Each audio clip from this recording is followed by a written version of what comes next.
What's going on, ladies and gentlemen? I hope you guys are doing well. Let's get ready for a little tourney action. Tonight we're going to be playing the Vampire Counts. Haven't played them in probably in a tournament. Oh man, last tourney, Vampire Counts must have been over a year ago.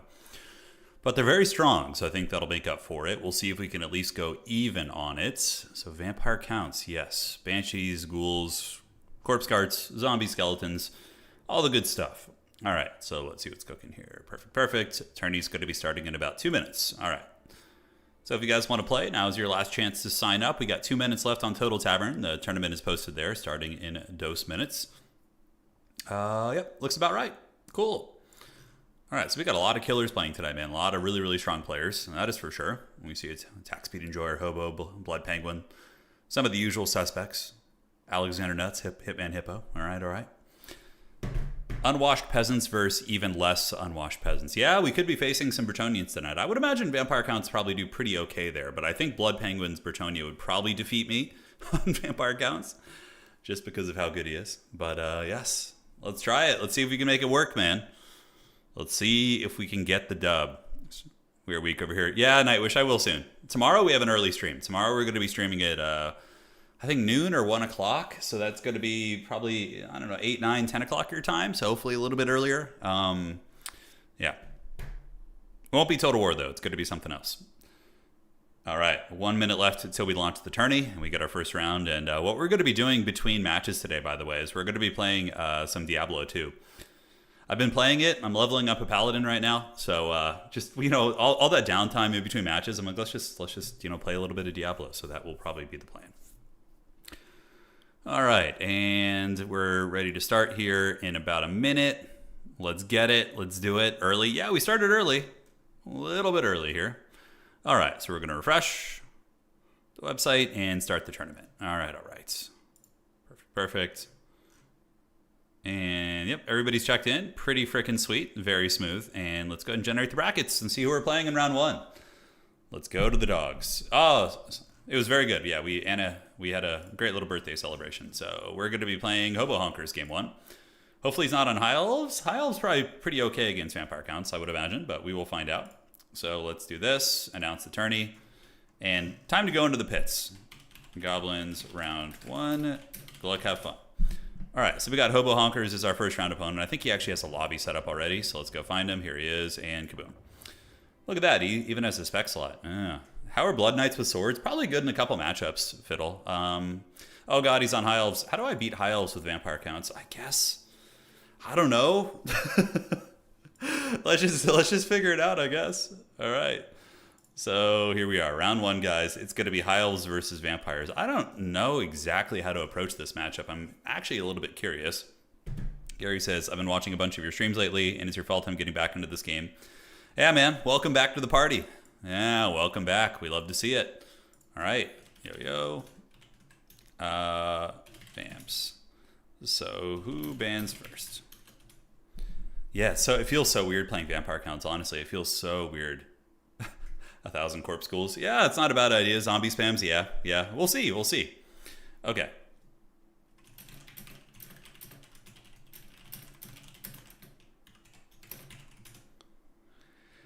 Okay, so Borderlow Landing, Altar of the Champion, or banning. Okay, cool. So we're doing the map pick and bans right now.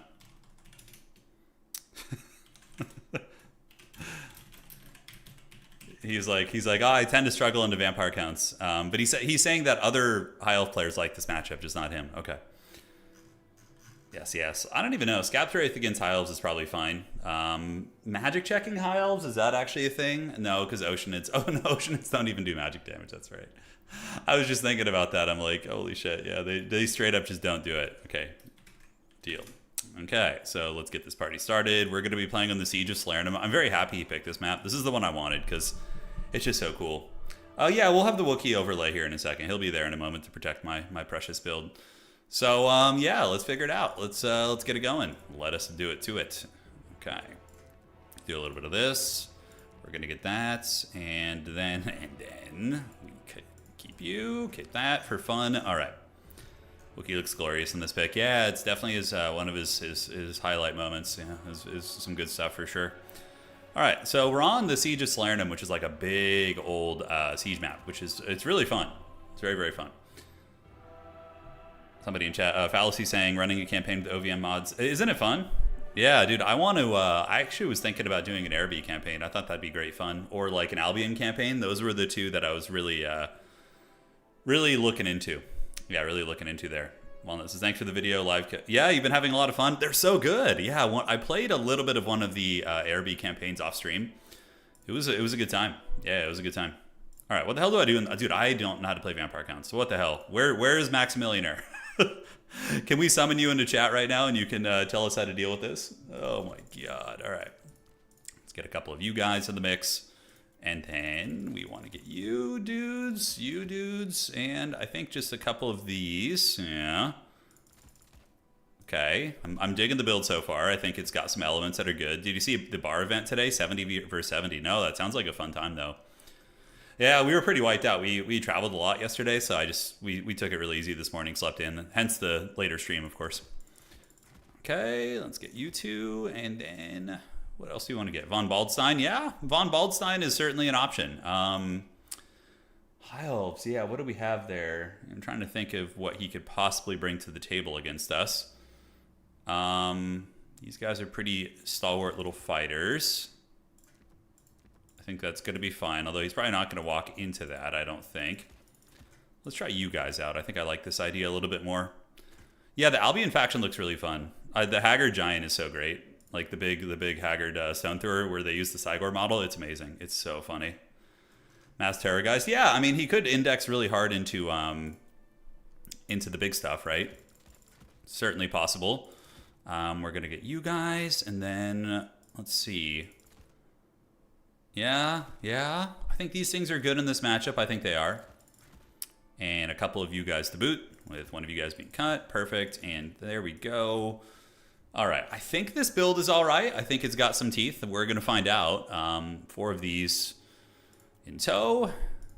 And what sort of like heavy shock cav? Like Blood Knights feel like they just kind of get wrecked by Fireborn a little bit. Some of the other Ghost Cavs seem like they have some options and some play for sure. Chill guys do have much better stats than the regular ones, but they are 1,700, so it's a very expensive price point to try and justify. Yeah, we're going to cut you, get you in there, and then we have about 700 left. Okay, great. So, yeah, it's a build. It's a build.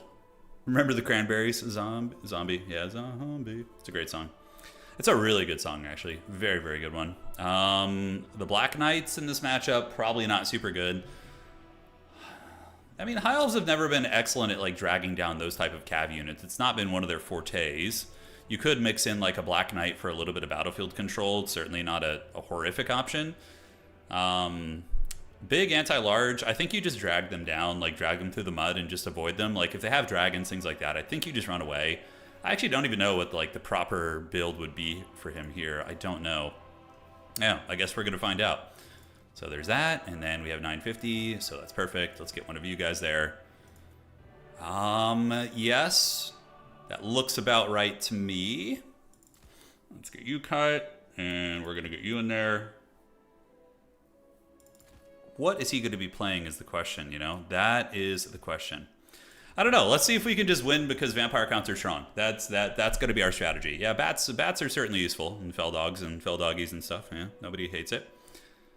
Max Blood Knights at a Blood Dragon Lord lose in style. So this map is actually a city fighting map. So here we wouldn't want to use Blood Knights. They're just going to get caught up in the city. Yeah. They're just going to get caught up in the city and have a little bit of a... Oh, shit, I forgot something really essential. Oh, it just goes to show I don't know Vamps too well. Yeah, it's coming back to me now. I'm like trying to remember all the games I've casted of vampire counts being really good, but I forgot something essential. We'll see if it matters. We'll see if it matters. All right, so here's our army of the dead. Yes, we have the Schmeagol Vanguard. So Schmeagol's going to be down here, and then we're going to send some Black Knights down there as well to try and grab that point. We have this tall objective here, so these guys are all set. We're going to get you up here to try and grab this one. And then there's that objective in the middle, right? So the rest of the army need to start setting up our deployment. I don't know if like pencil formation is super worth it here. Probably not. Well, we can adjust it if need be. All right, let's do that and that.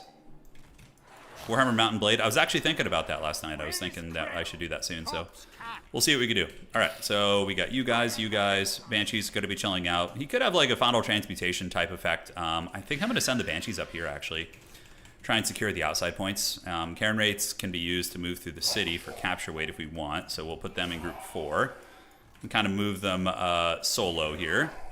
No, Gorse, no, we have Heinrich Kemmler. He's in the thumbnail, so we just have Raised Dead and Invocation basically with a Krell summon, and that's going to be all that is on the docket here. Evil Gandalf, yeah, we have Evil Gandalf basically, yeah, that's the way.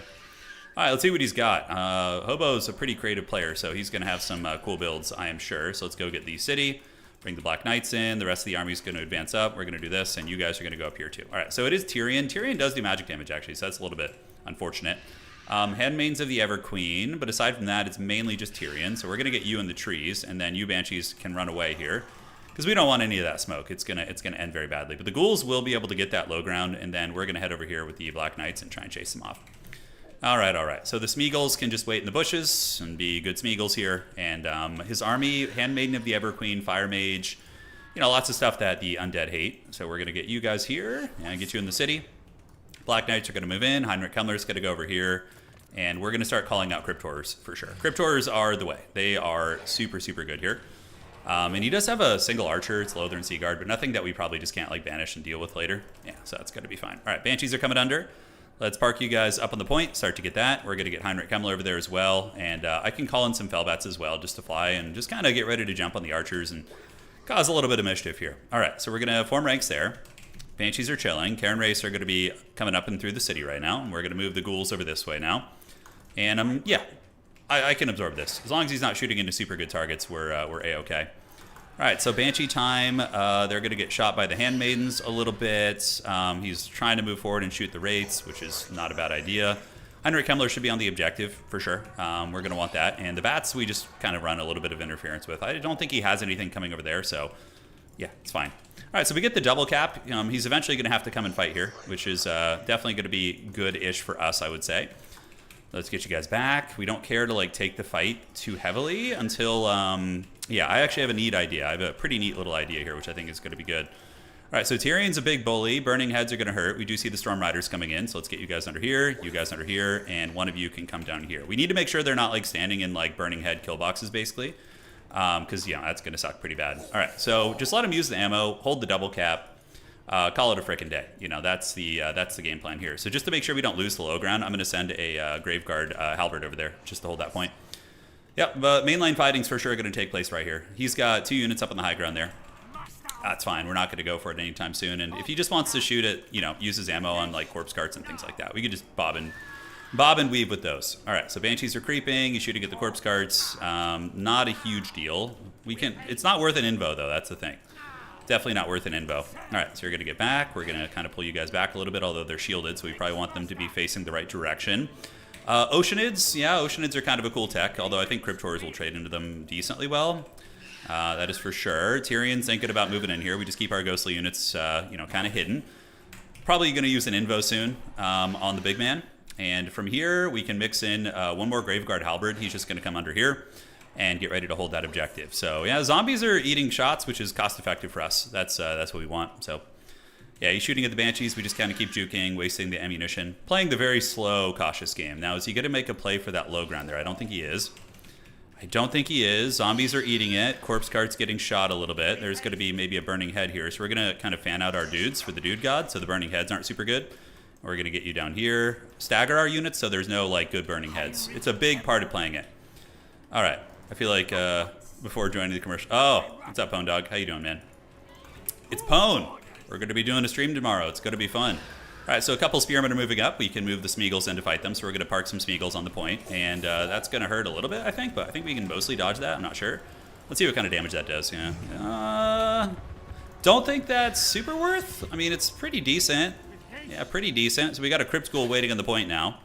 We're going to pull the Black Knights back a little bit, and zombies are, again, getting shot, but we're not too worried about that. So we're just going to call in, I don't know, let's save up a little bit right now. Yeah, so the ghouls are in, big man is there. I could summon Krell to buy some time and just be annoying. We're going to pull you back, and it looks like he's thinking about moving in. Zombies are getting shot at, no big deal, and here comes Tyrion. So Tyrion's there. We're going to probably think about summoning Krell right now. So we're going to do a Krell summon, which is going to be super Chad. We're going to move you guys in. We're going to run you away. And Krell is just going to chase Tyrion off, basically. He's not going to kill him or anything, but, you know, he'll do some work. All right, so let's get you Smeagol's heading over there. And we can now move you guys out this way. Zombies are moving in to fight, and we can go and get ready to drop some zombie summons. We're going to get you around the backside, you around the backside as well. Corpse guards can come up, and we're going to get you going here, and you going here, and you guys go on the outside there. All right, so we're going to try and hold this. We're going to see what is cooking. Let's get you overhead. We're going to do that. And then on the high ground here, we're going to summon some Hex Wraiths, which are going to go and hopefully take down those Rangers. All right, so we got this going here, the full party. We've sounded the Horn of War a little bit, so we're going to get around the backside. Zombie's going to move in. Archer's going to come overhead, and just, or not Archers, but Skellies. Going to come overhead. Double Banshee's going to move in. And here we go. All right, so we're diving in. Heinrich Kemmler's chilling. Here comes the scary Oceanids, which ironically don't even do freaking magic damage, which is hilarious, by the way. And we're going to get you on top of these Archers right here. And the Black Knights can come under, and yeah, we can just run back into the city right now. That's fine. All right, so are we going to be able to seal the high ground objective? Let's see if we can wrestle that. If he's not paying attention, that's going to be a possibility. So we got the Crypt Horrors. You guys get around the top, and Big Dog is chilling. We're running back this way, and now we can call in Dire Pack to just do a little bit of a, you know, harass out in the open field. So obviously we're going to be a little bit behind in value here, but we have a lot to work with for sure. Banshees can just kind of help prison shank some spearmen. There we go, and you guys now can squeeze into the backfield and see what we can get done. You Ghoul's going to run. Karen Race can come over here. Are those the keepers? Yeah, they are. They're the RORs, unfortunately. All right, so here I think we just win this fight pretty decisively and steal the high ground objective. He's going to make a play for it, but we do have Dire Pack over there, which is quite excellent. So you guys are going to get here. You guys are going to get here. You guys are going to get here. And just keep that haggard, like, zombie blob doing its thing. You know, that is the play. All right, so let's dodge back. Oh, shit. I just accidentally opened the wrong command there. And cool. Do we have anything fancy to call out? It's going to be a Piercing Bolts. We do partially dodge it. His Archers are running, and that actually didn't do much damage at all, so that's really good. And this fight should honestly be pretty good for us. Dire Pack versus a bunch of like light cav is like a chef's kiss. All right, so we need to call in some heavy hitters now. So we're going to get some Vargeist coming overhead, and we're just going to run with you. Just straight up running. Yeah, if he you know, tries to Lord Snipe, I think we can just scurry away from him. We're going to find out, though, in a second. So we're going to drop a zombie summon right here, do that, and then we're just going to keep running through it and hopefully be able to drag him down. And the big dogs are going to come in. Let's run through the zombie summon right there and see what we can get done. All right, so you guys chase. Let's get Krell over there. Kind of AFK'd with him a little bit, but it's okay. And the zombie summon's doing great. And we just get you big dogs to come here. Fellbats to fly overhead. Run a little bit of interference. And if we can triple cap him here, that's going to be super, super good. All right, so that objective's going to us. We see the big men coming in. Zombie summon was able to buy some time. And the Banshees, yeah, perfect. We just got the Banshees and Crypt Ghouls all up on these guys right now. Heinrich is going to come back, just do an overcasted invo on the Blob of Doom, just get a shit ton of healing, and we're going to send the Karen Race in to fight there. I don't think so. We do a zombie summon to block them, I think, is our best bet. All right, so yeah, the fact that he's chasing my Banshees in his own backfield is like a huge win for us, because we just run them back to the edge, and we just, you know, laugh all the way to the blood bank. So, yep, the spears are going to die eventually. We're going to do a summon to block these guys up. Nothing's playing my back objective at all, so that's good. So let's get you guys over here. You guys can come and chase them, and you bats can just go tar pit. I don't know where. Maybe we'll just take them over there. It's fine. All right, so yeah, our lines are about to break here, so we're going to do a zombie summon just to block up his good quality units. Let's get another Karen Wraith coming in. Karen Wraith's going to move up and do this, while our summon is just going to perpetually tar pit his expensive unit. So if his like really big pricey unit is just like never doing anything, then that's a pretty big win for us. And we probably want to get you guys out of combat and just get him with an invo. I think that's going to be nice. All right, so the Banshees, we need to just keep scurrying. They are being caught by Tyrion, which is unfortunate. But we need to keep them scattering a bit. So you guys keep fighting the Silver Helms. You're going to run back into the city back there and just try and get away. Heinrich's going to go fight that Harry Potter right there. Nice Piercing Bolts. I can't dodge that. It's too late. So well played there. Very, very nice. And you guys come up and around. And the Piercing Bolts did do a lot of damage, but we're still in okay shape. So invos or anything? I don't know. The Banshee's just kind of waddling away. We can go get a zombie summon on you guys. Dire Pack is ready to be resummoned as well. And we can get you guys to loop around here. Oh, those are the Fireborn. Okay, that's actually a little bit scary. So Fireborn have arrived.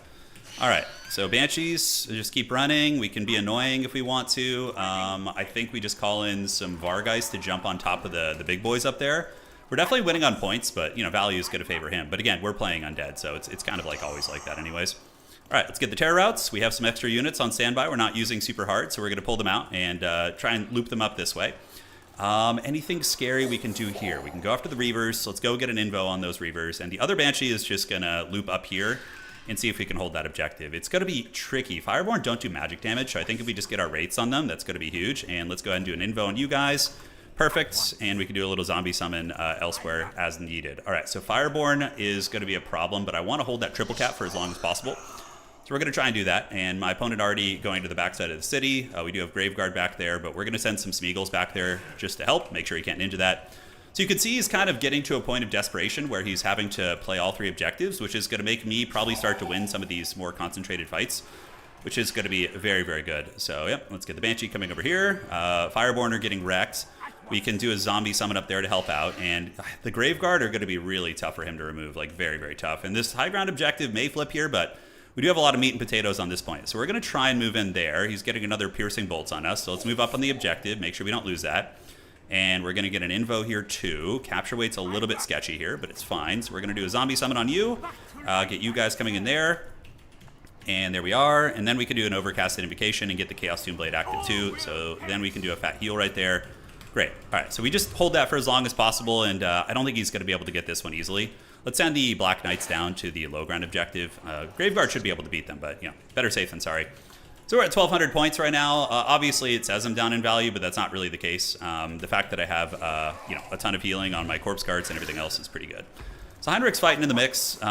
We might lose this fight, but it's going to take him a long time to uproot us, and he's going to have to stay committed to the fight for a while. All right, so that is a Handmaiden of the Everqueen right there, I think. Do they do magic damage in melee? No, only with their shooting. All right, so Heinrich can just cackle away right now. The Burning Heads and the magic have been very good. We need to make sure we're up on the point. We have the big dogs coming over here. Ghouls are coming in, and then from here, we can just go ahead and reinforce with some skeletons, get them down there as well. And hopefully we can hold that. I don't know. It's a little bit shady, but I think we just have a lot of killing power here, right? That's a lot. I mean, the Fireborn are getting low, but let's move back this way. All right, so we get onto this point with everything. We're going to get you guys up in the mix, and there we are. And are we going to be able to hold that low ground point? I think we need Dire Pack over there, like ASAP. The Knights do get there. We're going to get the Ghouls onto you guys. Heinrich Kemmler is going to roll here, and we need to get the Dire Pack just speed charging down here. Basically, that like long city fight is going to be our breadwinner probably. Here we have a little bit of fighting power left, but not a whole lot. Let's get there. We can do an invo on those guys. Just might as well be magic efficient here. And when the hex rates get there, I think he has no chance. I think he's got no chance whatsoever. Yeah, all right, so let's keep moving, guys. Keep moving and grooving. The doggies are coming, and we are winning that fight over there. Heinrich Kemmler just cares not for the wills of this this haggard, harassed character. We only need to hold a little bit longer here. So probably just calling a Smeagol as our final act over there, and that's going to be fine. This fight here, how's it looking? Far Guy's still chewing. I mean, look, this is not bad. This softens up this objective so we can maybe grab it later. So that's pretty big. All right, one more ghoul. Dire Pack is going to just annihilate. He doesn't have any magic damage down here, so good luck dealing with those wraiths. Yeah, that is tough. All right, so let's keep going. We could drop a zombie summon, but don't think we need to. GG. All right, so that was just classic vampires, just tar pitting and delaying the inevitable. And yeah, the big thing I think that was quite good was the fact that he, like his elite expensive halberd unit just like didn't get to fight for like half of the game. It was basically just kind of AFK there, paying the price. I see a little bit of lag on my end. Okay, hopefully it'll go away. We'll see. We will see. All right, guys. Hopefully it's not too laggy. Let me know. Yeah. Something to look into tomorrow. So yeah, Heinrich Kemmler did good. Banshees were probably the weaker part of my build. The Scab's Graith would have been way stronger. But I was worried he was going to index into something like a build that Scab's Graith would suck against, but I think I just kind of mind gamed myself out. I really probably should have just gone for double White King with the Scab's Graith. It would have been very good, but regardless, it worked out well. GG, dog. All right, love maps like that. Yeah, that map's very fun. It's big too. Like, so the fact that we secured that low ground objective ended up paying off in the end pretty freaking hard. All right. Yeah, the Phoenix Guard got stuck fighting zombies for a long freaking time, man. I'm doing really good. Yeah, we got a game 1 victory, so that's solid. I'm going to take that one. And we're going to do that, and I'm sure we'll be running into them later, but vampire counts feel really strong. They really do. Like, I didn't play optimally, and I think the faction just kind of carried itself. Right. PG, well played. Never leave the crypt without a Scab's Graith. I know. So let's give Warlock a little bit of a buff here. All right, there we are. Perfect and perfect. Imagine training for thousands of years no, I mean, the zombies didn't even kill anything. It just tar pitted them there for a while. Yeah. Hey, how you doing? Welcome to the stream, man. Welcome, welcome. Hope you guys are all doing well. We're going to be doing some Age of Wonders tomorrow, which is something we haven't done in a long time, so very excited for that. It's going to be going down around 1 o'clock. I made a new character who is based on Danny DeVito, and we're going to be playing with him against Professor Pone, who's going to be playing the new vampires. If you haven't seen them, it's very, very fun. What was it that you forgot at the beginning? I thought I might need a Mortis engine for the late game, but in the end, he probably would have been able to hunt it down with Tyrion, so probably skipping the Mortis engine wasn't a bad idea. Okay. Let's refresh and see how we're looking to the round. I think we have a little bit of time. It's time for the halftime show, by the way, guys. Yes. Do we have any tournament players in here who can let me know when the round is coming to a head? Yeah, Krell was used. I mean, he wasn't the strongest, but he did cause a little bit of disruption. He chased Tyrion off the objective and allowed me to hold it, so there was something from that. Yeah, there was something. All right, so let me do this. Hold on, guys. It's time for the halftime. Hang tight for 1 second. Oh, you hear the sound? Ooh, I have to adjust the game volume. For how many of you guys does that sound like trigger a core memory?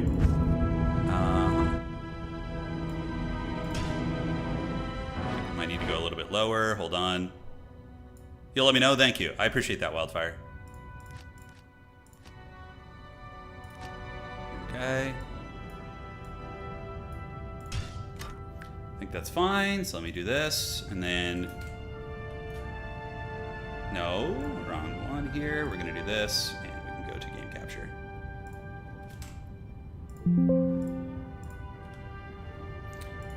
Yeah, you guys know that sound, right? You guys know it? Yeah? Alright. Alright, here we go. You just got some chills? Yes. Alright, so this is our in-between. I just got to Act 4 last night. So we're playing a Holy Fire Paladin. So I'm on normal. I just got the game like a day or two ago. So I just started playing again. So we're playing a Holy Fire Paladin. So basically what we got cooking is you put all your points into the Holy Fire. So your Paladin has like an aura that just cooks everybody nearby. Yeah. It's an AoE. You have a little bit of a zeal for, beating on things. Got some rune words. I have the stealth and then I have steel, but still need to get the lore. Yeah. So we're just going to do this until the next round is ready. So oops, how did that get in? There we go, and then we need to go to Zeal. I just got to this act, just got here. Okay. I don't remember, I haven't played this game in years, so I'm trying to remember where all the potions are and stuff. Yeah. Dude, this build is pretty savage though. Like you'll see, it's just normal difficulty. We just started, what the hell, is my character not wielding any gear? Ah, I hit the wrong button, okay. There we go. So we're just gonna go do the first quest. We have to go find Azul in the dreaded Plains of Despair. But watch this. I just run, and this random fire trigger ability just hits everything, and just this is one of the most mindless builds ever. I play it because I don't like to click a lot, so for me it's pretty great. It's pretty freaking great. Okay. By the way, my character we haven't died yet, so if you guys see me get karate chopped here, I can blame all of you guys. Okay. Oh, you like playing the Teeth Necromancer? Yeah, he's fun. Necromancer has always been my favorite class. I really like it. It's super fun. Yeah, this build is great. It's just mindless. The microwave build, yeah. I bet you are on player level 1. We're on normal difficulty. We just started playing. We're only level 24, so what I would give for some freaking vigor, man. That'd be nice. The real grandpa build going it is. Yeah, this is 100% a grandpa build. All right. Holy shit, the fire does a lot of damage. Okay. Good thing I'm sort of paying attention. If that was late at night, it probably would have gotten me. What did we get here? +1 to conversion, 2 sockets, so you can make a weapon out of that, maybe. Indiana Jones style, right? Yeah, maybe we'll do, I thought about doing a hardcore stream, where we play through hardcore mode. We get a couple people, and, we don't farm for rune words as much. We kind of just raw dog it, and just push through with a group of friends. We could do a live stream, and, usually I think you're pretty safe. Act 3, I've noticed, is where most people start to fall off, and actually die for the first time. There we go, yes. So I'm just going to run in circles, watch this. You guys will see. That aura just ticking, and it just wears all these guys down. It's really nice. So, like, you don't even have to really stop and fight this build. You can just kind of run through things. It does fall off, though, in Act 3 Nightmare. Because, is it Act 3 or Act 4? I can't remember. You start running into a bunch of units that have the fire immune. This is a ladder character, too, by the way. It's on the ladder, so I don't know what's different from single player. Total, we're looking kind of crazy. I know it is. This is Diablo II Resurrected, yeah. Oh, that flamethrower ability really hurts. Yeah, so we just got to Act 4, which probably I think Act 4 and Act 5 are my favorites. Although thematically, Act 2 is amazing. Like the soundtrack for Act 2 is just one of the greatest things. It's so freaking good. So he's in the Plains of Despair. Okay, so we need to find a different zone. Got it. Dude, the Necromancer is cool, and there's a new class, by the way, in case you guys missed it. How's the round looking, by the way? Are we almost ready for the next round? If we are, do let me know. I don't want to be caught having too much fun here and then miss the round. I don't want to do it. Yeah, Act 4 Nightmares when you want to respec. Yeah, because you start dealing with fire immunity everywhere. So you probably would switch to like, I don't know what I'm going to do, but you know, switching to like a Hammered In or something like that would probably be the play. Zeal is a fun build too if you can find the right gear. But man, you get like so spoiled with this build. Like, Zeal, like, you just like run and it just like does the work for you, you know? I think I might have missed the point down here. Map overlay? Yeah. So you can... Oh, there it is. Okay, Plains of Despair is over here. Was it like that in the original? Yeah, you would hit tab. Most people play with it on 24/7, from what I've seen. We're fighting the dreaded Azul dude who's coming for us. Yeah, but someday we could do like some, if you got, like, I don't care that much about farming. I like the adventure more, like the journey of getting to a certain point. I don't know if I would find like doing streams of farming super fun. The Diablo II project, it's amazing. What's the difference between that and this? I know this one, Diablo II Resurrected adds like a ton of new rune words and some new balancing stuff. Yeah, the Stygian dolls in Act 3 are what get you. There's one game left. All right, one sec. Let me minimize, make sure there's no admin stuff. Nope, no admin stuff. We are good. All right. Yeah, I would like to get this quest done. You can put the map in the upper right corner. Oh, you can. Interesting. I didn't know. I don't know how to do that. How do you do that? Death by Dreaming. I've just now gotten into D2 Resurrected, so. This is not the character we're hunting. Okay. Yeah. Lightning enchanted is always a pain in the butt. But you know, when we're in trouble, we just kite them and you let the flamethrower aura, you know, get them down. Mercenaries being in chat, of course, but he's gonna go down here. Come on. There we go. Oh boy. In Diablo 4, we can do PvP tournaments. What do you mean? Do they have like proper PvP in this? In Diablo 4? That was something I remember Blizzard talked about for D3, but you can't really trust Blizzard with much these days. They're pretty haggard. The options is the only hint I have for this. You gonna make me go and read through all of it? Oh, alright. Get the batch going. Don't worry guys, this is a Total War tournament. We're just in between rounds right now, so we're playing a little bit of Diablo, but this is where it's fun. You just like, oh. Finding Charms is always so good. Alright, here's the big dog, Azul. Yeah, he's a little bit scary. Show yourself. Yes, Fire Aura. Yes. Drag them down with your cowardly plays. Path of Exile has some fun PvP, huh? Does it? Alright. Can we get rid of these guys? Great, they're all gone. Let's grab them. This guy's actually, I remember, yeah, he's got that chilling aura, so he's pretty good against like melee type characters, yeah. Azul. Can't tell you how many times I did this as a kid. It's insane. Matches are finished? Alright. We gotta take down the big dog. I'm not losing this fight.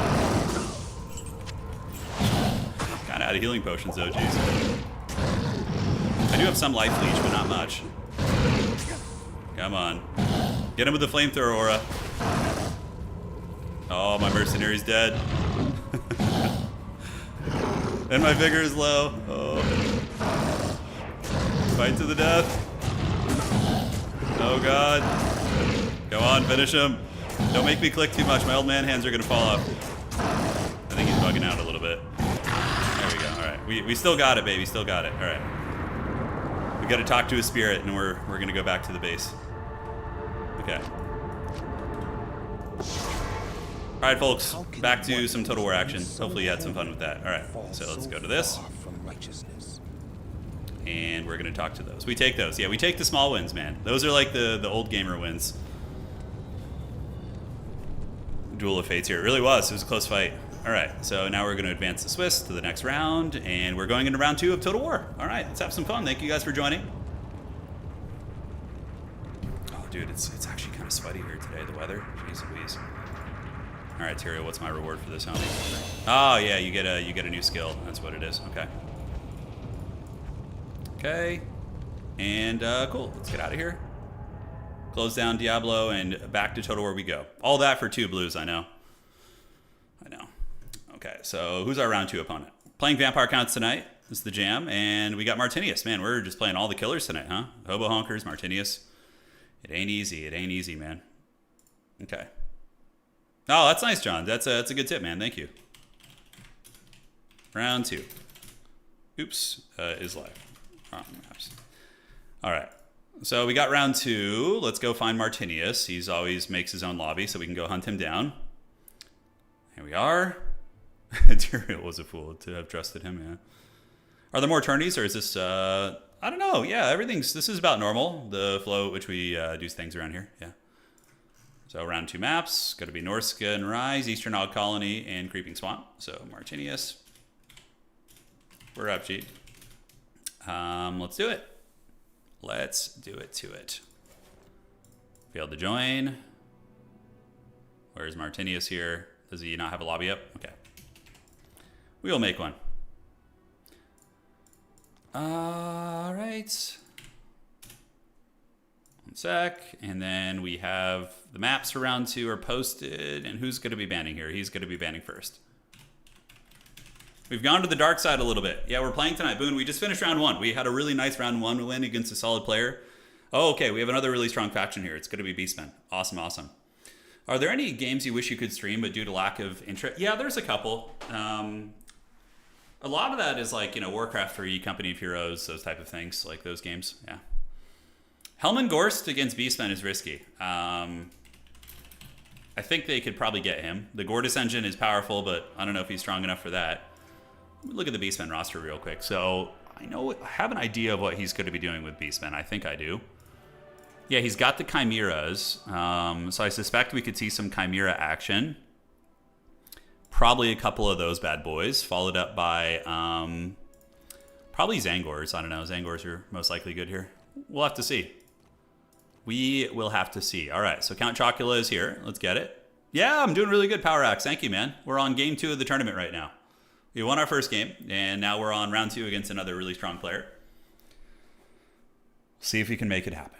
Make a Manfredo build with Bargeist and a draft. Manfred, I actually think Manfred is decent sometimes. The fact that he has the Sword of Unholy Power, that item is quite good. It basically, when Manfred's in combat, he's perpetually generating reserve. So every 10 seconds that Manfred fights in combat, you get an extra Winds of Magic, and that is infinite. So if he could just sit fighting chaff units, he can farm you like an extra zombie summon, an extra invocation. That's right, Pone. I agree with you, man. Yeah, I agree. No, Beastmen do not lack magical damage at all. That's not true, no. Because you have Zangors, which all do magic damage, and then you also have Chimeras, which do magic damage, or an incredibly meta unit. Then you also have, a couple Lords of Magic, like Spirit Leech Buna. Oh, God. Jesus. Sorry, guys. Old man sneeze. But no, they have quite a bit, I would say. So he's going to ban Norskin Rise. We have Eastern Isle Colony and Creeping Swamp. Let's play Colony. So we're going to play the Colony, which is a very close quarters map. I don't know. It feels like he's walking me into this like he has a scheme, which is a little bit frightening, but Manfred plus a Necromancer in the woods. I mean, look, totally an option. Totally is an option. You almost match my dad's Gale Force sneezes. Yeah, I don't know what it is. As you get older, the sneezes get more powerful. It's absolutely the case. All right, so we're gonna go ahead and set up the army here, see what we can get cooking with, and have some fun. Yeah, that's basically that. All right. What could he be bringing? Okay, so let's go to a vampire.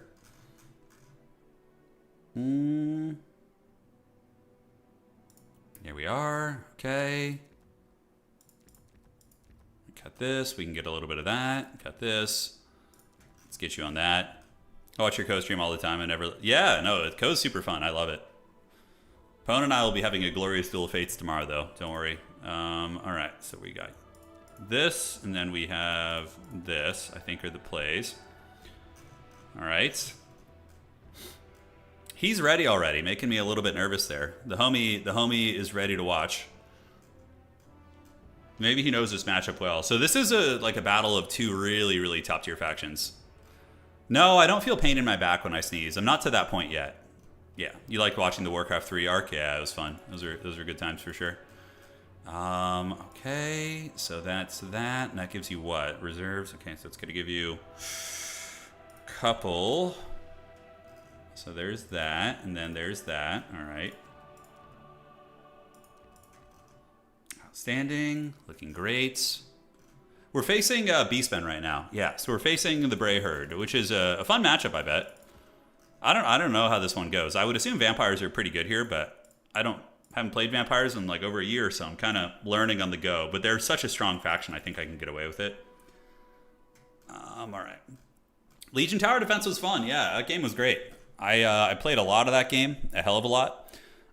He's for sure going to have some shenanigans. I think we need to make sure to bring you, and then we're going to mix this guy in here. That is the chattest play of them all. And I mean, what is he going to have? Like Minotaurs?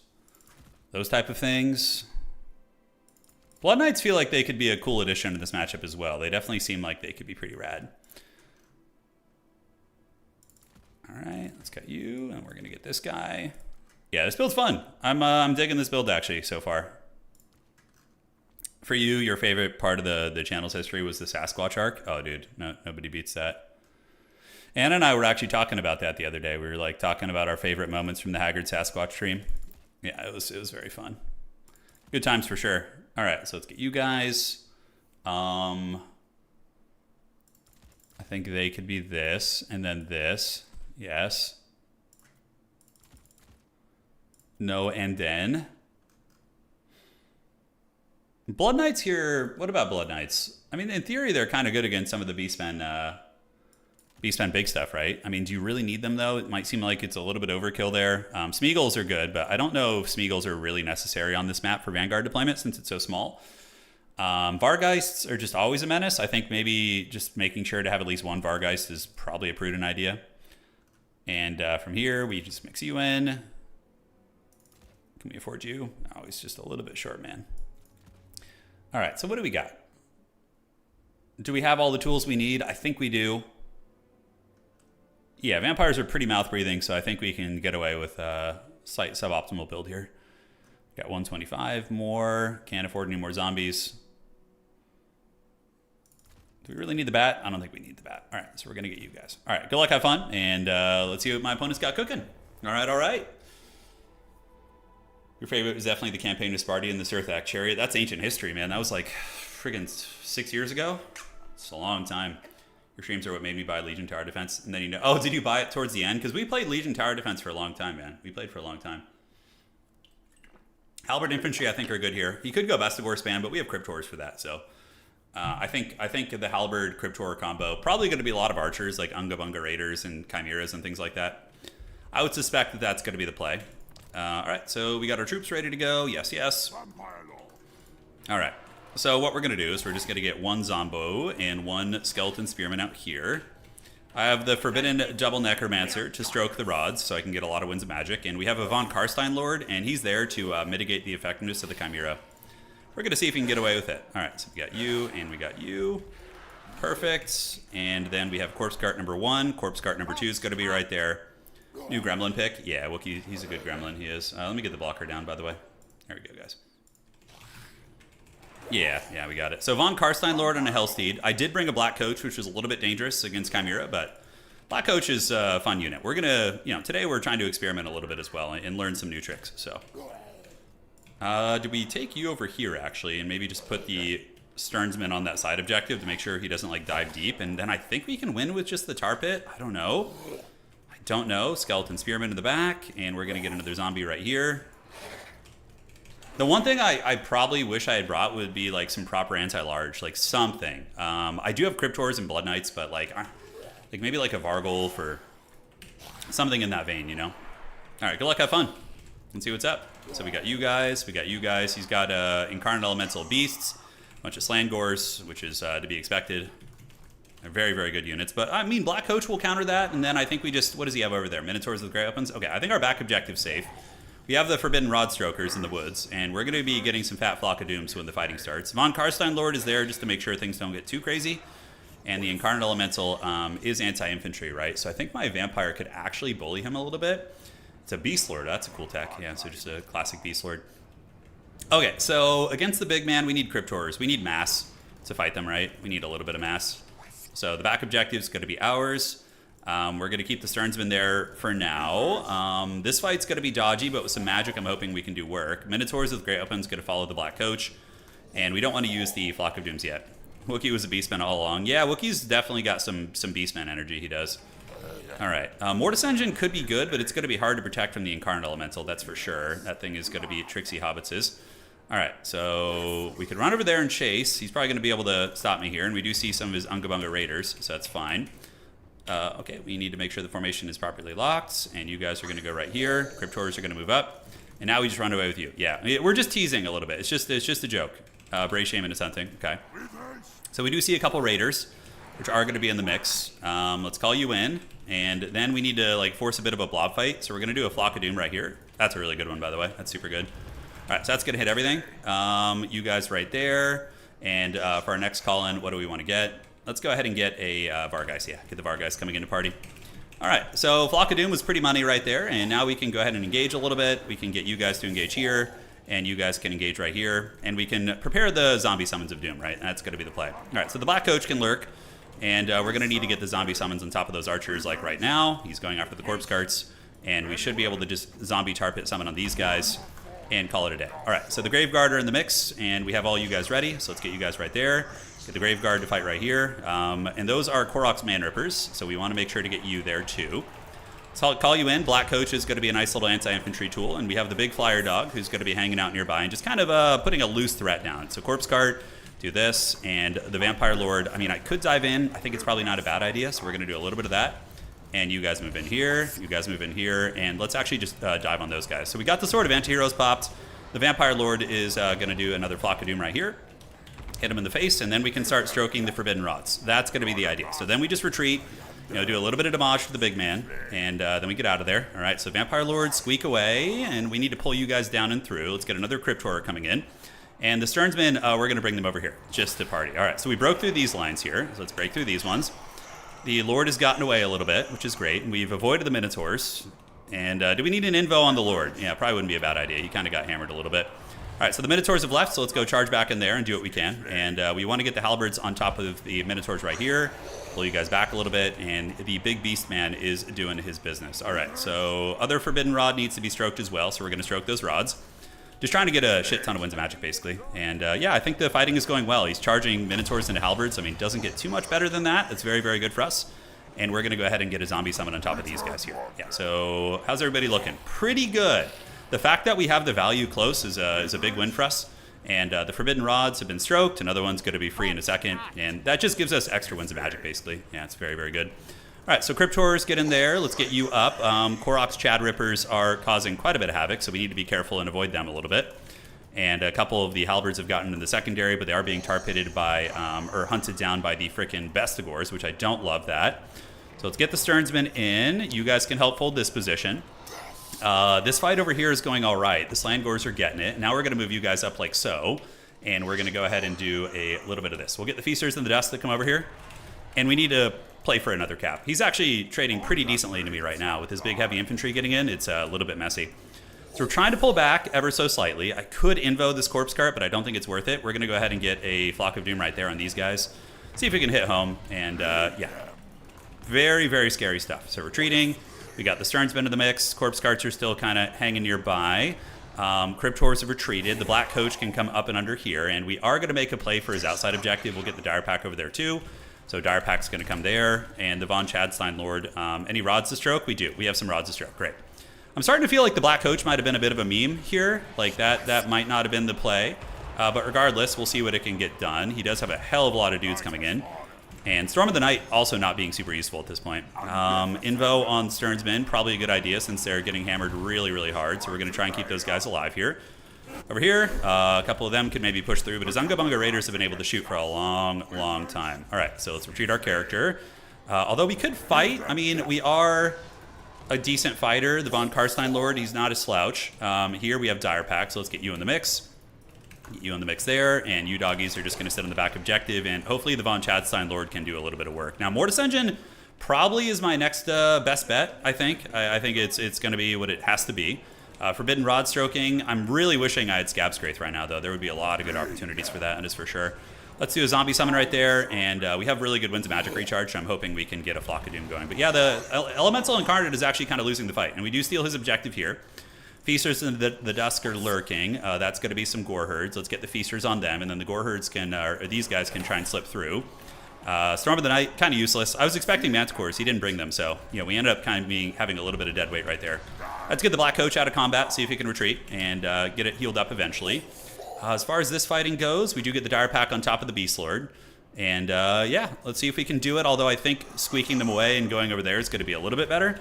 Do we have anything still fighting here? The Black Coach has escaped. Blood Knights would be an interesting choice. That is the Chad choice for sure, but we're going to call in a Mortis Engine first. Just to try and play it safe, although those big boys there are a problem. Yeah, we got to get away from those Minotaurs, man. We got to get away. All right, stroke the Forbidden Rods. They've both been stroked recently. Let's get Dire Pack in there, just run it across the battlefield, and try and get my character out. That is for sure. All right, so if my character gets away, I have a sliver of hope, I would say. But if not, it could be dangerous. All right, so I do manage to get away. Let's fly across. We're going to take the Mortis Engine up here. We're going to try and get it there. And then Blood Knights are going to be the next call-in. Let's run you guys in the woods. Just run away there. The Feasters in the Dusk or Dark or whatever the hell they are. They're feasting somewhere. That's all that you guys need to know. That's the important stuff.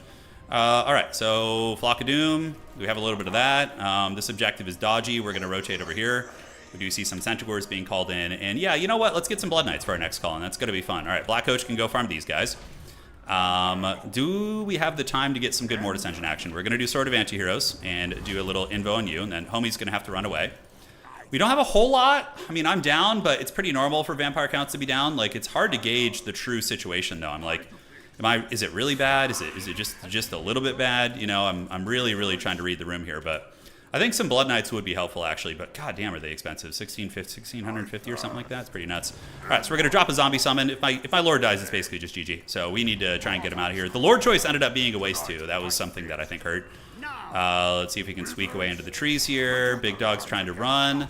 We got the Mortis Engine lurking. Let's just, regroup with our Mortis Engine back here, get in the Blood Knights, pull them up, and see what sort of witchcraft we can pull off. All right, so Homie escaped. The Beastmen are looking pretty mean here. I think we're going to need to rotate, and we can call in 2 Zombie Summons real quick just to entrench our back objective. And we still have the Black Coach. We do have some single entity play, which is decent. Big Man is kind of low. I can get an invo on myself, so we're going to do that, and stroke the Forbidden Rods, and stroke the Forbidden Rods. So we're going to stroke double Rod Stroking. And now we're going to bounce between this objective right there. Yeah, looking good. All right, so a couple Zombos. Let's retreat you guys back. The Mortis Engine is going to be here in a second. And do we just get some Skeleton Spears over here? I think so. All right, so here we come. Let's move right there. And we do have a Zombie Summon, so we can do a little bit of this and just tarp it to try and, buy some time. Mitigate the effectiveness of those units a little bit. That's Corpse Guard in, you're in, and then both Forbidden Rods have been stroked pretty violently back here, so we're going to be unsummoning you guys in a second. And unsummoning, and Winds of Magic, we currently still have a decent little pool, believe it or not, so it's pretty awesome. All right, let's get the Mortis Engine in, and it's going to start draining. We'll get the Black Coach in too, and next up, do we have Dire Pack to call in? I don't think so.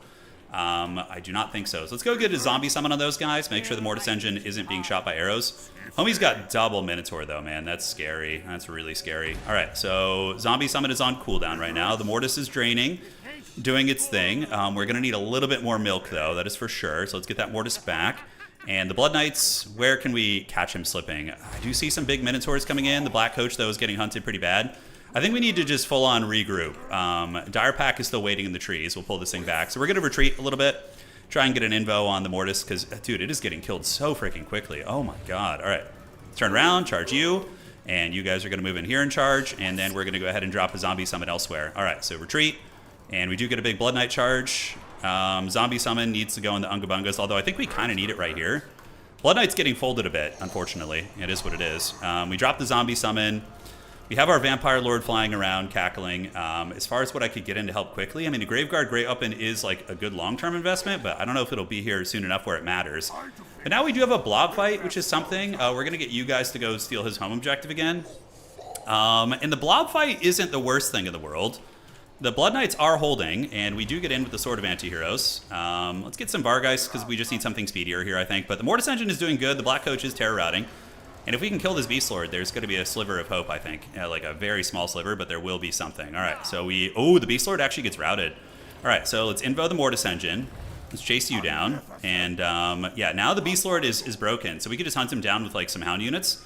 And the Dire Pack we can use to run down these Haggard Minotaurs in the back so they don't come back. And the dreaded counter push is upon us, guys. Yeah, it's getting there a little bit. The Beast Lord breaking is pretty nice. Vargeist come in. He's got a lot of halberds everywhere. Dire Pack is in the woods, so we can attack these Minotaurs and then attack them here too. But I don't think that will go well. Yeah, we're going to try and take down the big beastie here, keep the Mortis Engine alive, and Count Chocula is chasing down this guy. I hate to just have my Lord chasing him, but we need to get the kill there to break the Beastmen leadership, that's for sure. And keep this damn Mortis Engine alive, by the way. All right, so the Incarnate Elemental is there. This guy is just not getting hit. So we're going to go ahead and summon a Hound unit to chase him, because it's a huge waste to have my Lord hunting him. All right, well, I guess he just decided to do it right then. We're going to get the Halberds in.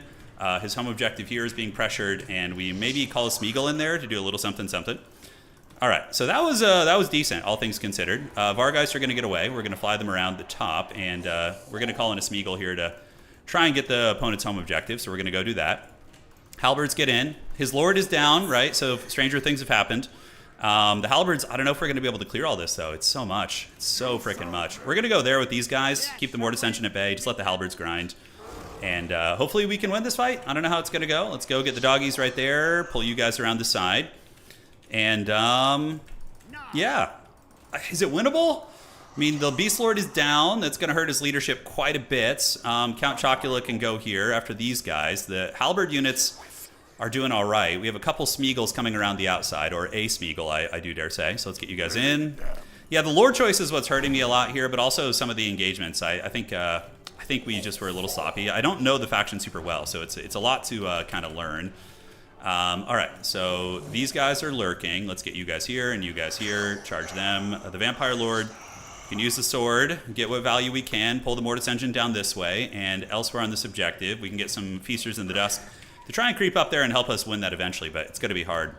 It's going to be tricky. All right, so the Great Weapon Minotaurs have arrived. I don't really have a good answer for them, sadly. I just have to eat it. Some of these guys are getting close to breaking. Mortis Engine could maybe go over here. I should have put more of an effort probably on trying to take down his archers. I feel like his archer corps was really devastating this game and did a lot of damage against me.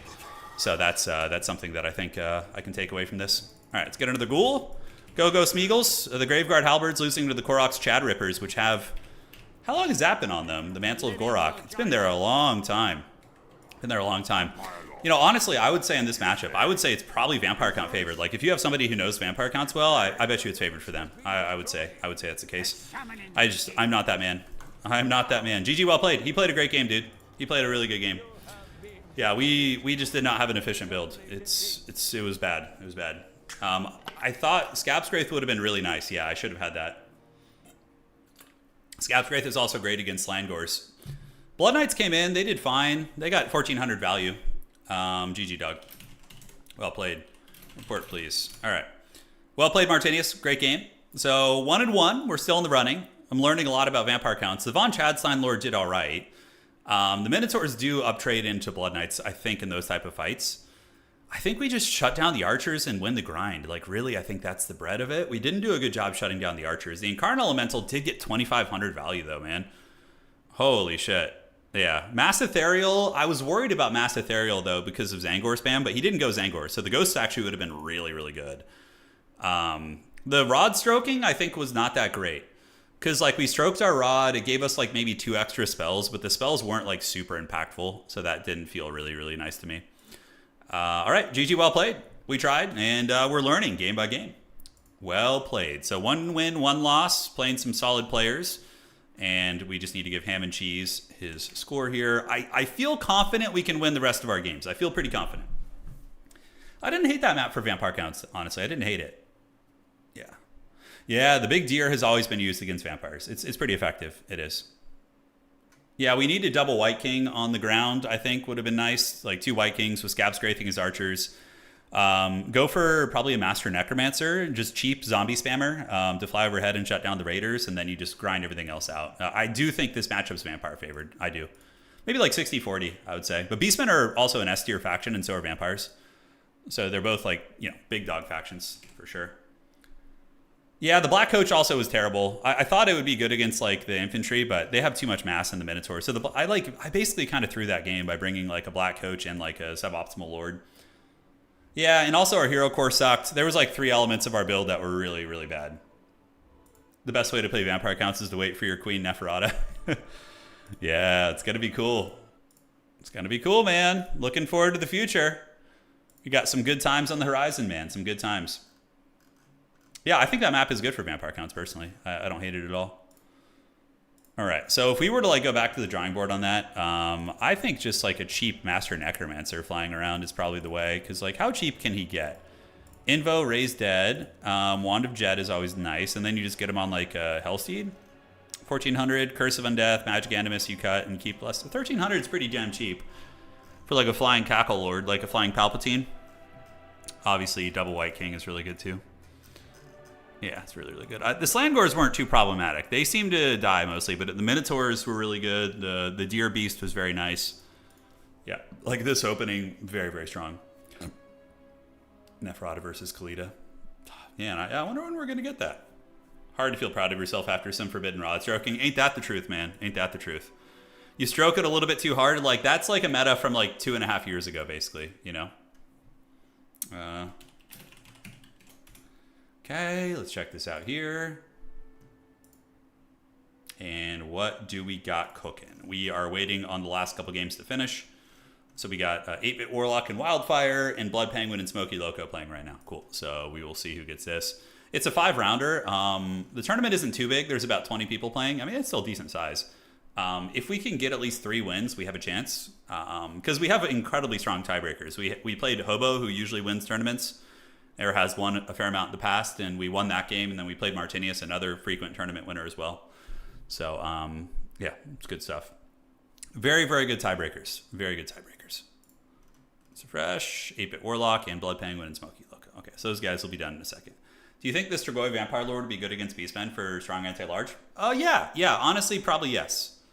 Like a Strigoi Vampire Lord on a Goose would probably be totally viable against Beastmen. Would have been a much better choice than what I brought. A much better choice. Minotaurs are not that problematic. I mean, they're good, but you can just like tar pit them with chaff, like skeleton spearmen, zombies. You know, those type of things are usually pretty good against them. Yeah, it wasn't terrible. Yeah, Ghoul King I think is very good here too. I agree with that. I agree with your sentiment. Yes, Rise, Ghoul King. I should have picked Arthas, dude. Just Death Coil and Unholy Aura and reanimate dead. Yeah, it would have been OP. Yeah, vampires don't really have a way to do like a mass reanimate, right? Like Tomb Kings get that. Tomb Kings are the closest to getting animate dead because their Realm of Souls hits the entire map. So like everything gets resurrected a little bit. Yeah. Some cool choices. Some cool choices indeed.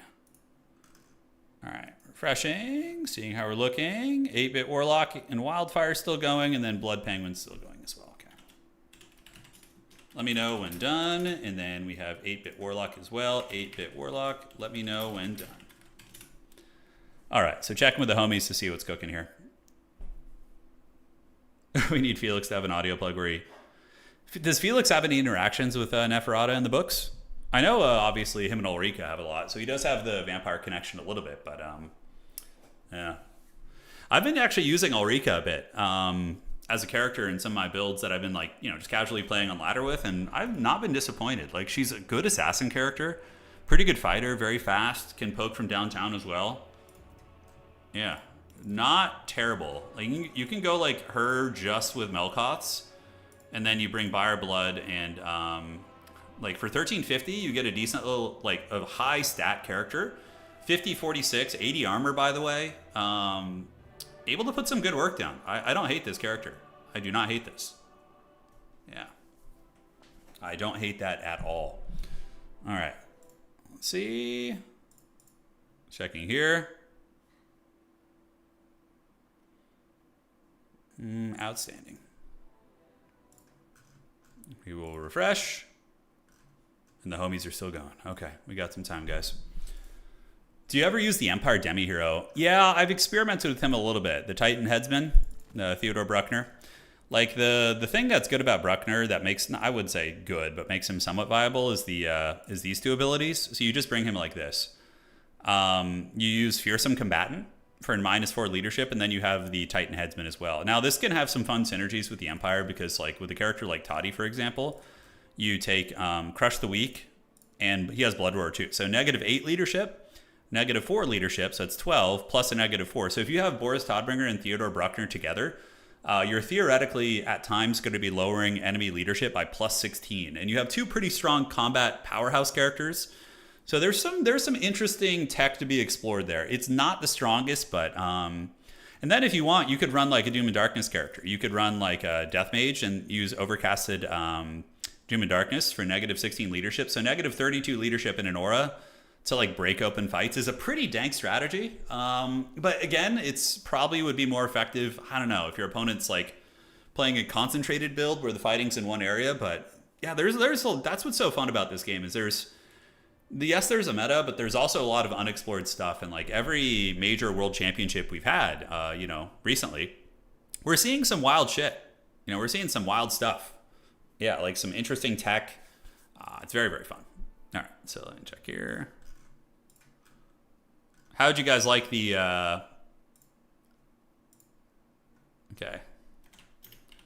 Okay, just doing admin. How'd you guys like the modded tournament, by the way? I thought that was so fun.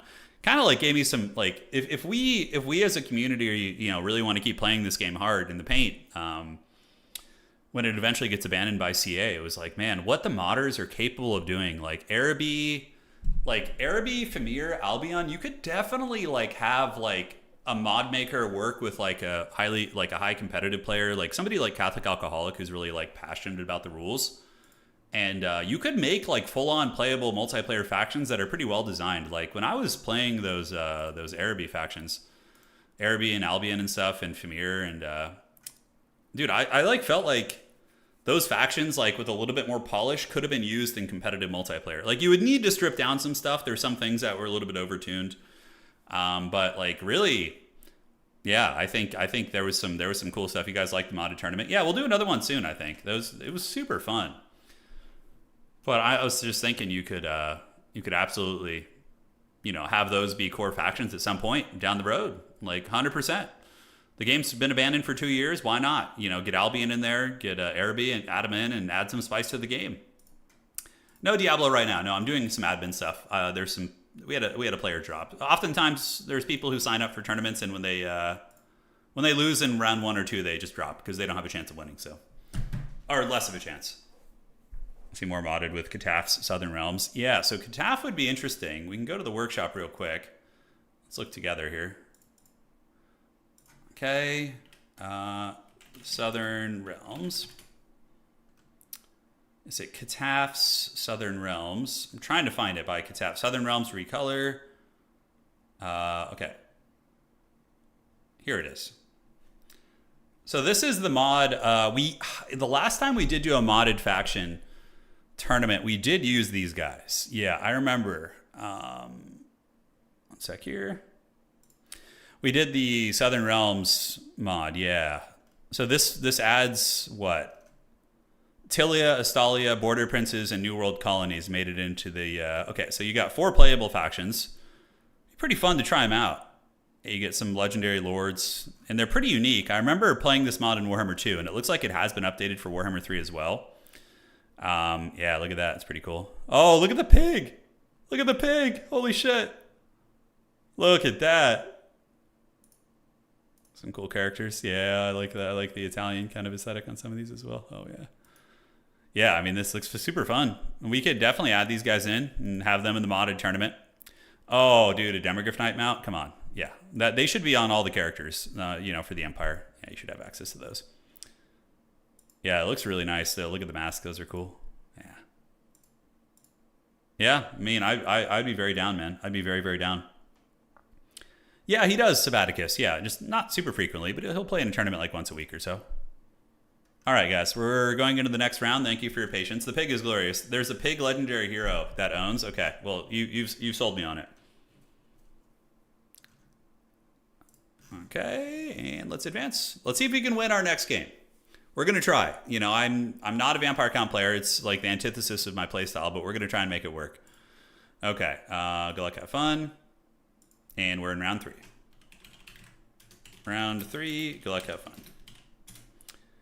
All right, so round 3 is live, and cool. So let's go get our match, see who we're going to be playing. Hopefully we didn't get the dreaded bye round. No, we didn't. We got Ponty. Okay, T3, let's get that. Do you know the makers of the Araby Femur? I'm sure we could find them. Yeah, I'm sure we could get a hold of them. Okay.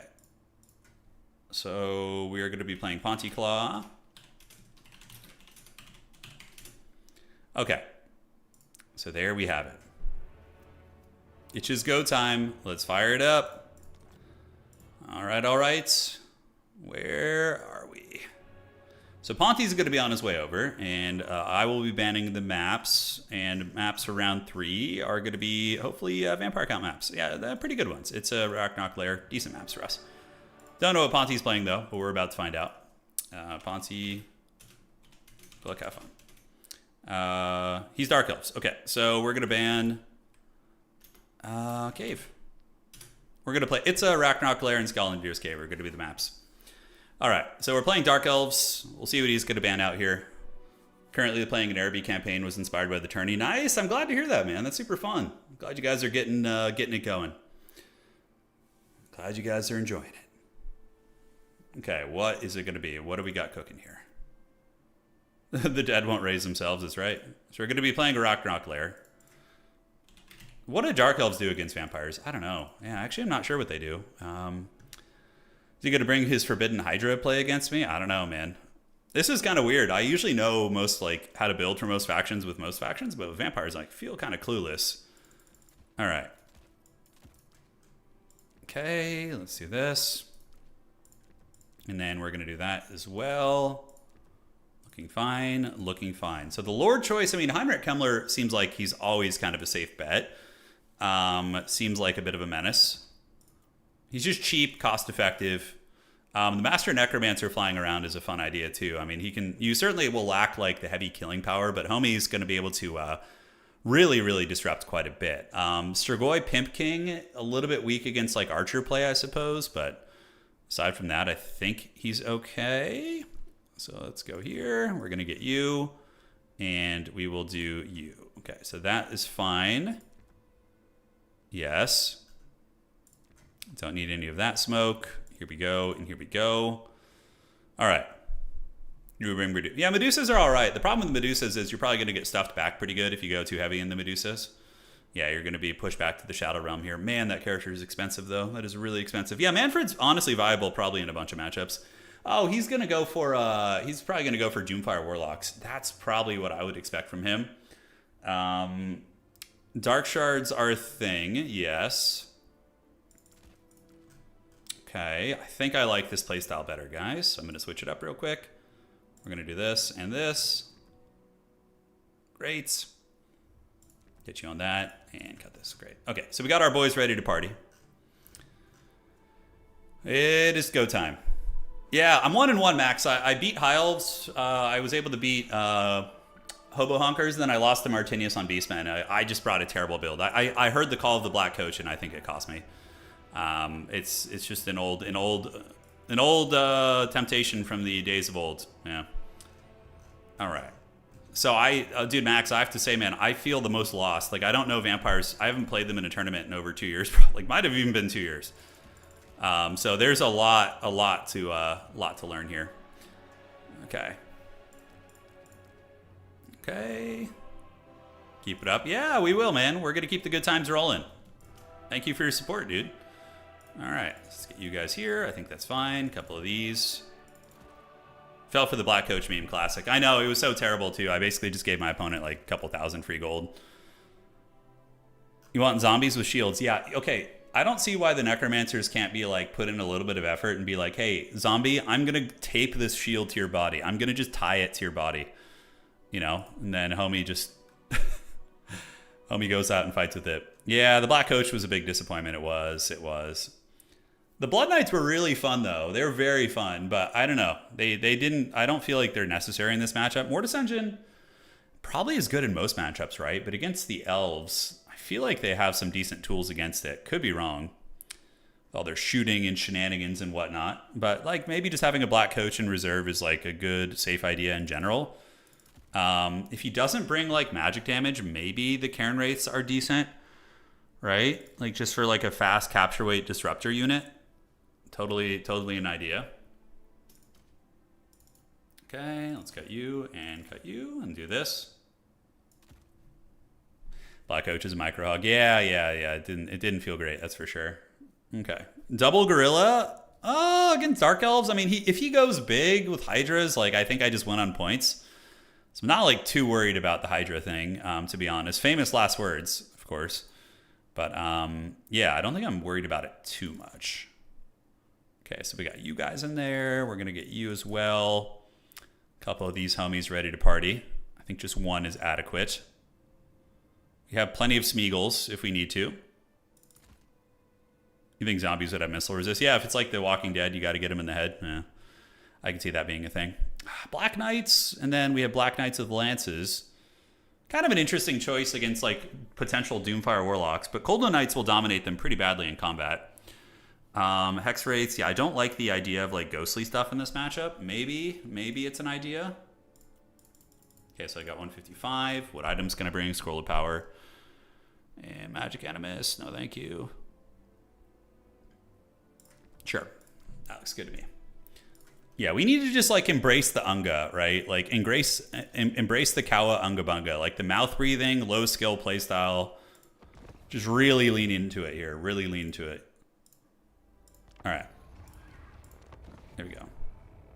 The zombies do have missile resist represented by their 12,000 HP. I mean, you're not wrong. You're certainly not wrong. If you want to see weird zombies, watch the Walking Dead spinoffs. I have watched them all. Yeah, I know that. I just love zombie like survival stuff. You know, there's something about the zombie genre in general that just like it's fun to watch. With that like thought process and power fantasy of like how would I survive this, or like how would the area I live in handle this? Like that's why I like zombie media in general. Granted, yeah, The Walking Dead fell off pretty hard for me after like, man, I started to lose interest when it got to like season 7. Like the whole arc with the saviors. I know they killed off main characters, but it wasn't just that. I don't know what it was. But I still finished it all, and I've watched all the spinoffs just because I like the universe and I like the the zombie genre in general. But yeah, it definitely fell off. Right now, I'm watching the Fear the Walking Dead, but I know it gets really bad in the later seasons. All right, that is one of the ones I had to catch up on. All right, so we got a little bit of mouth breathing here. We got zombies, we got skeletons, we got corpse carts. We have a Master Necromancer. He's going to be sheaving all over my opponent, flying overhead. 2 Crypt Ghouls, going to be Vanguard over here. We're going to get one over here. Do a Rick Grimes impression. I don't know if I could. Yeah, I'll practice it off stream and then ask me again another time. How's that sound? They were cooking with Fear the Walking Dead. Yeah, no, I'm enjoying the early seasons of Fear, actually. I'm enjoying the early seasons. It's been fun. But yeah, no, the whole like Max Brooks. I don't know if you know who he is, but he wrote a novel called The Zombie Survival Guide. It's not a novel; it's really like a handbook. It's really fun. You know, World War Z. The book for that is also quite fun. Okay. Coral. Yeah, Andrew Lincoln's great though. He was such a good Rick Grimes in his prime there. All right, so we just my opponent's doing like an SE build. Yeah, Corsairs. We just grab the objectives and live our best life. Yeah, that's it. We don't care about anything else. We just grab objectives and win that way. All right, so the Smeagol's are coming. The Master Necromancer. Ooh, we have a nerd fight in the sky. It's Crone Hellebron. That's a cool build. All right, so the homies are going to go. We have the 2 White Kings who can chase down some of these characters and honestly are pretty damn good fighters. So we're going to get 1 Smeagol here and 1 Smeagol right here. We're going to get that point. The Necromancer would probably lose in a fight against the Sorceress. unironically. So we're just going to get this point, and then we're going to retreat away. So then they're going to run. Everybody else is going to go up this way. Smeagol's going to grab that one. And last but not least, what do we want to call in? I'm just going to call in my slower elements first to do a little something there. The White Kings, we can go and just kind of, you know, threaten these characters. So let's get in the bushes, and then we're going to get you guys to head down here and put you in control group 7 for now. And we just try and win on points, basically. That is what's going to happen. Pretty interesting build, though. Yeah, like all the skirmish. I don't hate it. That's going to be a burning head, so we just run this way and dodge it. That actually didn't really connect with us, so that's a pretty big win for us. All right, so we do see the hand bows. Scouts, Wraith boys are coming. We're going to go get Count Chocula here, and you guys are going to get back that way. Great. So we just got to kite and be kind of annoying here, essentially. Yeah. All right, so Smeagol's, and we're going to get the White Kings to go here, and one White King to go here. They have pretty high armor, so they're pretty stalwart against the Scaps Wraith in my experience. So, yeah, got to watch out for that. All right, so, yep, Cryptors, let's get them. And Vampire Man is flying and running. Scaps Wraiths are going to need to run. So let's get these guys back. And he just did his, like, big scary buff. So we need to just basically peace out right now and get away. Yeah, so we're just going to run. We're just going to run here, keep the Smeagol's in there, get you guys here, and now we can get both Smeagol's back, and the White King needs to just flee. Yeah, just get away. Get into the trees, you know, live your best life, and we're probably going to invo you once the fire wears off. That's going to be the plan. Okay, so we got that objective. Looks like we can take everybody down here, get the ghouls back, and let the White Kings, or not the White Kings, but the big dogs get in there and fight. And we can come in and get ready to use some of these chaff units here. All right, so the Smeagol's can push. We have halberds coming in, and we can also, yeah, get some raised dead on them. I think that's going to be nice. All right, so in we go. And I need to use the Scaps Wraith, so we're going to do a Scaps Wraith on... Those are Harganeth Executioners. Not going to be much damage, but we'll just do one right there for starters. All right, looking good. And, yeah, now the whole party's coming down here, man. The whole party is on its way in. So in we go. We're going to do an overcasted Gaze of Nagash on these guys. I don't know what kind of damage that's going to do there, but we're going to give it a good old college try and see. So we do a Gaze of Nagash, and it does kind of melt that unit. I don't know if that's worth the Wind's Magic, though, so it feels a little bit bad. But the White King characters, they need to run away from Crone Hellebron, and let's go ahead and get in some more Cryptors. All right, so Cryptors, you guys waddle this way. My opponent did ninja that outside objective. That's a big blunder. I shouldn't have let that happen, but yeah, it's all good. We have 2 still, so we're still in this game. And the value trading is even, which is never good news for him. All right, so let's get you guys here. You guys keep chasing, and you guys keep chasing here. We do see some scary guys coming in. And did we get the invo off? We did. All right, so Raised Dead is on the table. Let's get back, get back. Get the Cryptors coming in. Yeah, have them pile this way. You're going to stay right here. And is he going to go with the Crone Hellebron? Yeah, he's thinking about it. We do see a big flyer coming in now. Smeagol's going to rotate down under this way. And I don't know what's going on with those Cryptors, man, but they got a little bit out of position there. All right, White Kings, just keep running. Let's get the Dire Pack and Vanguard. They can pop up and help. So we're going to try and chase, and we could turn around and fight a little bit. That is a Feral Manticore. But we have a lot of units down here on this point, hoping it's going to be enough. All right, so the middle could be in some danger. Let's go ahead and get you here and you here. If we can catch his Lord slipping here, that's going to be really, really bad for him. Oh, I think he just blundered pretty bad. All right, I think he just blundered. So now we have his Lord trapped here with the Dire Pack and some ghouls, although it looks like she's kind of getting away a little bit. So let's get the big dogs in, get you here. We're going to go ahead and drop a zombie summon right here on you. And yeah, just keep chasing that character. Just keep having fun. So that's a zombie summon right there. And then we're going to do the Lesser Raised Dead on you. And hopefully just be able to grind these guys down. All right. So are the White Kings connecting? They are. Master Necromancer there is a little bit caught up. Let's go ahead and fight right here and get you guys in the mix too. So we're going to go after this character with everything. Yeah, looking nice. And big call into the back. Vargeist are going to be our best bet. But yeah, our White Kings are doing very, very good. So do we save for an overcasted invo? I think we do. Hopefully the White Kings can survive a little bit longer. We'll do a Scaps Wraith here, which doesn't do very good against those type of units, but it's still damage. You know, it's not insignificant. All right, so if we can take down Crone Hellebron, the Crone Bone, then I think we're just cooking. And if we can get a big invo to kind of save the day there, I think we're going to be in great shape. All right, you guys dodge. And we're going to do an overcasted invo on this White King. Yeah, so that's going to hit both of them and be quite big. All right, so she got smashed up. Ghouls are pushing. Those are going to be Shades with dual weapons. Oh, that's why it did so much damage. Interesting. All right, so Dire Pack is still up on her. We're going to look for a zombie summon here in a second. A couple Smeagol's can go pile in there. And let's go ahead and get some big heavy hitters coming out. So we're going to get some big flying monsters, some beasties. Moving the Shades. You guys go right there. Necromancer Man is in trouble. So we're going to do a zombie summon on your face. Get the Corpse Cart coming over to help. And the White Kings are still in great shape. All right. So they're just bumping and grinding, helping to fight these Corsair Handbows. And we do manage to tie them down. All right. So on the low ground fight, they're being overwhelmed. Pretty heavily, actually. Let's get some zombies coming over here. Corpse Cart needs to come in. White Kings... if we can take that down, that's going to be very nice, especially if we can get some of you guys coming in. But I think we're I think we're winning some games. No, Benji, his Lord probably has enough mass to push through that type of a situation. So no, it wouldn't have been, it would have slowed them a little bit, but probably wouldn't have been worth it, all things considered. All right, let's keep the big dog going. And we've almost got his freaking man score down, which is going to be nice. And now let's get another flyer coming out. Yeah, these guys are just so mean. They're such good units. All right, and we're going to take all you guys up to the middle to make sure we don't lose that, while the Master Necromancer continues doing his thing. All right, so big fights underway. Corsairs are being dragged down a little bit. Let's go ahead and make sure we hold that objective, which we do. And we're going to have Scab Scrates in a couple seconds. So Zombie Summon over here is going to be very nice. Yeah, it's going to be very, very good. Let's get the White Kings in there fighting. And the big man needs to come over and do what he can. All right, Cryptors. Yeah, everybody just pile in. Hey, everyone, get in here. That's going to be the plan. All right, so big dogs, win the blob fight, win what vampires are good at, Scab Scraith, and we're going to do that right down the old face.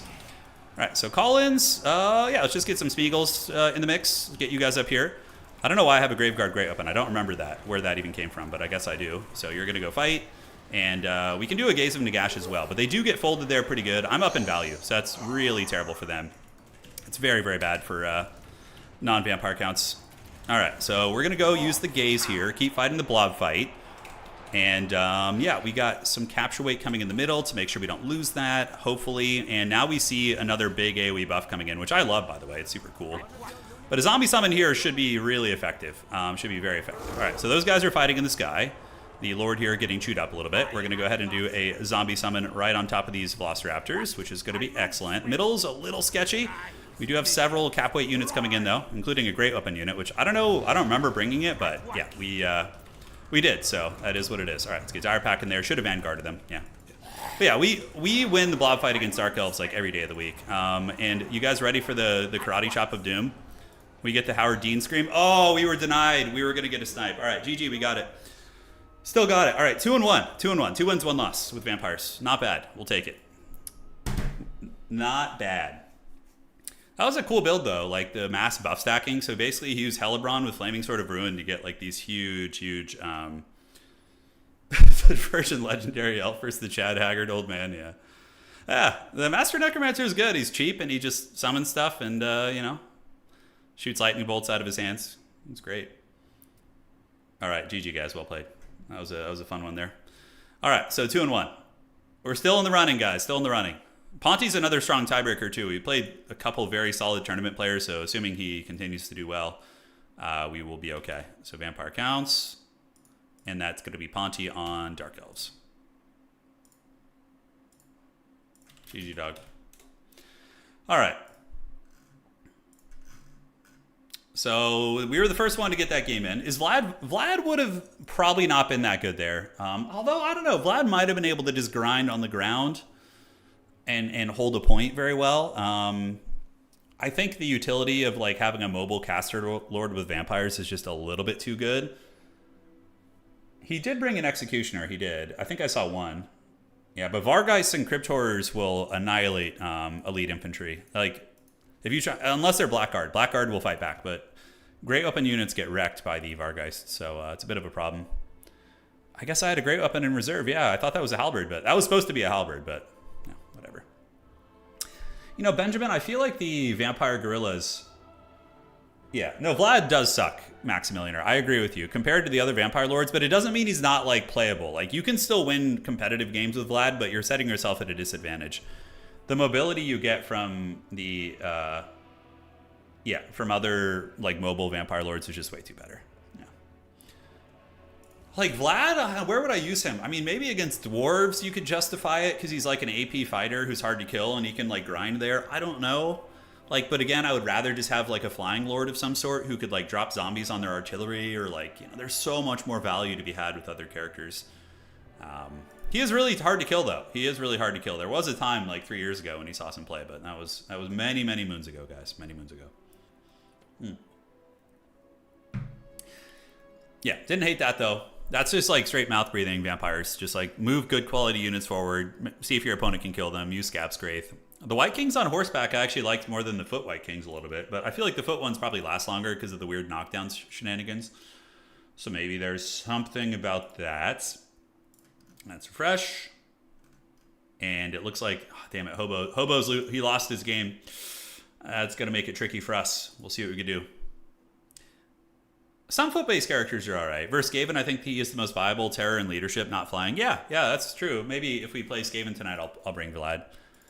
Isabella von Karstein's a fun character too. Like, I wouldn't be opposed to trying her with like double White King and then using the Blood Chalice to heal them up. So it's, what percentage of a heal is it? 26 seconds. So it's like a 30, 40%, 40 something percent heal with Vigor as well. And how many charges do you get? Okay, so you can healing cap all your characters with Isabella. That's actually kind of cool. Honestly, like just Isabella and a Hellsteed that game probably wouldn't have been terrible. What would that have costed? So we keep Hunger, cut Red Fury, get rid of that. It's quite a bit more expensive. So if we go on horseback, yeah, the Necromancer, I would have to cut like one Crypt Ghoul, but then you get the free healing. And I probably wouldn't have lost a White King with her. I don't think so. Vampire Gorillas, I kind of like two of them in a single entity fight. I feel like it's not bad.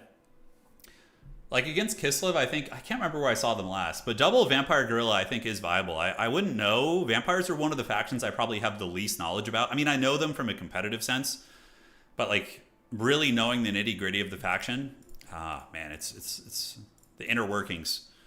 I don't know. We have Max in chat. He can talk about the Vampire Gorillas, where those might be good.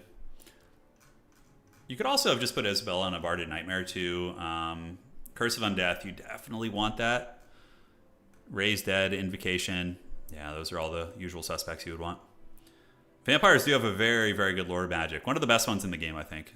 Their lore magic. They have like an insanely good sniping spell, anti-elite spell, Winds of Death, Gaze of Nagash, Raise Dead, Invo. Probably some of the best spells in the entire game.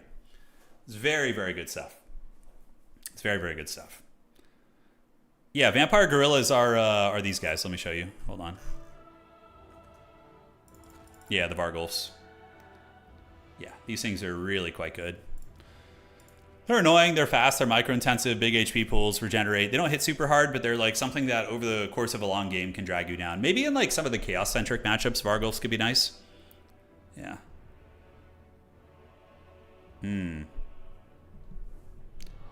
Okay. Let's check the tournament, see how things are rocking. And man, guys, do we have any updates when friggin' Dawn of War, the new Dawn of War is going to come out? Have they said anything? God, it's been such a wait. Just imagine Isabella flying down and forcing open the gullet of a White King. Yeah, what I imagine is that's really funny. It's like actually Isabella flying overhead and just like dropping the chalice from like the skies like into the mouth of the White King. Yeah, it's pretty funny. It is pretty funny. Yeah, being immune to flanking is pretty nutty. They don't take any penalties when they're hitting the back or the sides. It's very, very nice. Let me see. These guys regenerate, the gorillas, right? They have the hunger, yeah. Yeah, that's what, it's not regeneration, yes, but they have the hunger. So they're in combat, they heal up, which is still really good. Going to be a little bit harder to heal cap them than just standard regen, but yeah, immune to flanking, pretty cool, man. There's been tons of dev and game info, but I don't know about the release date. Yeah, we don't know anything yet, do we? We're still waiting in the shadows, trying to see what's cooking up with that. Well, hopefully sometime soon, my friends. Hopefully sometime soon.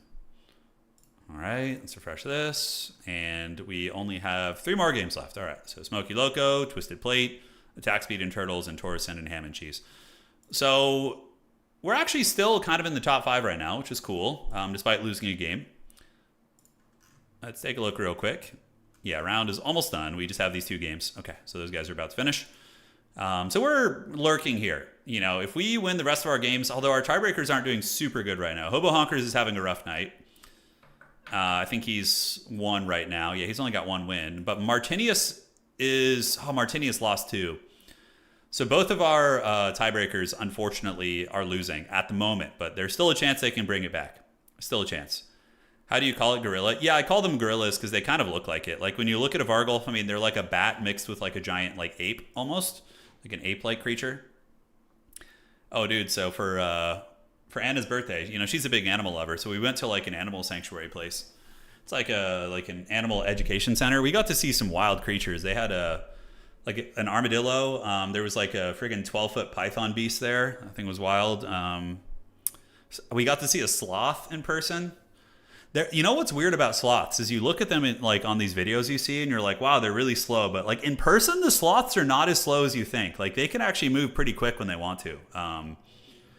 I don't know if they move slow in the wild, slower, or maybe it's a different species of sloth. But this sloth, dude, he was moving on his monkey bars that he had. He was able to put in some movement. How much longer are you playing? Because I can watch all night. I'm going to be playing, so probably for another 3.5 hours, I would say we're going to be going. Yeah. Give or take. Cults of Chaos mod, is it maintained? I don't know that one. Cave trolling. I don't know. Yeah, but the sloth was wild. Yeah, it was like, it was much quicker than I expected. I thought it was just going to be like a potato, just barely moving. Yeah, they're good swimmers. They're pretty fast at night. Yeah. Wild creatures, man. The armadillo is like, what was trippy about the armadillo is when it moves on the ground, it's like little legs move super fast, but then it's like upper body, like doesn't move, like it doesn't gyrate with its movement or move with its movement. So it looks like really kind of like a giant bug running on the ground. How many sloths could you take in a fight? I have no idea. They do have big claws. And apparently they have really sharp teeth too. Yeah. The one you saw literally did not move at all, just chilling in a tree. Yeah. Yeah, it's function to conserve energy. Yeah, makes sense. Makes sense. All right, so we got attack speed enjoyer and turtles are me. And we will see what is going on. Vampire counts do not have Mourngulls. They're an extended roster unit. So in the campaign, vampires I think can get them, but dude, yeah, you can see they're here, but you know how it's in the extended roster technically. I think Creative Assembly just like made some sort of a mistake, and they're in, but you can't select them while you have the unit caps on, which is what we use for competitive multiplayer. So yeah, they're not like technically there, but that's what's going to happen probably with the Nagash roster is we're going to get I'll use Blood Knights with swords if the matchup calls for it, but we're probably going to get like a hybrid faction. Like Nagash is probably going to get a hybrid faction, which takes a couple units from Tomb King's vampire counts as well as Vampire Coast. Excuse me. But from there, I suspect he's going to be able to also lead the vampire counts. Like I think he'll be able to lead vampire counts, but he'll also have his own sub faction that will be its own thing, which is going to be very fun. Somebody in chat, Pun says, I find it funny that the sloth's primary defense is that they're so pathetic and nasty that it's not worth betters to hunt them. Yeah. Yeah, they're interesting creatures. They are interesting. Okay. Let's get that. Okay. Turtles are me and Smoky Look. Okay. Let me know when done. And then the other player is going to be Attack Speed Enjoyer and Turtles are me. Quite a duel of fates. Enjoyer, let me know when done. All right, there we go. Okay. All right. You want Aranesso, the living roster? Yeah, I think that'd be really cool. That is like, I kind of miss that a little bit from Warhammer 2 a little bit. You guys remember when you would pick Vampire Coast in multiplayer? You could choose to play. Let me find Vampire Coast here. They're around here somewhere. Ye old sea dogs. There they are. All right. You could choose to play the Pirates of Sartosa. And you guys remember in multiplayer, they actually had living units. And same with Avalorn. So you could play Avalorn in multiplayer, and you would get access to Dryads and a Tree Man. And this was in competitive multiplayer, like Quick Battle and stuff. I thought that was kind of cool. I thought that was really neat. I really like sub-faction type stuff. I think that's a good way to kind of explore multiplayer without the developers needing to do a ton of work. I don't think that's ever going to happen in this game from CA. I just don't think they're willing to put in the effort, but it could be very cool. Like imagine if we could get sub-factions, right? Like there's a couple sub-factions of the Empire where you get like Stirland, you get Averland, and you get like a unique lord, and like everything's mostly the same, but they're missing a couple things, but in exchange they get like 2 or 3 unique units. It'd kind of be like a historical title of sorts, right? Where like when you play like, you know, Western Roman Empire, Slavs, whatever, like sure you have a lot of overlap in unit archetypes, but they have like a couple unique units, which could be fun. I don't know. We got some ideas, man. Sub-factions, yeah. Sub-factions. Give them to me, dude. Give them to me. And army abilities as well. All right. Twisted Plate is there. So Twisted is here. So we should have a buy-round point. Let me refresh this. See what's going on. All right. All right, so Twisted is going to get his win. All right, yeah, it looks like one of the players dropped. He dropped himself, and then we have Attack Speed Enjoyer and Turtle's Army. All right. Okay. Okay, so Homie dropped, and then we just wait for the last game to finish. Got only one going here. So undefeated players so far. We have Lydon, Potatoes, Devil, and then 8-Bit Warlock as well. Martinius, Alexander Big Nuts. Oh man, are we gonna have to play Martinius again? I wouldn't be opposed to that actually, because at least I got a taste of the matchup. Alexander Nuts might be on coast. Taurus and Blood Penguin. Wow, these are some really strong players with 2 wins. Holy shit. Okay, it's gonna be hard. Anticity does theme sometimes.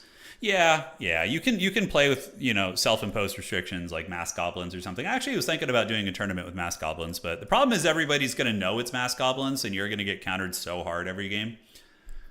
Anna's birthday was great. We had an amazing time. Yeah, we went down to LA. We went to Little Tokyo. Went to an animal rescue sanctuary. A few other things. It was a good time. It was a good time. All right, so let's advance to Swiss and see who we're going to be playing. Is it a rematch with the dreaded Martinius? Find out on today's episode. It is not. Potatoes Devil is going to be our opponent. All right. And Goblins, round 4, GLHF. Let's get it. All right, so we're going to get in here. We got Potatoes Devil as our opponent. A worthy foe indeed. And Potatoes Devil, we're up. Vampire counts. And he's going to be banning first. So this is round 4. We're 2-1. This is do or die for us. We definitely got to win this. We could still get in with 3 wins, but it's highly unlikely. But we'll try. We will try. Yeah, you can win. It's not... You can definitely... Kenry, we've been to like all those farm sanctuaries. Yeah, it's very similar to one of those, yeah. It was in Silmar. Silmar has it. It's in Silmar in Los Angeles. It's like a place where they... It's an animal sanctuary where they rescue like not always exotic, but just like animals that had been kept as like illegal pets or had been like mistreated or something. Like this sanctuary takes them in and takes care of them. Yeah, it's a great. It seemed like a great place. All right, so vampire counts. Feels so evil playing vampire counts. It just feels wrong, dude. Okay. You guys wanted another Bigfoot stream for Anna's birthday? Yeah, I'm sure she would. That would have been her ideal birthday, the dreaded Bigfoot.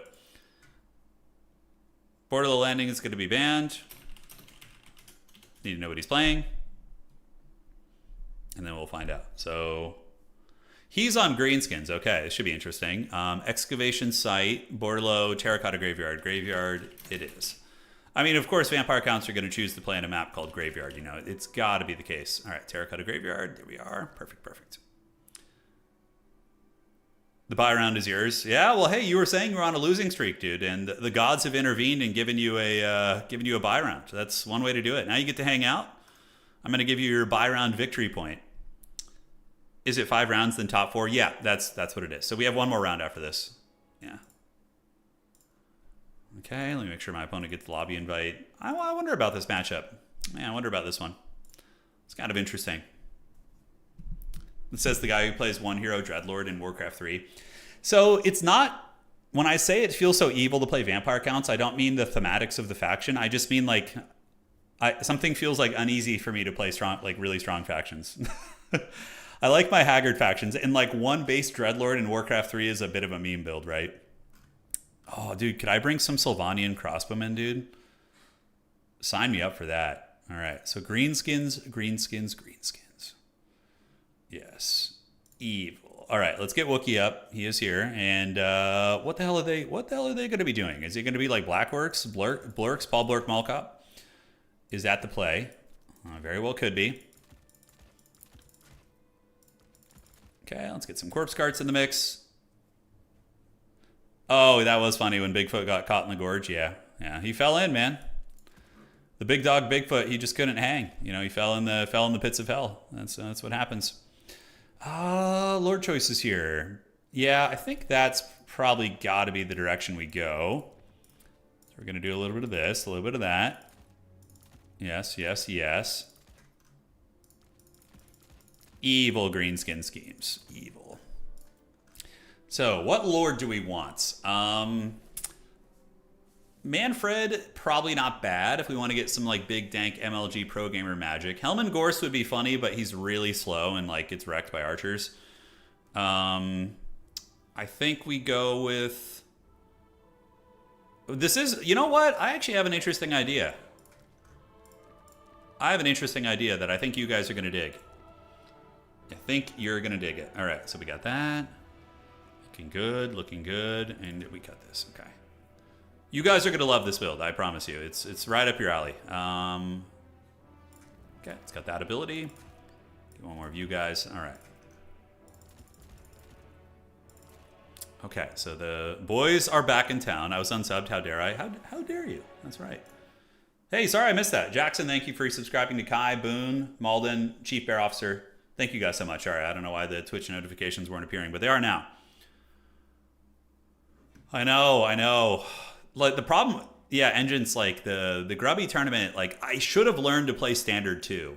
Because if I could have switched to standard in the grand finals after my opponent like practiced against my meta, against my Dreadlord, like I think I would have had pretty good chances. That was a mistake for sure. It was definitely a mistake. All right, let's get some bats, some of these guys. Get one of you homies in the mix. And then. No, and then. Choices.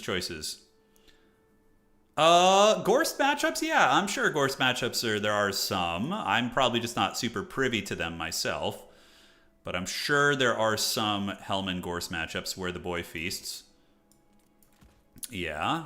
Loving the build so far. It seems like it's coming together pretty nicely. Let's cut you. And how much is that going to be? Is that going to be 1050? Oh, it's so close. Tried so hard and got so far. We'll see if it matters. All right. Spam black coaches. Stop. No, just no more of this. You know I want to win this, right? Like, I want to actually have a chance of winning here and not just be like a meme master. I don't think that's actually particularly useful. So we're going to get a couple of these. 1, 2, and then we can get you. Yeah, that looks a little better to me. Okay, I got a good build. I think it's solid. There's one element of the build that's a little bit memey, but I think it'll be fine. How do we enter the tournaments? Pretty straightforward, my friend. So what you do is, let me get you here. You just join the Discord channel, Mad Hatter. I dropped a link for you there. And then you wait for announcements, and then you just follow the sign-up instructions. Pretty straightforward here. You guys are going to love this build, though. It's very cool. I don't know if it's going to be good, but maybe it will. Maybe it will. What about, like, are Cryptors actually good in this matchup? Do we have any need for, like, Cryptors? I feel like leaving home without a Cryptor is usually a mistake. You know, this feels like a little off. Yeah, feels a little bit off to me. All right. The black coach on paper is supposed to like wreck infantry. That's like it's like a long-term infantry grinding chariot. Yeah, that's like its whole squeeze. But it's more often than not a bit of a disappointment, sadly. But you know, what can you do, man? What can you frickin' do? Okay, so we got 3 of these. Do we really need 2 of those guys? I don't think so, actually. Yeah, I don't think we need 2 of those. Seems like a bit of a fool of a took play here. Let's get you guys, and then we're going to go ahead and whip out this. And then zombie. Okay. There we go. That is a Vargulf on the screen. Oh, he actually kind of looks like a Vargulf, doesn't he? Yeah. Wookiee definitely has some Vargulf energy. He really does, yeah. A little majestic creature. All right, round 4, guys. If we win this, then, you know, we're in the running for top 4, which would be pretty sweet. We're going to play Musion's color scheme. Because Musion, the yellow, looks so freaking cool. I think if I were to play Vampire Counts in tabletop, you know, I don't think I will ever, but if I were, I would probably do a Musion color scheme. The yellow and the black looks so freaking good with, like, the creepy vampires. Yeah, it's awesome. They have a couple lag, yeah, a couple, but, you know, we will see. We will see. Potatoes is, like, big thinking here, dude. He's like, are we in the wrong map?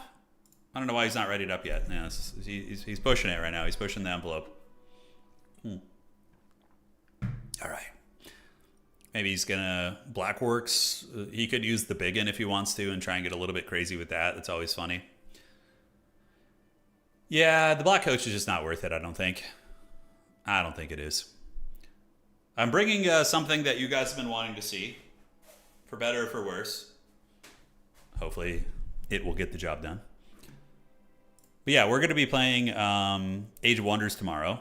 You could actually, you could do a really good game of with Vlad von Karstein. Yeah, you could actually make Vlad and Sylvania really effectively now in Age of Wonders. Now that they have like a true vampire faction. Oh, that'd be so fun. Is the Red Duke a character in the old world, or is it set before him? I think it's set before him. I'm not sure. I don't know the timeline of Musion very well. Like if it's like a thing from the setting we're in, or if it's like an old world one. All right. Here we go, guys. Musion versus the Bloody Hand, and we got some cool flavor there. I had such a good replay the other night with the bloated corpses actually doing work for me in a game. I used them to ambush somebody on a creative assembly map on Arnheim. It was so funny. Yeah, the replay will be going up soon. Yeah, it could be a big rogue idol. I couldn't resist, guys. I know he's not very good, but we got Vlad von Karstein. Because come on, dog. What's the point of playing this game if you're not gonna have a little bit of fun? So we got Vlad. We got some skeleton spearmen, and then we have a Graveguard Halberd to deal with War Boy spam, and the Stearnsman as well. All right, so 2 Banshees. Chad von Karstein is going to be here. The Banshees will be very disruptive, of course, and then we have 2 Hex Wraiths, which we're going to use to probably just go over here and grab an objective real quick. Corpse Cart number 1, Corpse Cart number 2. Come on, how many of you guys wanted to see Vlad? Tournament has been beyond all reason so far. That's right, it has been. Cohen Bar, so tomorrow's what day of the week? Tomorrow's Monday. Probably will do a Beyond All Reason / like RTS stream tomorrow. No, Tuesday, because tomorrow we have Age of Wonders, and then so Tuesday would be the next day for that. Yeah, you can't bring his lady, unfortunately. So we're gonna go grab this. Banshees are gonna go here. Blorks, Giants, Grom the Paunch. Don't know how he's gonna deal with the magic stuff, but I mean, yeah, Vlad is definitely going to be in potentially some danger against all those units. He has nothing to stop a Mortis Engine, really. So he could probably just call it a Mortis right away, actually. I don't think that'd be a bad choice. Vlad will not have a great time versus the big dog, though. Yeah, cool build. Usually people play kind of like skew-type builds against vampires anyways. It's not uncommon at all. Yeah, I don't have a good answer against Grom. I really don't. So it's kind of a bit stressful.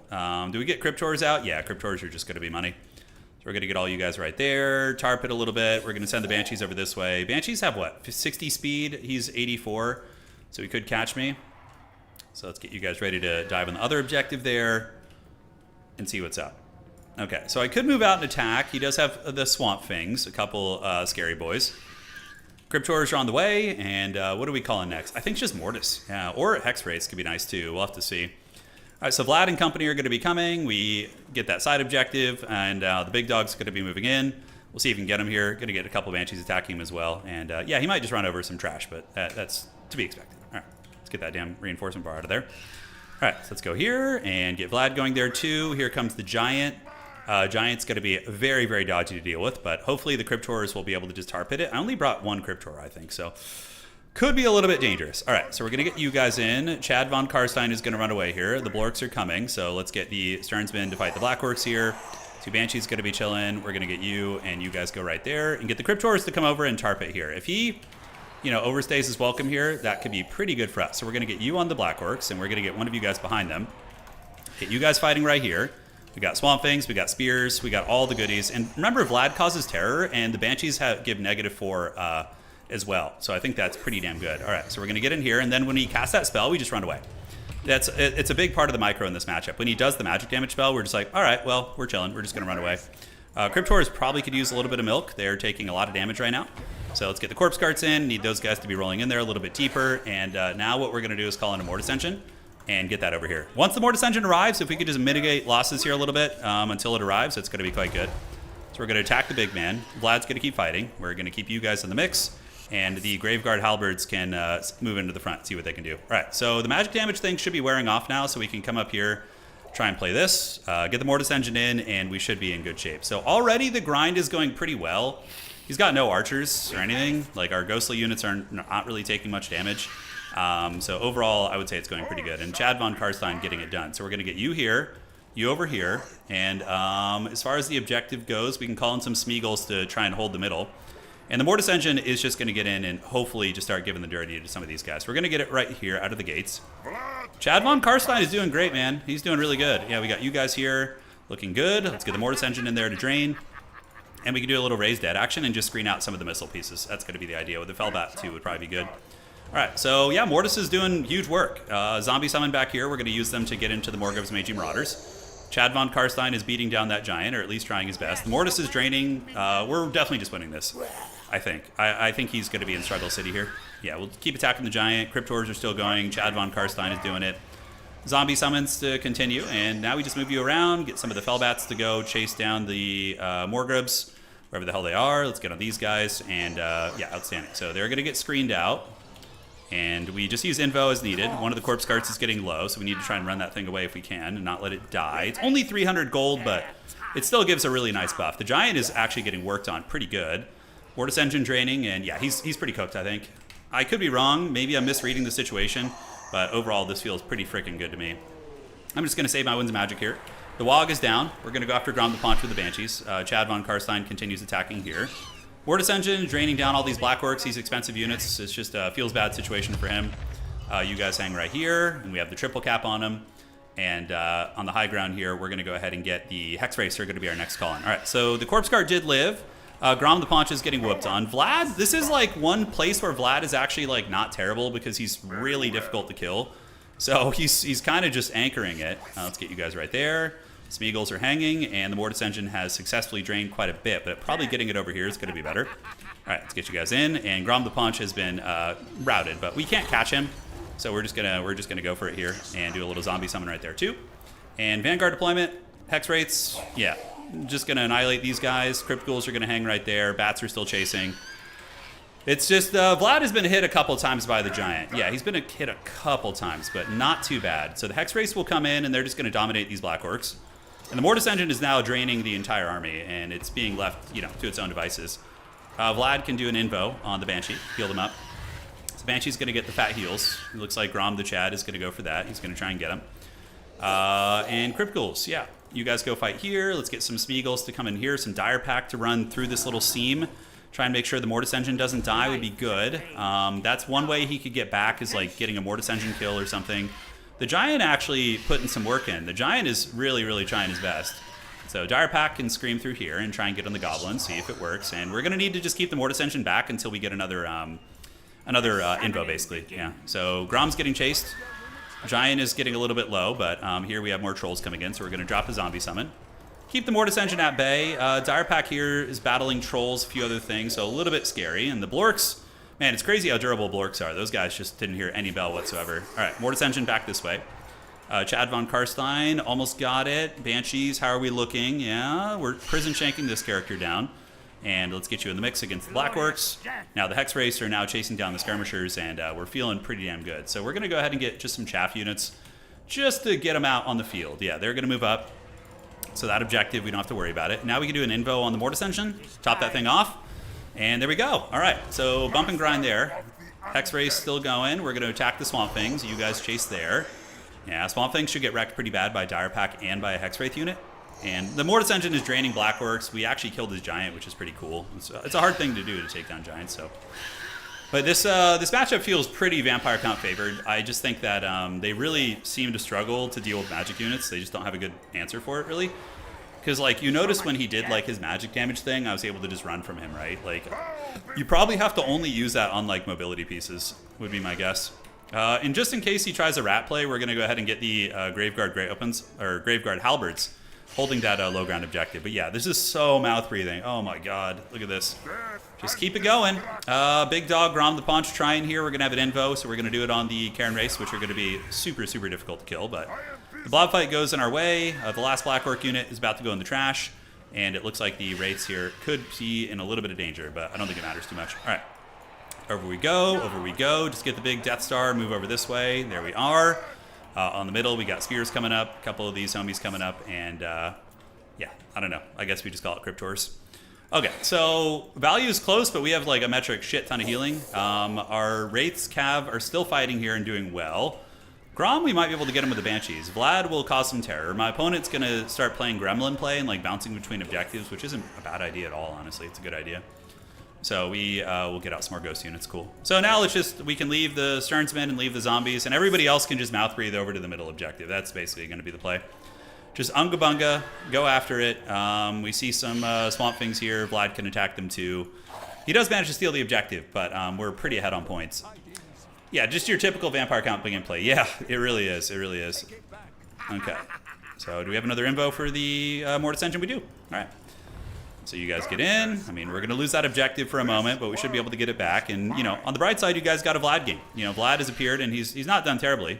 A couple Karen Race moving up. Graveguard Grey opens will mitigate the capture there. And then we call in some Spiegels to make sure he doesn't get this outside objective, because that's the next logical play is to go to objective 3 and try and steal that. So we need to try and keep that in check. All right, so everybody pile in and help. The Mortis Engine might die here. It doesn't matter. It's pretty much unwinnable for him here at this point.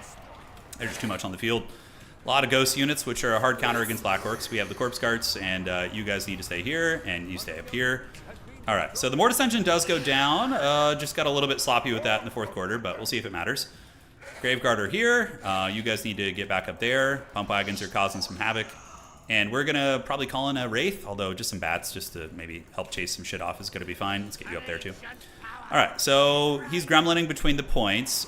Here we do have quite a bit, including a halberd unit, so I don't think he's going to be able to do a whole lot there. Corpse Cart needs to come here, and are we in danger of losing this high ground point? Let's find out. So we're going to get you in. We got Stearnsmen coming. We got you guys coming here, and Dire Pack will pop out in a second, but yeah, we got that one. GG.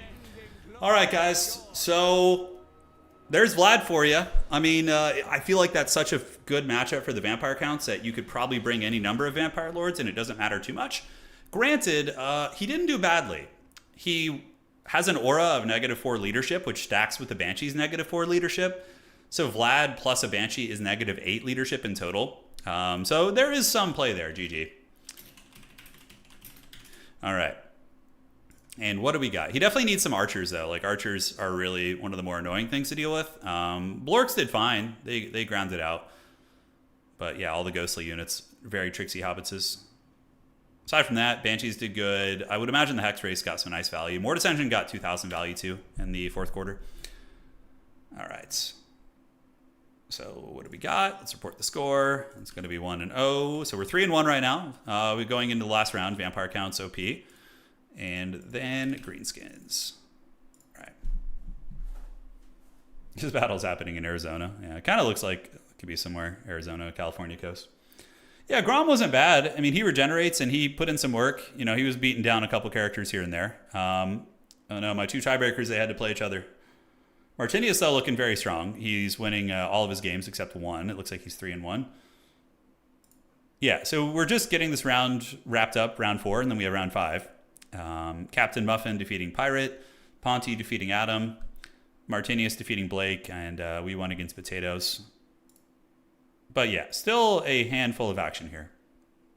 You just tuned in? Yeah, 3-1 vampires. 3-1 vampires. How's it looking? Yeah, so we're in the running. We're in the running. It'd be pretty cool to make top 4. I think it'd be fun. Blood Penguin, thankfully, we need to hope that he doesn't catch us. He's a very tough player to beat. We'll see. We have a good chance of making top 4, a very good chance. If we win our next game, we're pretty much guaranteed. So that's got to be our goal for the next match. Vampire counts really don't have too many natural predators. There's only a couple factions which have been doing well against them. We've been seeing Bretonnia doing very well against vampire counts. We've been seeing Tzeentch and Demons of Chaos. Those are like the 3 factions that I would say, and Nurgle too, actually. Like, good Nurgle players can definitely take on vampires. So yeah, Nurgle, Tzeentch, Demons of Chaos, and Bretonnia probably are the worst matchups for vampire counts. If I just had to guess off the top of my head, Wood Elves seem like they could be hard too, actually. I think Wood Elves would probably be a big problem. Yeah, so Wood Elves I would maybe add to the mix there. Could be wrong. Could be wrong, but that would be my my guess at the moment. Sigmar forbids this, does he? Okay. Apparently, Sigmar forbids this. Yeah, Wood Elves seem like they would have a lot of good counters, like the missiles being mobile and hard to lock down. How's this? I was like, can you upgrade your Dryads in multiplayer? But it's like, no, you can't. These are the unit caps ones. So you can get the Avalorn Dryads. What do they have differently? So They look like they're copy pasta. They just have like a different look. No. Yeah, those are copy pasta, but the Wargrove of Woe ones. Yeah, that's kind of interesting. Those ones I think have slightly different stats. They have Frenzy is what it is, right? Yeah. Warriors of Chaos, a lot of vampire counts too with the right build. Wood Elves and Chaos Dwarves are hard but not terrible. Okay, understood. Yeah, Warriors of Chaos can do so much, especially with the new Chimeras. I bet you that's a bit of an issue. Chimeras seem like they can do well. That's why I brought the freaking Von Karstein Lord earlier. I was like expecting Homie to bring double Chimera against me, but he did not. Yeah. You're saying Altdorf is like London. No, Altdorf is more like the Empire is obviously more geographically located to like Germany. Yeah. Like some sort of a German city. Yeah, Bretonnia is like kind of... Bretonnia has obviously major French influences, but it does have some English influences as well. And it's always fun. I know that's been a critique of Warhammer Fantasy is that it's like derivative, but I think that's like what's fun about it. It's really cool to like look at real world like influences on some of the Warhammer Fantasy stuff. I think it's a good time. Yeah. Yeah, the Empire in this game is like the Holy Roman Empire, basically. Right. Yeah. Tzeentch, though, like Changebringers and Air Force Dominance is really hard for vampire counts to deal with, I've noticed. Like, they seem to just get wrecked. But it's okay. Vampire counts karate chop a lot of factions. They deserve to have some hard counters, you know? They definitely deserve it. All right, so what do we got left? Lydnan, 8-Bit Warlock, Turtles Army, and Alexander Bignuts, and then Ham and Cheese, an attack speed enjoyer. And, we are good to go. Albion is Britain. Yeah, there you go. Yeah, there you go. There you go. And then you have Atlantis out there in the Seven Seas. You have ye old Atlantis going. What is a faction we've neglected for a long time? That was kind of the inspiration today. It was like, play vampire counts. We haven't played them in years. Yeah, I don't know. Maybe we'll do Norska next. We'll play some Norska. Play some. Who else have we not played? Slaanesh would be weird. I haven't. Man, Slaanesh is probably still very strong. I think they are. I think they're not as popular though. People kind of burnt out playing them. But the Sky Junk is the ultimate counter. Yeah, it is, dude. That's how you get them. You get them with the old junk in your trunk. The Sky Junk. Against vampires, like one Fellbat is going to ruin your... Although you can probably win the skies with Cathay against vampires if you really go for it. You know, just get like a Dragon-Blooded Lord, like Righteous Lances, couple Crowmen, Celestial Lion, Moonbirds. Like you have ways to win the air against vampires. But the Sky Lanterns, I think, are more of a land battle piece. Granted, I don't think they're useless. But yeah. Bretonnia. Oh man, Bretonnia would be a wild one. I don't know if I have the skill set for that. We'll see. Doc. Does anyone ever play Skaven in these tournaments? Yeah, I played them. I played Skaven not long ago. If you go back 2 streams ago, I played Skaven. We had a really good run, actually. I think we went 4-1, did we? Or was it 3-2? I can't remember. We had a pretty good run with them against good players, though. We beat some strong opponents with them. Skaven are one of my favorite factions to play, actually. I don't know why. I love all the Haggard like weapons teams and schemes. I think one of my favorite games we had last stream was the frickin' Warp Grinders. We had success with the Warp Grinders. I don't know if you guys remember that, but that was kind of an interesting one. All right. Let's refresh. And we're almost there. All right. 2 more games, and then we got semifinals and grand finals. And we will do it to it. Just play Tyrion High Elves with 2 Bolt Throwers. Bolt Throwers aren't very good, in my opinion. Yeah, I don't know. I don't know if they've been popularized, but Tyrion is unironically not a bad lord. Like in domination, he's pretty survivable. He's fast. He has a little bit of crowd clearing. He's like cheapish too. If you just go for like, you know, Heart of Avalorn and a sword, it could be worse for what he is. Although, man, yeah, only 4,900 HP, but I feel like he's not a bad choice. Your Skaven YouTube videos are so... Yeah, you like them? Yeah, Skaven are fun, dude. I don't know. Okay, let's just play Skaven again next time. I think we've decided. Skaven would be fun. We could play Tzeentch. We played a Tzeentch team about a month ago, but I think I want to keep playing Skaven. Norska and Slaanesh really going into the villain arc. No, I don't like the OP factions. I definitely don't. I wonder how Norska's doing nowadays, though, after the changes. I still feel like Norska's really good. Kurgans have kind of come into a good place in the meta. Kurgan Horseman Grey opens really nice burst damage. They're like a Walmart budget version of a Hellstrider, sort of, in a way. Or a Seeker of Slaanesh. Seekers of Slaanesh have that big armor-piercing burst when they get you, and Kurgans can sometimes do that too. Yeah, they sometimes can. You guys know you want the Skaven glory. You want it bad. We could even do a doubleheader tonight. We could do like 2 back-to-back tournaments where we have a little Skaven rat tournament at the end. I think that could be pretty cool. We'll try and cook with that. What does Demons of Chaos look like? Dude, Demons of Chaos, David, are like so hard to like put your finger on. It's like, look at how many units they have. Like it's hard to say what they look like because they can do so much. Like you can play so many different styles with them.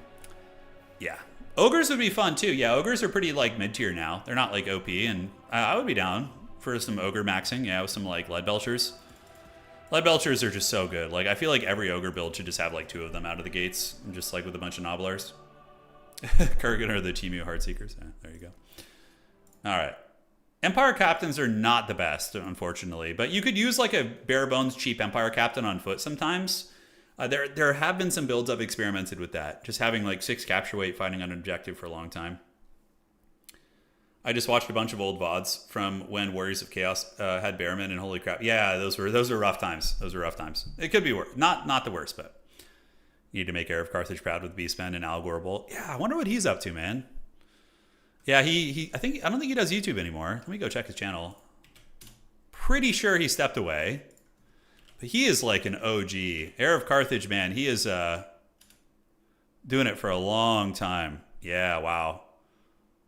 Let me go to his channel real quick. So the last video he posted was a year ago, yeah. Yeah, he was the man. Heir of Carthage was the true hero. He is one of the reasons I started YouTube, that's for sure. I used to watch his videos on break at work. Just loved it, man. It was super fun. All right, so we're ready for the next round. Let's go ahead and advance this. We're going to do that. Lead Belchers are the bane of your lizard tournaments. I know, Wildfire, they're super annoying to deal with. All right, we got Captain Muffin, dude. The dreaded Captain Muffin. Where is this gentleman here? Okay, I see him. All right, so we need to win this one. Round 5. All right, so we got our round 5 matchup, ladies and gentlemen. We have the Muffin Man. He's been doing pretty well in the tourney, so we're going to see what he's cooking with. Captain Muffin. Look, have fun. Oh, he has an armadillo as his picture. That's funny. Considering we just saw one yesterday. That's pretty good. And the maps are going to be Changer's Madhouse, Pit of the... Oh, we have Pit of the Everchosen here, by the way. Yeah, a bit of a meme map. Heir of Carthage was one of the first Total War YouTubers who started watching. Me too, yeah. Yeah, and then there was Prince of Macedon. I remember him as well. He actually did multiplayer.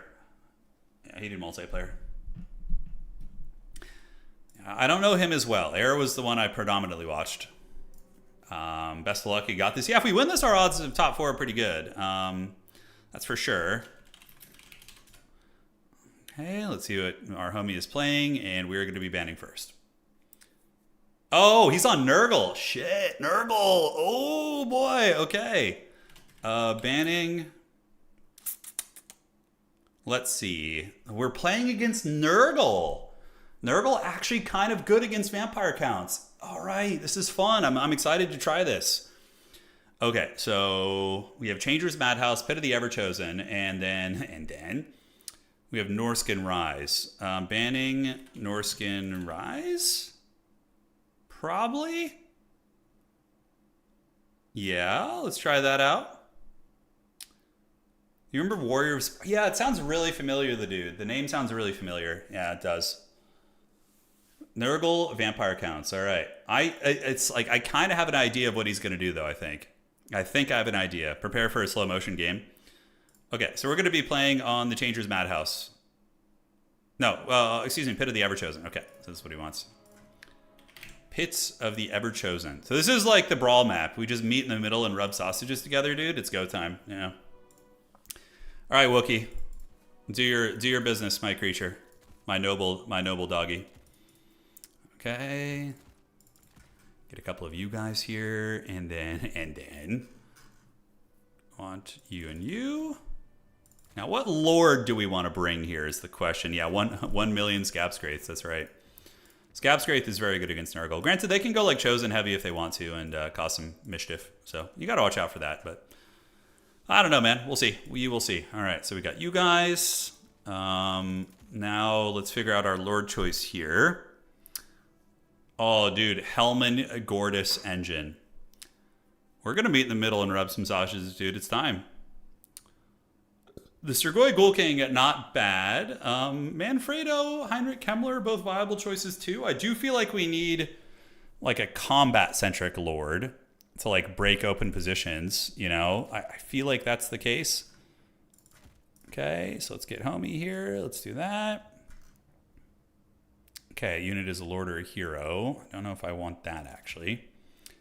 So what cool options do we have for like the vampire lords? I know we have the Blood Dragon, we have the Lamian, the Strigoi, Pimp King is always pretty neat. We could be dealing with like Rot Knights, you know, that's something we might need to worry about. So maybe we get you, yeah. Don't hate this idea. The picture of Wookiee reminds me of the Robo-Dog from Battlestar Galactica. Oh man, I love that show. Battlestar Galactica is like one of those shows you just binge watch so freaking hard, man. Holy shit.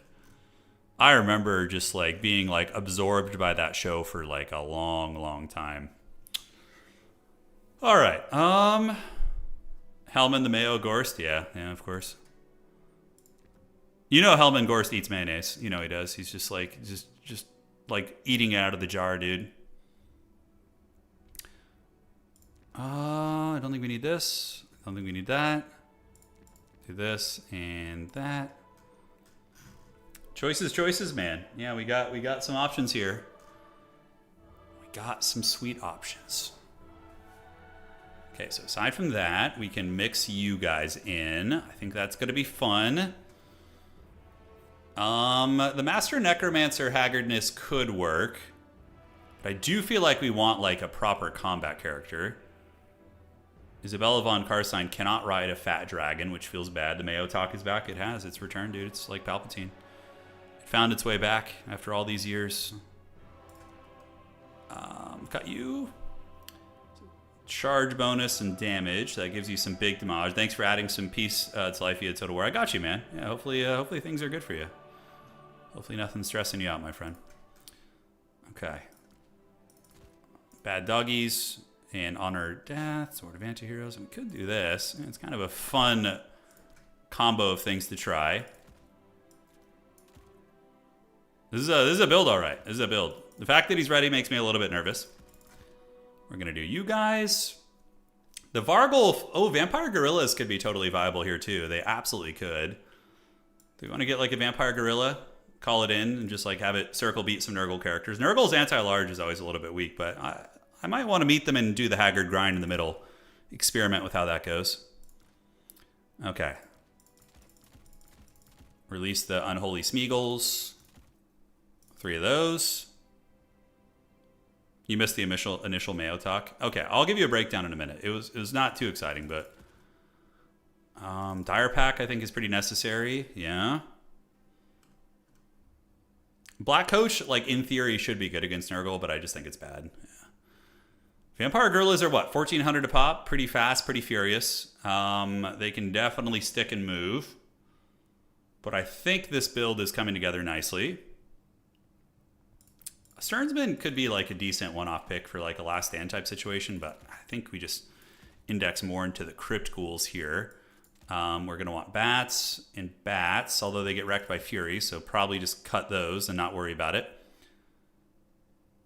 I'm having to do a big think because I know how a Nurgle player would think through this, so I'm trying to be a little bit of a sneaky hobbit here, you know?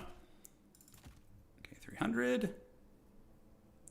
So doggy and doggy.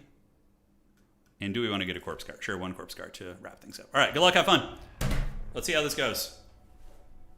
Captain Muffin, dude, I know he's up to no good. He's got some evil-ass schemes underway, I can assure you.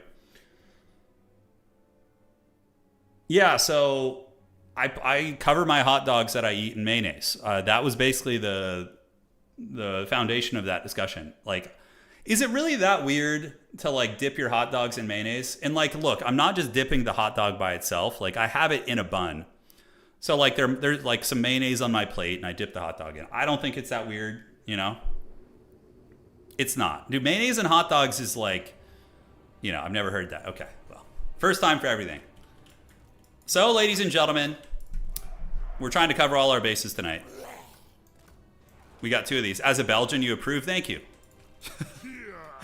You should. It's good, dude. It's good. Mayonnaise goes so good on hot dogs. It's so good. All right, Vanguard deployment. So we have a mass mobility build.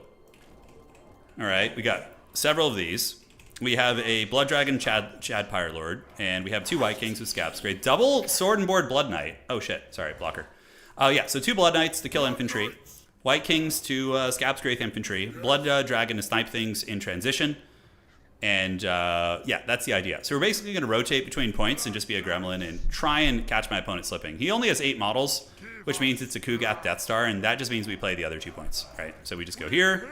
We go here, we get a couple of zombies going up this way, and you can go there if he's not going to play that. And he's actually going to his back objective. Interesting. So we're going to go here. What does he have? He's got Plague Ogres. Oh, Tamaracon. I love that. Okay, this is a pretty Chadly little build we got cooking. All right. So let's get the White Kings here. You guys are on the way out, and he brought some big anti-large. So now what do we want to index into? I don't know. Kinda tricksy hobbitses. So what are those? Those are not chosen. He's going to be letting me have the 2 objectives, believe it or not. So we're going to get those. And we need to go start getting some Scabs Crates, getting those off, or on cooldown, I should say. So no more dissension from him. It kind of makes me think I should start playing this more standard. So we're going to bring some Skeleton Spearmen over here. Do that. We're going to get you like so, and then we can get you to go here. You zombies are going to sit here. We're going to do a little bit of this. And we're going to just kind of bring out like the usual suspects, like Corpse Cart, you know, infantry, which we have. Yeah. Nobody wanted the pit fight there. Nobody wanted it. All right. He doesn't have any waves. Does he have okay, he does not have that. Okay, so let's get back. Do a little bit of this. Tamaracon with his big Ogre Death Star. I feel like it's like a Tamaracon campaign battle or something. But the Chad Pyre Vampire Lord is going to creep there. And we're going to go ahead and get you guys here. So wherever he goes with his Death Star, we got to just like, you know, make him nervous about it. Those are the Frolickers Bubonic. Yes, they are. Okay. Just kind of keep him a little bit interested here. You guys lurk. We're just kind of posturing for breath attacks, but he's paying attention. I could get a big one right there and probably wreck those guys. So we're gonna. Oh, he's on point with it. Yeah, look at this guy. He's on point. So I just canceled the breath attack, forced the micro attacks. Skeleton Spears on the way over, and we're gonna get some Sword and Board Blood Knight. So the White Kings can come back this way. Let's retreat with you. You guys come here. Corpse Cart comes here, and we're gonna get one of you guys over there, and just kind of play like a really, really annoying playstyle, like very annoying. And hopefully we'll be able to hold. Let's find out. So Zombie's going to chill. We'll call you guys down here. The White King characters can get on those gremlins. And it looks like Tamer Chad is going to be going. We'll get you back here. And now we're going to go ahead and get a Scabs Wraith number 1. And Scabs Wraith number 2 is going to go down as well. And then we just pile in and wreck these guys, basically. Yeah, that's going to be good. All right, so the Spears have engaged. Blood Knights, there's no sense in fighting here. We don't need to fight. We're just going to go hammer his back objective and just sacrifice a couple Skeleton Spearmen. Which, by the way, will trade very cost-effectively here, like very cost-effectively. And we're going to just dunk on everything on the back objective here, get these Nurglings offline, get the Blood Knights coming over there, and the Corpse Cart will get there in time. Plague Ogres versus Corpse Cart does not feel good. And we're going to get some regular Blood Knights out. The mass Blood Knight play is underway. And just try and pick them apart here. So now we see the Rotting Riders coming out, which is actually a really nice ambush from him. So we're going to go ahead and drop a Zombie Summon on their heads, call you guys in, and see if we can beat the Rotting Riders. I think we can. With the Von Karstein, or excuse me, the Blood Dragon Lord, I think we can, but we're going to find out. We are going to find out. So you're coming here, you're coming over here. We do get a Zombie Summon on their face, and we have the 2 characters too. I'm hoping they'll be able to beat them up. Fleshy Abundance is coming in, and the Chad Dragon Vampire Lord really proven to be a menace. Well, we're going to drop an invo on you, keep you going, and yeah, I think we can win this fight. I do. Let's get you in, charge into those guys from the back a little bit, and we're going to call in some big Air Force boys. But the Skeleton Spearmen are doing very well, by the way. Because Rotting Riders can only do so much here, I think. With the big man, this Blood Dragon Lord, I mean, he's a menace. We're going to go see if we can get a freebie right there, too. And that is going to be some Marauder Horsemen being called out. So what we do is we just get some Dire Pack and we hunt them down. Yeah, that's going to be that. All right. So let's get this character. There are the anti-large ones. The Rotting Riders got folded. So we chase down this bad boy and get a little bit of lancing presence, and then we just run through, keep running away, and we do fold up the Rotting Riders, so that's pretty massive. We're going to hunt these guys down. We completely dominate the objective situation here.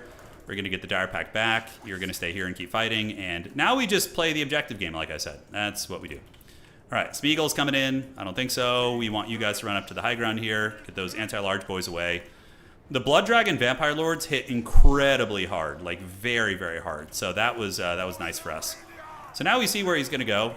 We have the double cap. We don't need to engage him. Like, you know, we don't need to engage him. we just hang out. All right, Dire Pack can lurk in the trees here. We can look for some breath attacks. And he is going to kill everything over here. But again, we have his back objective. We have a pretty good little army right here. Some healthy knights, some zombies, which I believe are a summon. Let's go look for Scaps Crates. And yeah, great. So these anti-large Blood Knights can just hang out like in between the two objectives.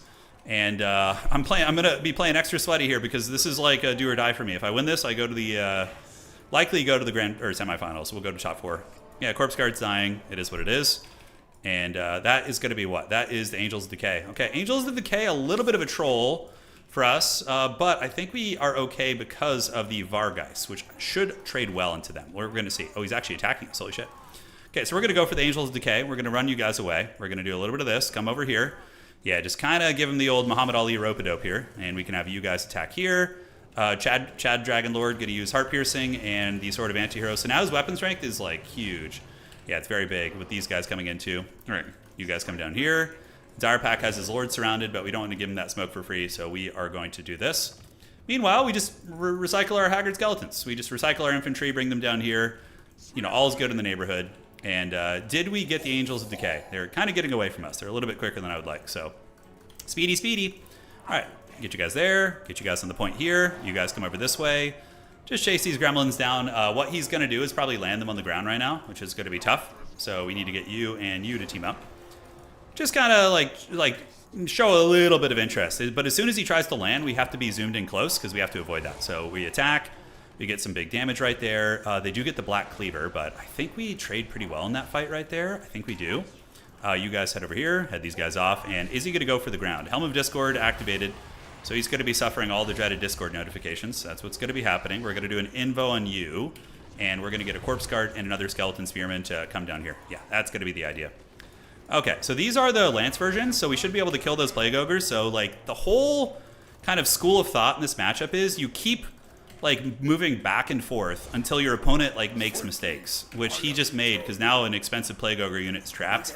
So we just kind of, like, surround them with all our Blood Knights, and we feast. He's going to get his objective back, but eventually we'll get to the point where we're going to be very, very comfortable there. So we did also get his Cav, and we get a full surround there. So very much like a Vulture playstyle. All right, let's go attack these guys again. Mortis Engine would be probably not super useful here. Yeah, let's get a Crypt Ghoul coming out. So Crypt Ghouls are coming. We do manage to fold up those Plague Ogres. So let's get away before Tamarcon arrives.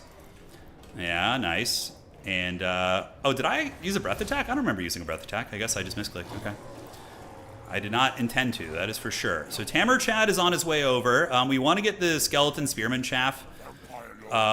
Ooh, those are Festering Stooges. All right, so Festering Stooges are a great target for our Sword and Board Blood Knights, so we're going to go for them. And honestly, I might feel confident taking a fight here right now. I might. Let's get you guys back. Dire Pack is going to be lurking with the anti-large Blood Knights, so let's get you guys in control group 5. Get you on the outside. Tamarcon, of course, doing his anti-infantry shenanigans. But now I think we have a good fight. Just surround those Plague Ogres. Get a zombie summon on them to break their momentum. And I think we win that fight pretty well. All right, and you guys just go fight the Festering Stooges. And yeah, look at that. The Ogres are getting absolutely just hammered down. Absolutely hammered. Yeah, beautiful. Beautiful little surround right there. I think that's going to be the end of Tamarcon's hordes. We call it a Mortis Engine.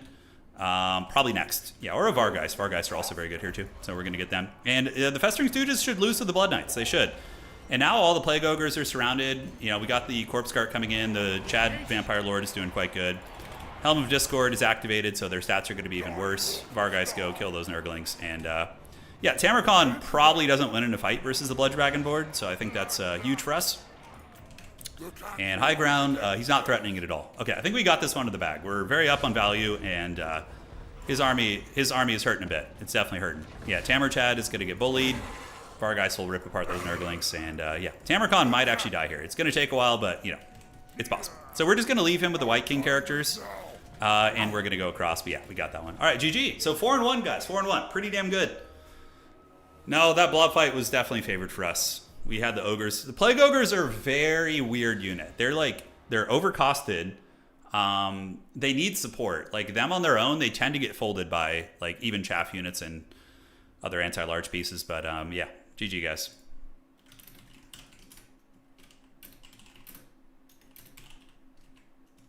Afraid of old...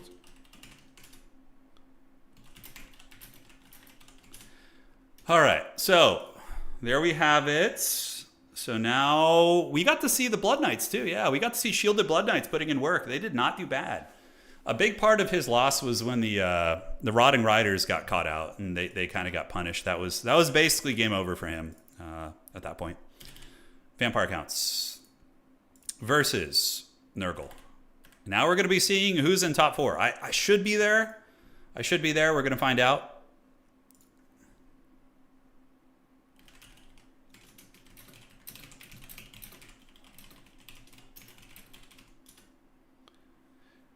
All right, no problemo. So Plague Ogres give Nurgle anti-large, but you need to have infantry support underneath them for them to be effective typically.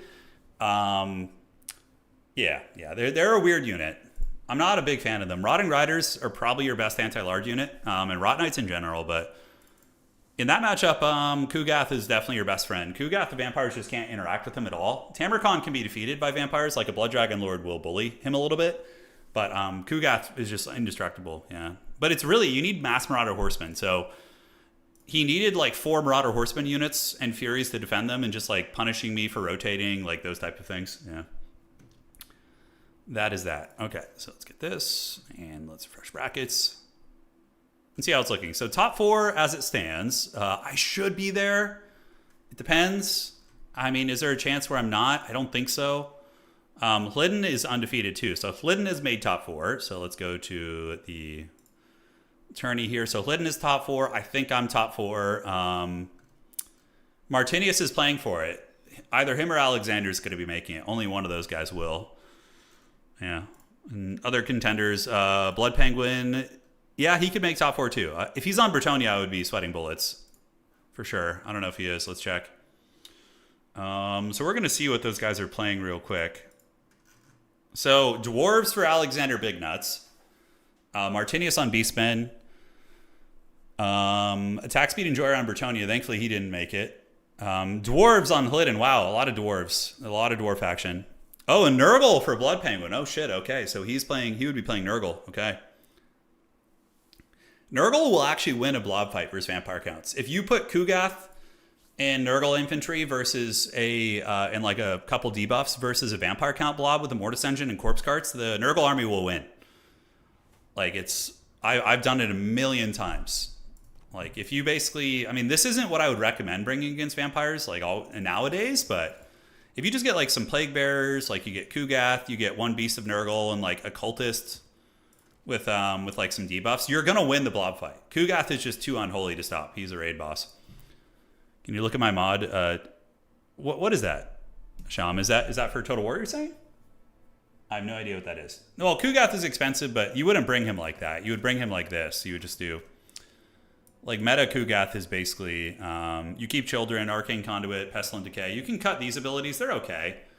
And then you get, like, Stream of Corruption and Fleshy, or, you know, Rancid and Fleshy. Like, some... He's usually around 3,000 gold when brought... in the most optimal way. That's usually the status quo there. Usually the way it goes. So yeah, there you have it, my friends. There you have it. Okay, so let me double check this. Let's refresh here. Round's coming to a head. Blake won his game, which is good. That gives us a nice tiebreaker. I don't know if he has any chances now. It was only his 2nd win, so doesn't look like it. You got to hang in there, man. You got to hang in there. Okay, so brackets looks fine. Kugath Nurglings, yeah, I mean, you could bring Nurglings in the vampire matchup. They're okay. You definitely want them for cheap capture weight. But Plague Bearers are actually one of the best units against vampire counts. They lose a little bit to the Graveguard, but it's not that bad of a fight. And your Mortis Engine will win it for you. So I think, what is my old Nurgle build? Do I still have it? Nurgle versus vampire counts is... I have 2 of them.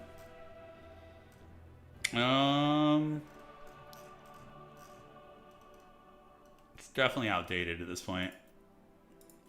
So this is the build I use if I'm playing against them on a map where I have a safe home objective.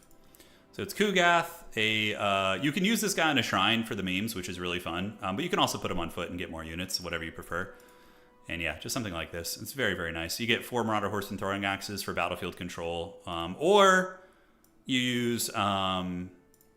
you can use this one. Yeah, this is a fun one too. You use a great unclean one, more mobility, and I've been experimenting with plague drones a little bit. They're not terrible. They can punch through some stuff after their buffs, but yeah, I don't know. That's the weaker build. Kugath is definitely the more meta way.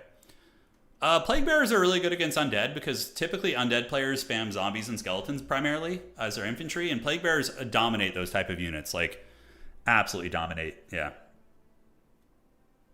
Like a Plague Bearer can take like 1 million zombie units, 1 million skeletons. It will struggle against Graveguard a little bit, but Graveguard, you know, your Nurgle monsters will deal with them.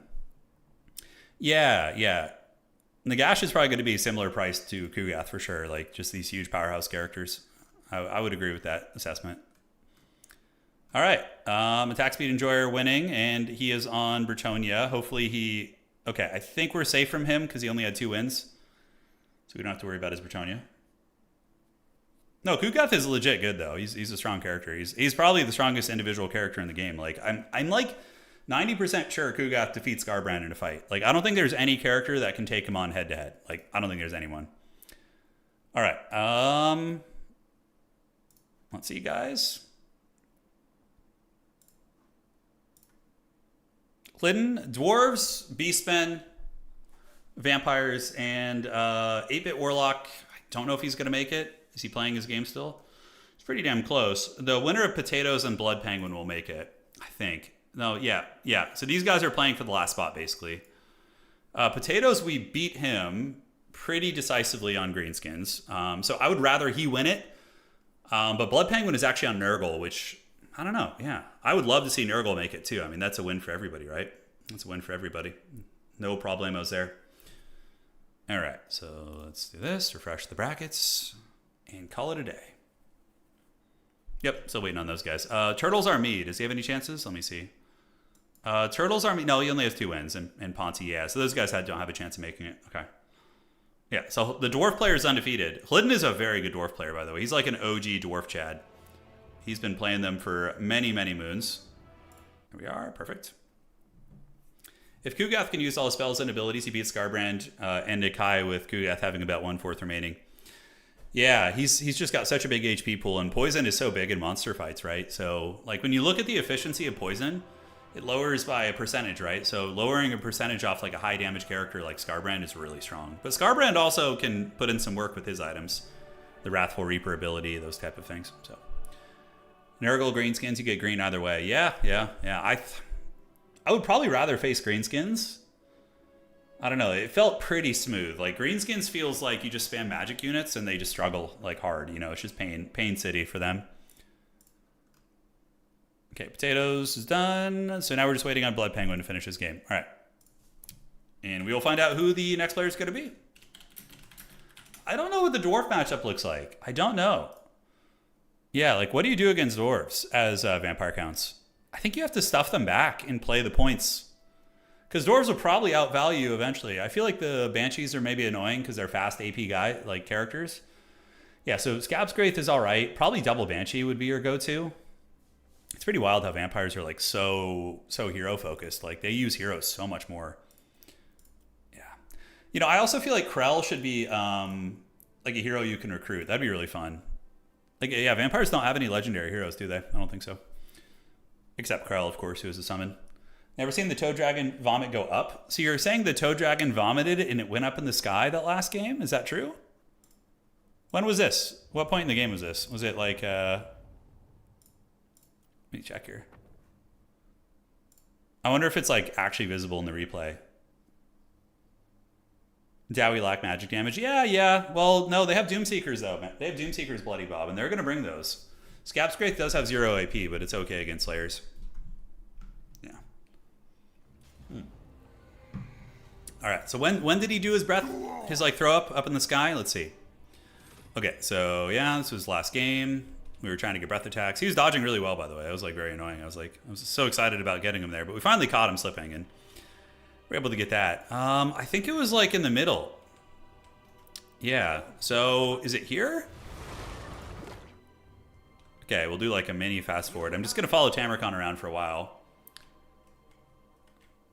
Okay. I think it was out here. Like there was a fight like out in the open field somewhere and he does the breath attack up in the sky. Did we miss it? Yeah, this is when he gets my back objective. One of your units You has dirty been dog. destroyed. Captain Muffin, dude. No mercy. Let me know if I missed it, because I know a lot of you guys saw it. I didn't see the straight up in the sky breath attack. After this, okay, we're watching. Like, that's pretty weird. Total War has so much jank, you know. It's kind of what makes it great, but also it's just so haggard. It's like, oh, does he breath attack my flyer? Like, accidentally? Hold on. Okay, here we go. Oh, shit. I didn't even know that was possible, dude. Look. Look, he's going into the heavens, dude. Oh, wow, okay. Oh, I've never seen that. I don't know if I've quite seen that before. That was so janky, bro. I mean, it drains my vigor. That's kind of clever. So it did drain the vigor off my Blood Dragon Lord. Oh, man, that's really funny. I don't know if I've quite seen that. It flew super high. It was crazy, I know. It was descending into Grandfather's Gardens up in the sky there. Yeah. All right. Let me check. Refresh brackets. And we're still waiting on it. Okay. Let me do this.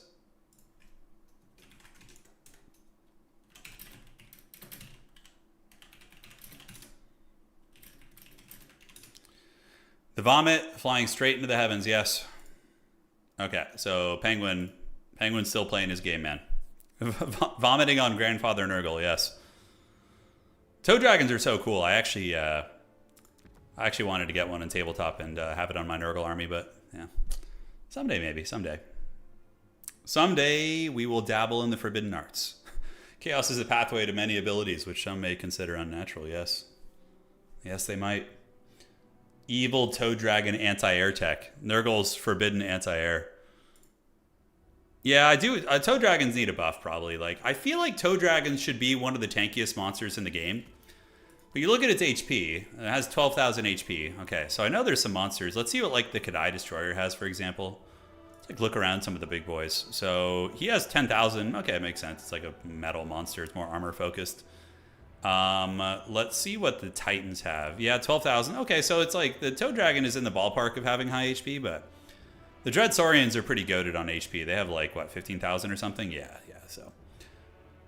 Dread Saurians are the apex predators, I guess, so it makes sense. The Toe Dragon shouldn't be like as stalwart as a Dread Saurian, probably, but could it use a little bit more? Maybe like 600 extra HP?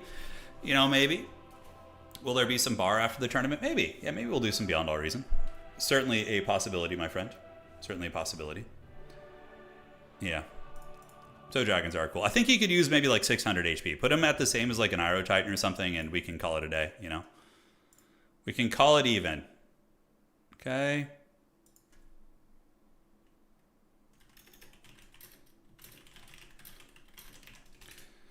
All right. So we're going to refresh.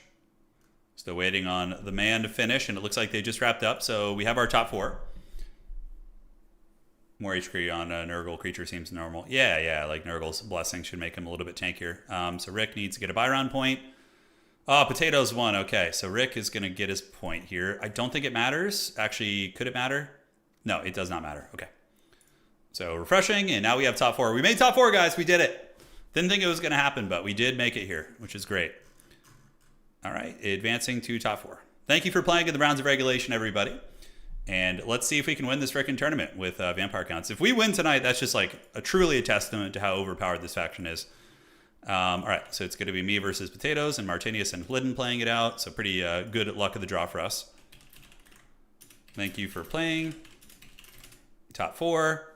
So we have Martinius versus Flidden. And then Beastmen versus Dwarves and Greenskins versus Vampires. And then it's going to be me versus Potato. All right, Potatoes Devil, let's get in your lobby and find him. Semi. Okay, there we are. And it is time. So we're going to find Potatoes. The curse of the rematch does exist, obviously. We're going to see what homie's going to be able to cook up for us here. Again. So he knows my build now. He knows. Although I did bring Vlad von Karstein, so maybe Vlad like saved me from having to show my real build. Yeah, Vampire Counts are definitely like on the stronger side. They're like top 5 faction. Yeah. Wood Elves, Beastmen, Vampire Counts, Norska, Slanesh. That's like, to me, that's top 5. Those are the top 5 factions in the game. in the current meta right now. Okay, so yeah, I'm going to be banning first. Yes, so we have Celestial Lake, Imperial Ambush, Creeping Swamp. Banning. Do we want to do Creeping Swamp? Banning, Celestial Lake, Ambush. Okay, so we're going to ban that map. Yeah, looks good. Unleash the Red Duke. Yes, the Duke will come. He will rise.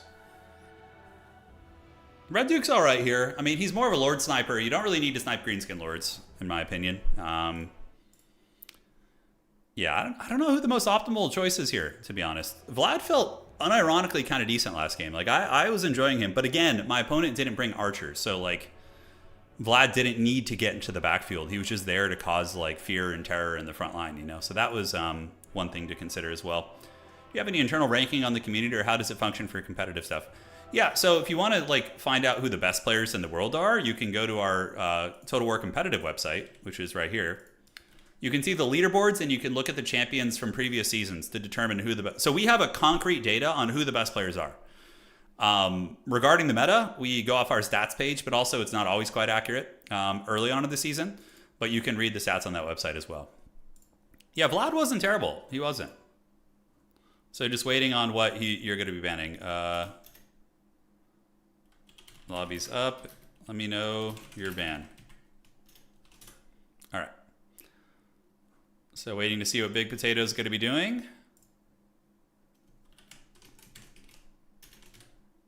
All right, all right. Yeah, Vamps have so many choices they do. The Blood Dragon is really good for blob fights. Yeah, the Breath Attacks, I mean, on a Zombie Dragon is very, very good. 19 Grail Reliquaries. Yeah, that's the real sauce right there. Okay, so Lake it is then. Okay, so homie's going to be on his way over. We're going to play the Celestial Lake. There we go.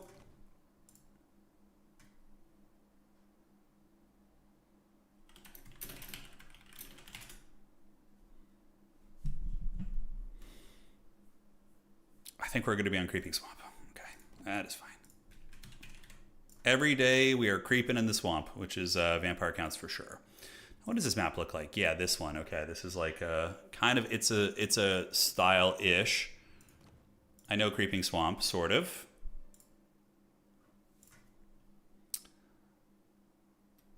Okay, so you want to play Swamp. Copy.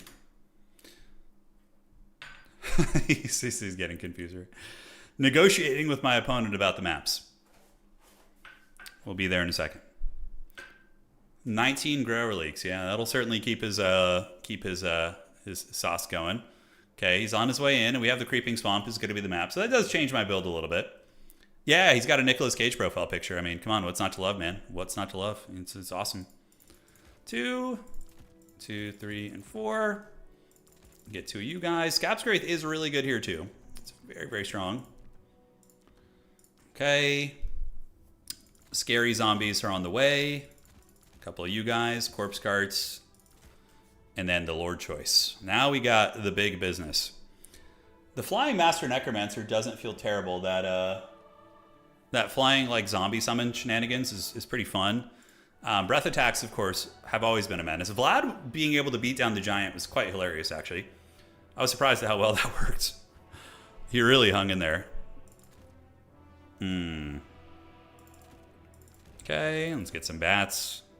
A couple of Cryptors for mass.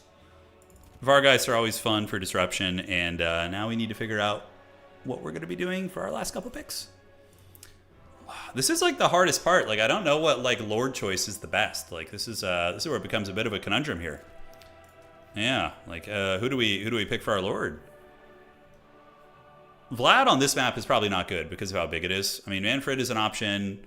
Having like a big terror-causing unit, but Banshees cause terror anyways, right? And so too do Cairn Wraiths, so I don't think you need to go too crazy in on that. Kemler and Echo with the Winds of Death. Yeah, it's a viable option. Absolutely is a totally viable option. Isabella, throw him a curveball. Yeah, I mean, that could be fun, the healing you get there. And she's a pretty good fighter as well. But, like, yeah, then you miss out on the dragon, which feels a little bit bad. Okay, so we have this.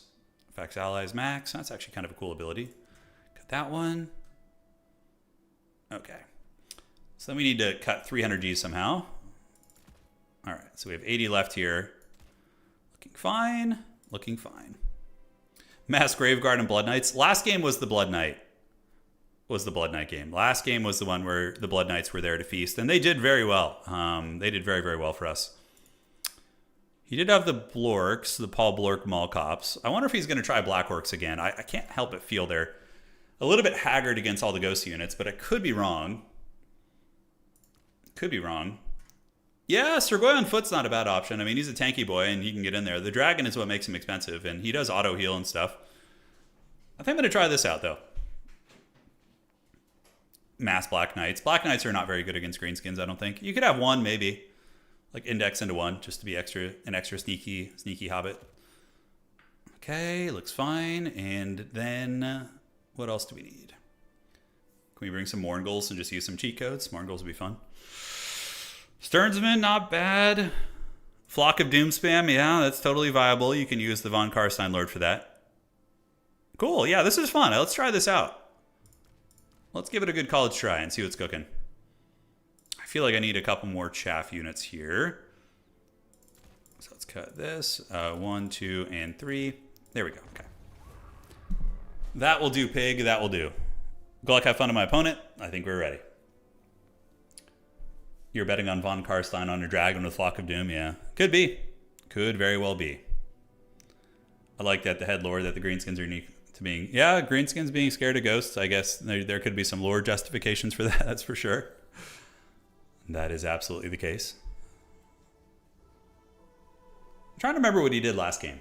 It was just Black Orcs with Giant, which I don't think he's going to do that again. I think Homie's going to switch up his build. I mean... It really didn't work very well. So I think that he probably will index into something else here. If I had to say. You hear, the Chihuahua agrees. I don't know if you guys just heard her right there, but she was like, yep, that's exactly what's going to happen. All right. We can get one of you guys. Cool. GLHF. Dominate the air with 3 wyverns. Oh my god. Dude, if he came in with like a wyvern air force, that'd be so funny. Holy shit. Release the squigs, yeah, man. That's what's gonna happen. Good luck, have fun. I would love to see him come back and win this and see what sort of tech he can come up with. Although my build is not super meta. The Lord choice is very off meta. We didn't bring Vlad, but we brought his girlfriend. So Isabella Von Karstein is here, and we're gonna see if she can get the job done. Yeah, Creeping Swamp, 3 objectives, side by side. It's a style. He might go mass mobility, try and play that way. Certainly a viable choice, but eventually he'll have to come in and fight. Hexwraith will win against Boarboy, but if Boarboy gets like some sauce and gets like yeah, okay. This is the map, isn't it? Okay, so we're gonna get you guys here, ready to pop out. The rest of the army is gonna pop up, so let's get you guys set up here. Here, we basically just want to triple cap him as soon as possible. His wife, thank you very much. Yeah, there you go, it's his wife. All right, good times.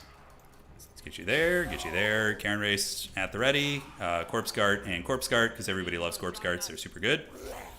You got Isabella Von Karstein, double Banshee's gonna go get the outside objective, and then the Smeagol's gonna get this one, while you guys, I think we have more of these, we can have them play out here. Do a little bit of an envelop here, so we're gonna get 1 here and 1 here. All right, so that's gonna be 4, and then 5. All right, yeah, let's see how this goes. Let's see how it goes. GLHF. Should have probably had more Smeagol's. I think I should have had like a mass cap type situation. But Isabella can heal the Banshees. That's the idea. Like keeping the Banshees topped off is going to potentially be very strong. And we'll go take a look at his build in a second. All right, let's get you up. And is it really? Okay, very similar. Blorks, Biggest, Squiggus, Grom the Punch. Isabella will probably actually be an okay fighter against the big man. Yeah, but if we could just get this objective and be annoying out of the gates, that's pretty valuable. I don't know why that Banshee didn't come. One of them was like, I don't feel like it. All right, so Paul Blork Malkop is really weak against Cryptors and Mortis Engine, so we just get those guys. We're going to get this point, and then we're going to run. We don't want to stay here too long, so we're going to scatter to the winds. Isabella can come. The Banshees... Well, let's start running them up this way. That is going to be fine. So we're going to get you guys like so, and yeah, we got the objective, so now we just scatter like a rat. Just scatter like an absolute Skaven. We're going to be taking notes. And Biggest Squiggus will chase us, but there's nothing we can really do about that. He's super fast, but yeah, it's not going to like kill the Cryptor unit, you know? All right, so sneaky ghosts are on the way. Banshees are coming. We just keep running away here with these guys, with the Smeagol's. We've lost a couple, but we keep one in ambush over here. And yeah, we got the big mass coming soon. We'll get a second Crypt Horror and should be all good. All right, yeah, he's just chasing. It's fine. That's all good. All right, so Smeagol's, let's get him in control group 6. We're going to get you guys back up here. And the Blorks are on the way. Definitely need a Mortis Engine. Definitely need that Mortis Engine. And he's trying to get the objective. Yeah, he's on it right now. I think I just secure the middle first, and then we can figure it out. You know, we already have a bit of a points lead, so it's not to love. Yeah, Mortis Engine, Vargeists. I mean, we have so many things that are good against Black Orc bricks, so... He didn't seem to think the matchup was really cursed when I talked to him earlier, so maybe he's had success in the past, and maybe he's going to be utilizing that success here. Oops, don't want to be accidentally unsummoning some units. The Banshees are coming. We're going to go ahead and set up the Wall of Doom here, and we're going to keep you guys back here. So when he leaves that objective, we just play for it, and we'll leave one, you know, Wraith over there or something, right? It's got to be chilling. So big thing is going to be making sure my Mortis Engine doesn't get sniped. If it does, I'd probably just lose the game. So we're going to get the Mortis Engine coming out here. Blorks are on their way over. Karen Wraiths are chilling, and this Karen Wraith can come over there, and that's going to be Savage Orc Boar Boys. Okay. So we'll get you up here. Let's get you guys up here and prepare for the good times. So Isabella lurks. No magic damage here. Oops, actually unsummoning those things. I have a bad habit of doing that. That is for sure. Let's get the corpse carts in, and Isabella von Karstein can do the Red Fury. So we're going to do the Red Fury on one of the Banshees to buff it up. You guys are going to sneak around, and then we can get you guys heading up on the point, and let's see how this goes. So the two Banshees are prison shanking down the biggest squiggus. So far, so good, and I do have the Red Chalice. So now, if he's just defending here, I mean, I should be in good shape. So we're going to get you there. You Smeagol's right here, and then you guys go right there too, and it looks like there's going to be some trolls coming out of the woods, so let's just retreat back a little bit. Play it very cautious and very safe, and the Banshees can just grind here, and let's get you in, let's get you in. And it looks like, yeah, see, he just put the Fist of Gork so that we just run away. That's like the dreaded counterplay right there. All right, so Skeleton Spears, and Zombies. It's going to take like 5 years for them to get here, but you might as well start them on that journey. Now the Mortis Engine is going to pile in here and do its thing. So the two Banshees are a little bit tar-pitted. Isabella von Karstein can go after the Orc Shaman. Let's get you guys in. And the Banshees are definitely in their natural habitat. They are just taking a beating, but that's okay. That's kind of what they're designed to do. All right, so then you guys come down here. So we're going to do a big overload right there. The Banshees are getting healed up.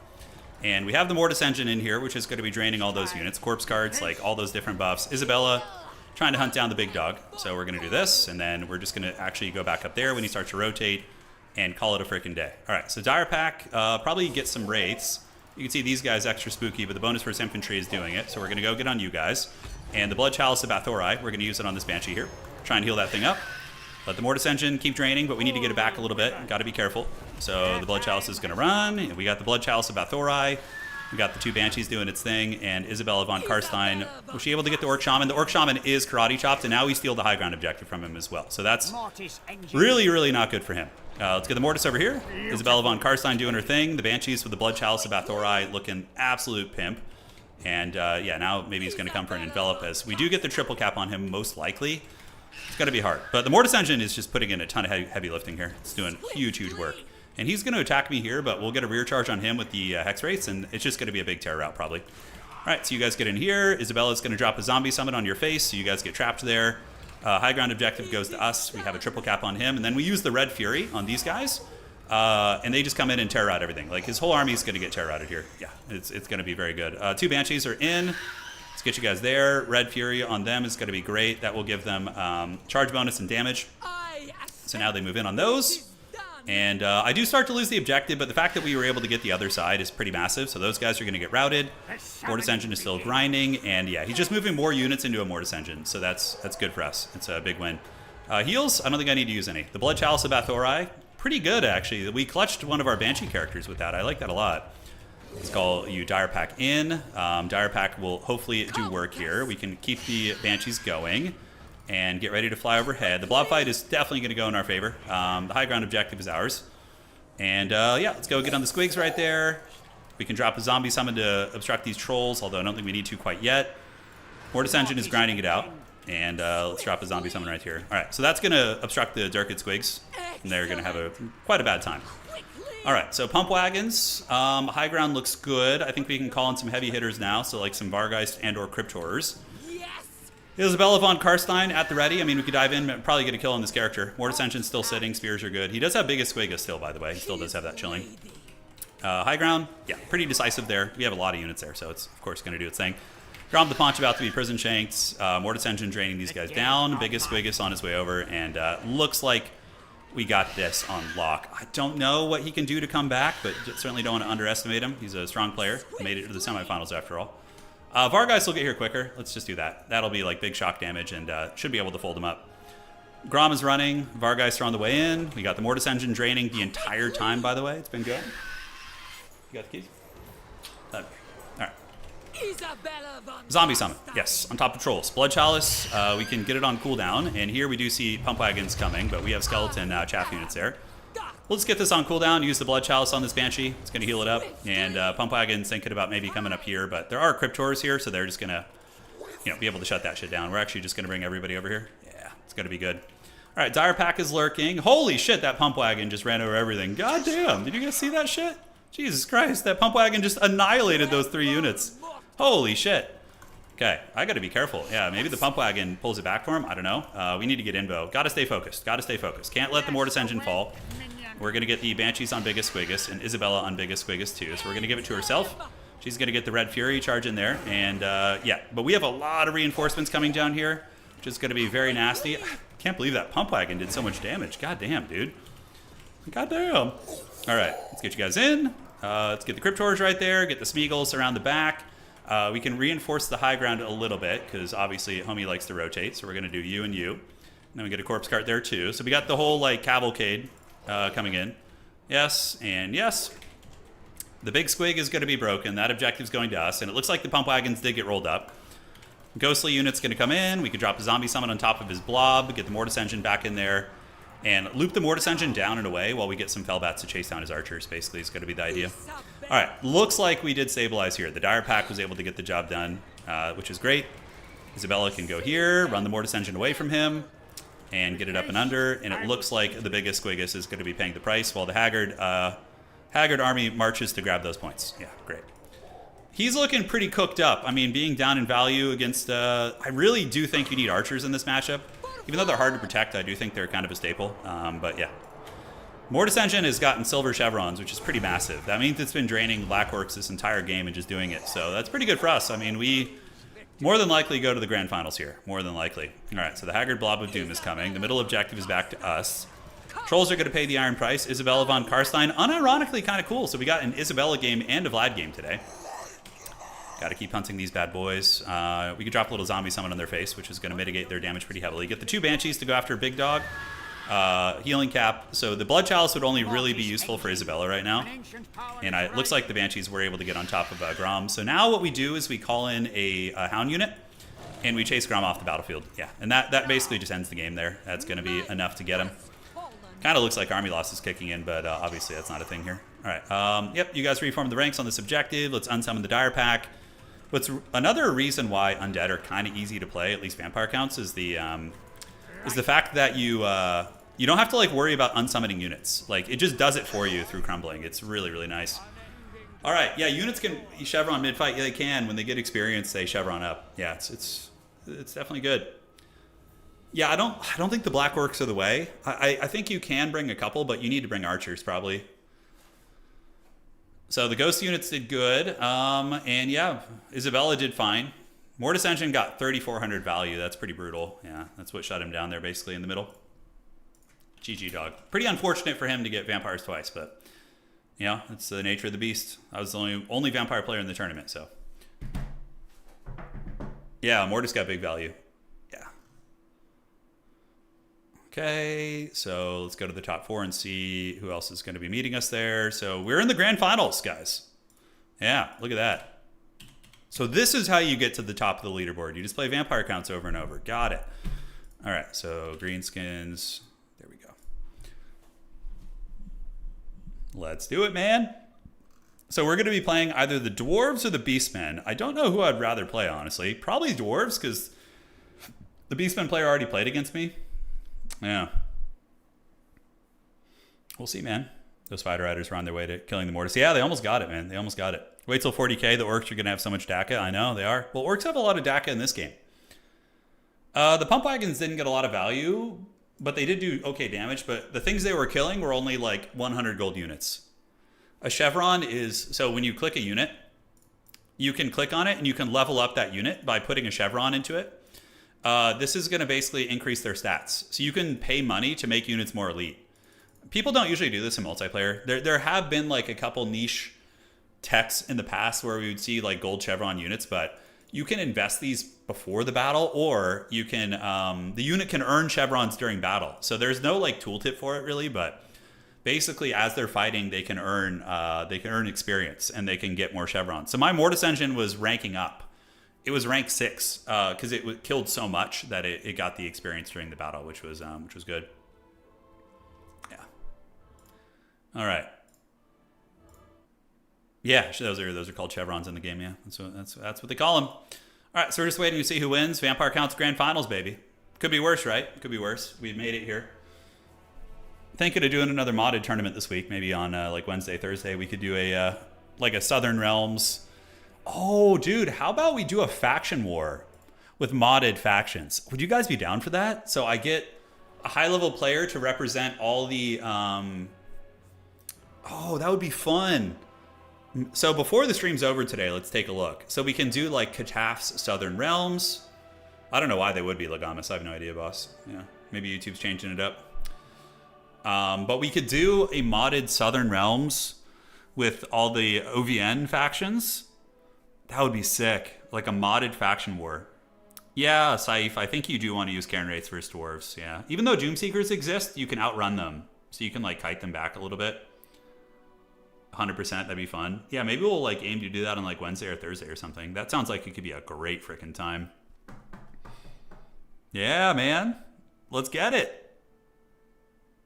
A modded tournament. Yeah, modded faction war. So we get the Famir, we get the Albion, Araby, Dread King Legion, Tilia, Astalia, the Grudgebringers, the Border Princes. Sham, we've done pre-built tournaments before. We did do them for a couple weeks. They were fun, but yeah, we'll get back to it someday. I think not at this current point in time, but in the future we will. The Jin play, dude. The Araby faction is super well designed. I really like it. Like Araby feels like playing the Empire a little bit with like the Jezzails and the Hawklins and the artillery, and then like, but they have like cool monsters and mythical creatures too, which are very fun to use. Still nothing between Martinius and Lydon. Oh, we got Lydon. Okay. Okay.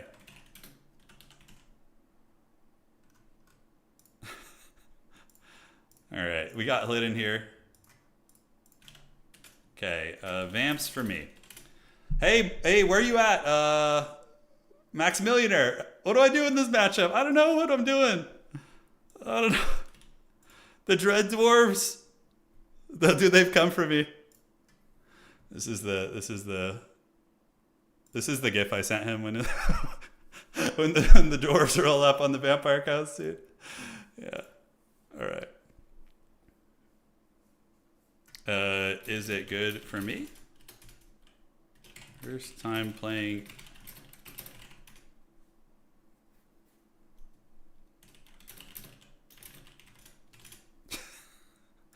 I'll take it, man. I'll take it. All right. So who's going to be banning here? I'm in the top side, so I'm going to be banning the first map.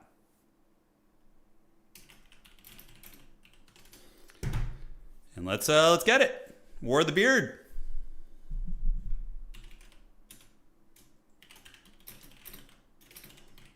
There we are. Outstanding. That gif is so funny. It's so stupid. Yeah. Araby is basically the dwarfs of the Empire. That is a really accurate analogy, actually. Like kind of similar. Like the dwarves, but then they get like some magic and some mysticism and stuff. Yeah, it's fun. I like that. Okay, so banning. We have Edge of the Darkwood, Imperial Road. So we're gonna ban Eastern Isle. And yeah, we'll play some of the other ones. Need a hard anti-infantry lord? Yeah, you do and you don't. You can kind of just ignore the dwarf heroes and stuff, I'm guessing. Don't tempt me into meme picks. This is a tournament. Like, dude, winning this tournament would be pretty sweet. It'd be pretty freaking cool. I'm not going to lie. I'd be pretty stoked about it. Yeah. Why does Lord have... Yeah, I don't know what Lord we do here, though. So Heinrich Kemmler is probably fine for just, like, cackling zombie summons. Master Necromancer is probably pretty disruptive and annoying too. So we're going to play Imperial Road. It's going to be the map, yeah. Maps for the grand finals were, decent. Imperial Road, there we are. And let's get it. All right. The dreaded Dowie shooting. Then we got a little bit of you. Get some of these guys in the mix. Get some of these guys in the mix as well. Okay, so that looks like a good starting army there. I feel like a flying combat character is probably decent. Or a flying Harry Potter of some sort, just to be annoying. I feel like that probably is the way. Okay, let's get you. Let's get you on this. And then we're going to get that and that. Great. Okay, that looks fine. I think we're all set there. Hammers do magic damage too, yeah. So they definitely can. Now I'm bringing a build that I perceive as good, for sure. I think you want at least 2 Fellbats. Scurvy Dogs, I think you want at least 2 of those too. Graveguard and Blood Knights against Dwarves, definitely not something I was thinking about. Characters here, Banshees are pretty freaking annoying. Definitely pretty annoying. Yeah, we'll get 2 of these guys. Then we're going to need to mix it up here. Maybe cut you. Baby cut you. What about White Kings? Like, do you go White King or do you go Banshee here? I feel like the White King is probably better. Just because of how, like, grindy they are. And Scab's Graith is probably all right against some of the dwarf stuff. Probably could be worse. Okay, let's get this. That is a decent starting build, I think. Yeah, Blood Knights would probably not have a good time. There's a lot of Slayers, Doomseekers, things that in general are going to be pretty good against them. So I think you kind of pump your brakes with that for sure. Okay. So Smeagol's, I do think unironically are very good in this matchup though. They're just excellent at tar pitting like Slayer equivalents. So I like that. Yeah, you bring zombies. You definitely do bring some zombie action. Yeah, you bring a little bit of that. All right, so what can we get in this starting build? This is we made it to the grand finals. Yeah, we did. I don't know what the hell's even happening, but we made it here. So we're gonna try and win it. But Hlyn is a good dwarf player. He says he's shaking in his boots, but little does he know I haven't played vampires in a couple years. So, okay, what do we do?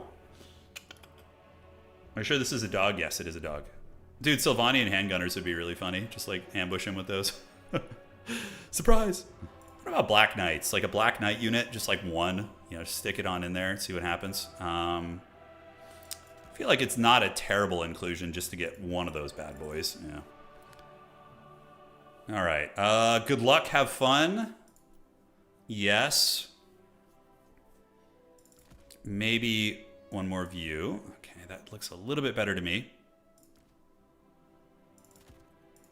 And then one more view, guys. All right, guys. Hopefully this goes well. It could be a disaster. Could be. I think so, Anakin. I think so. Yeah. I do. Let's see if the Dwarf Chad can take us down. This Giga Chad Dwarf. That is definitely, this is like one of the funniest gifts of shit. It's so stupid, dude. Whoever made that is just like, oh my God, it's great.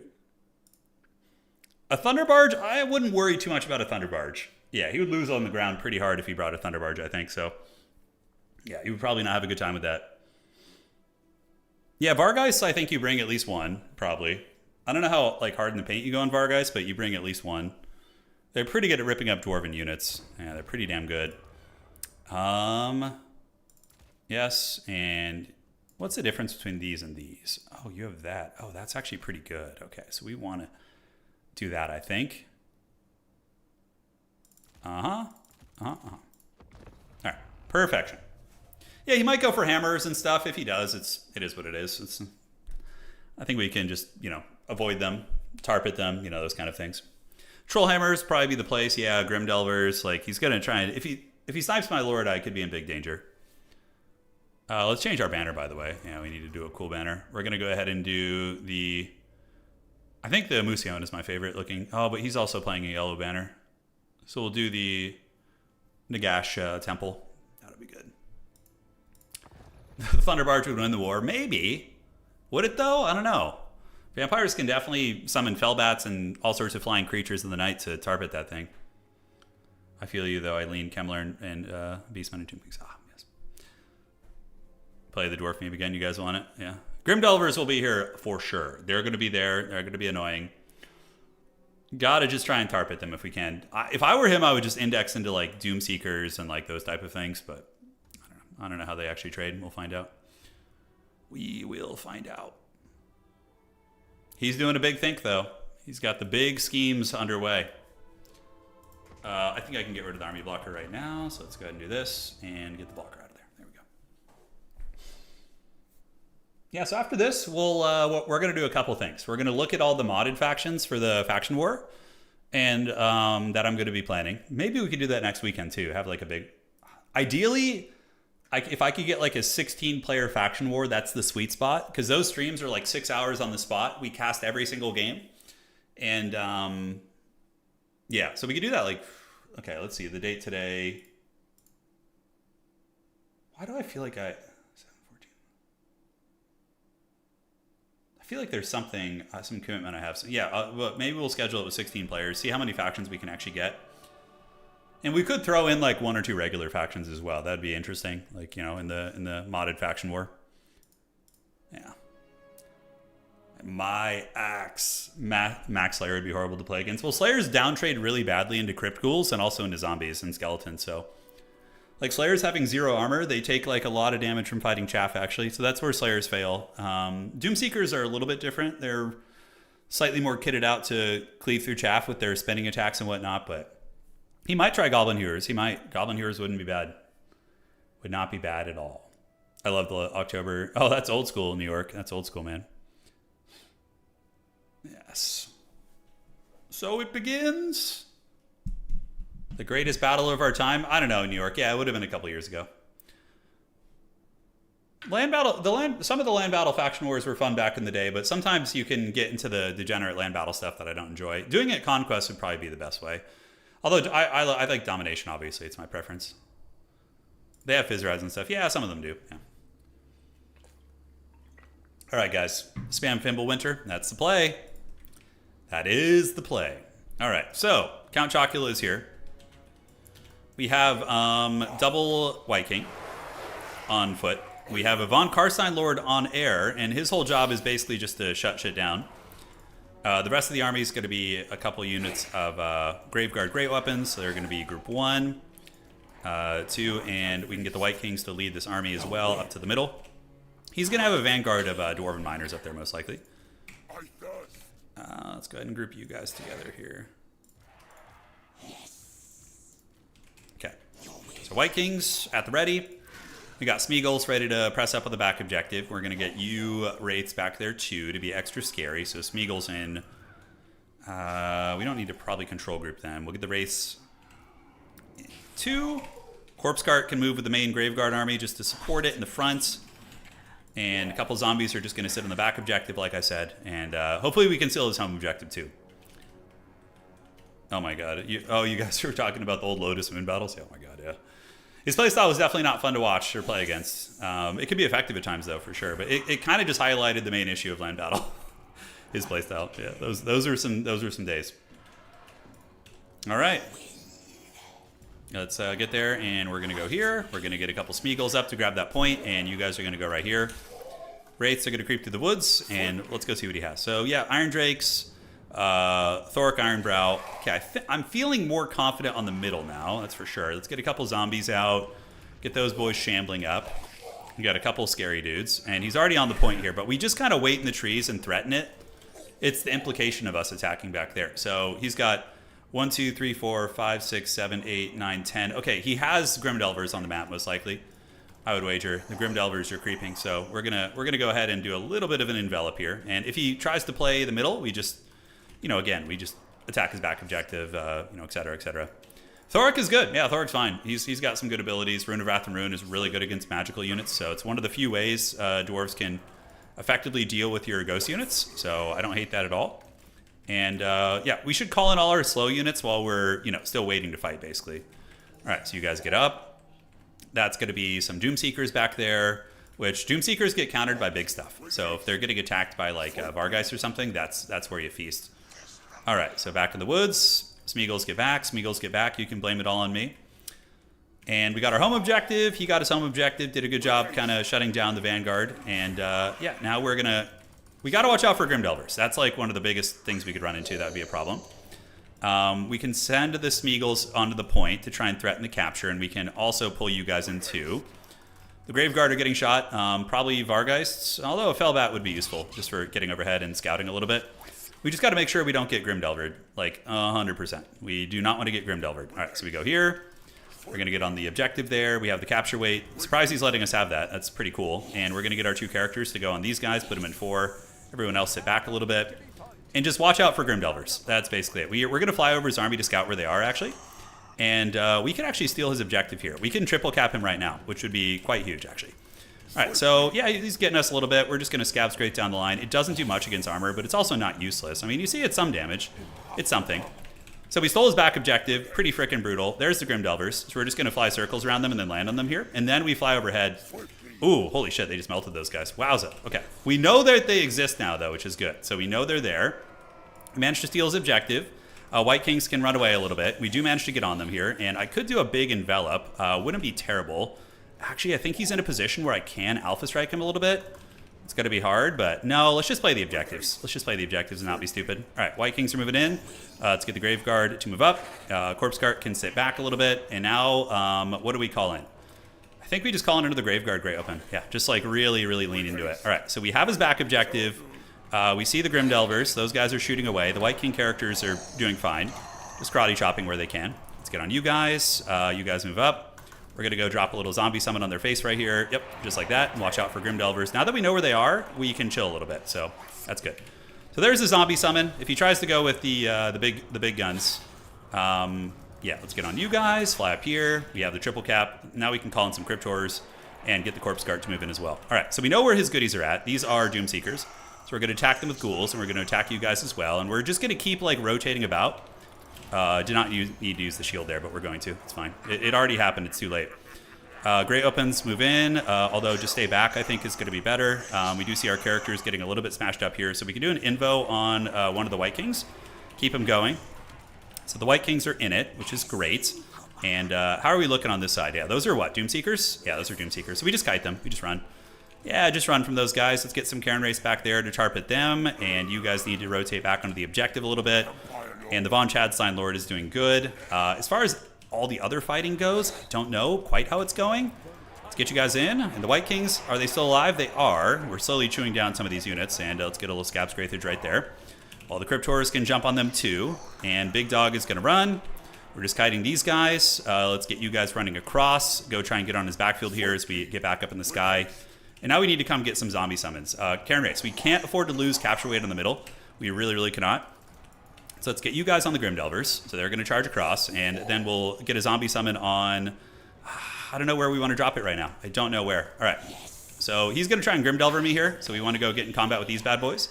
Graveguard Great Opens, go fight right there. And yeah, now we're closing the distance. Altharge Raider's going to get it. Karen Race can go over the top. And a couple sneaky little ghost units are causing a bit of mischief here and there. Okay, so we're on the Flamethrower boys. The Great Weapons are on the way in. Karen Race are going to go get on Grimdelvers. If I can get Grimdelvers down, that's pretty big.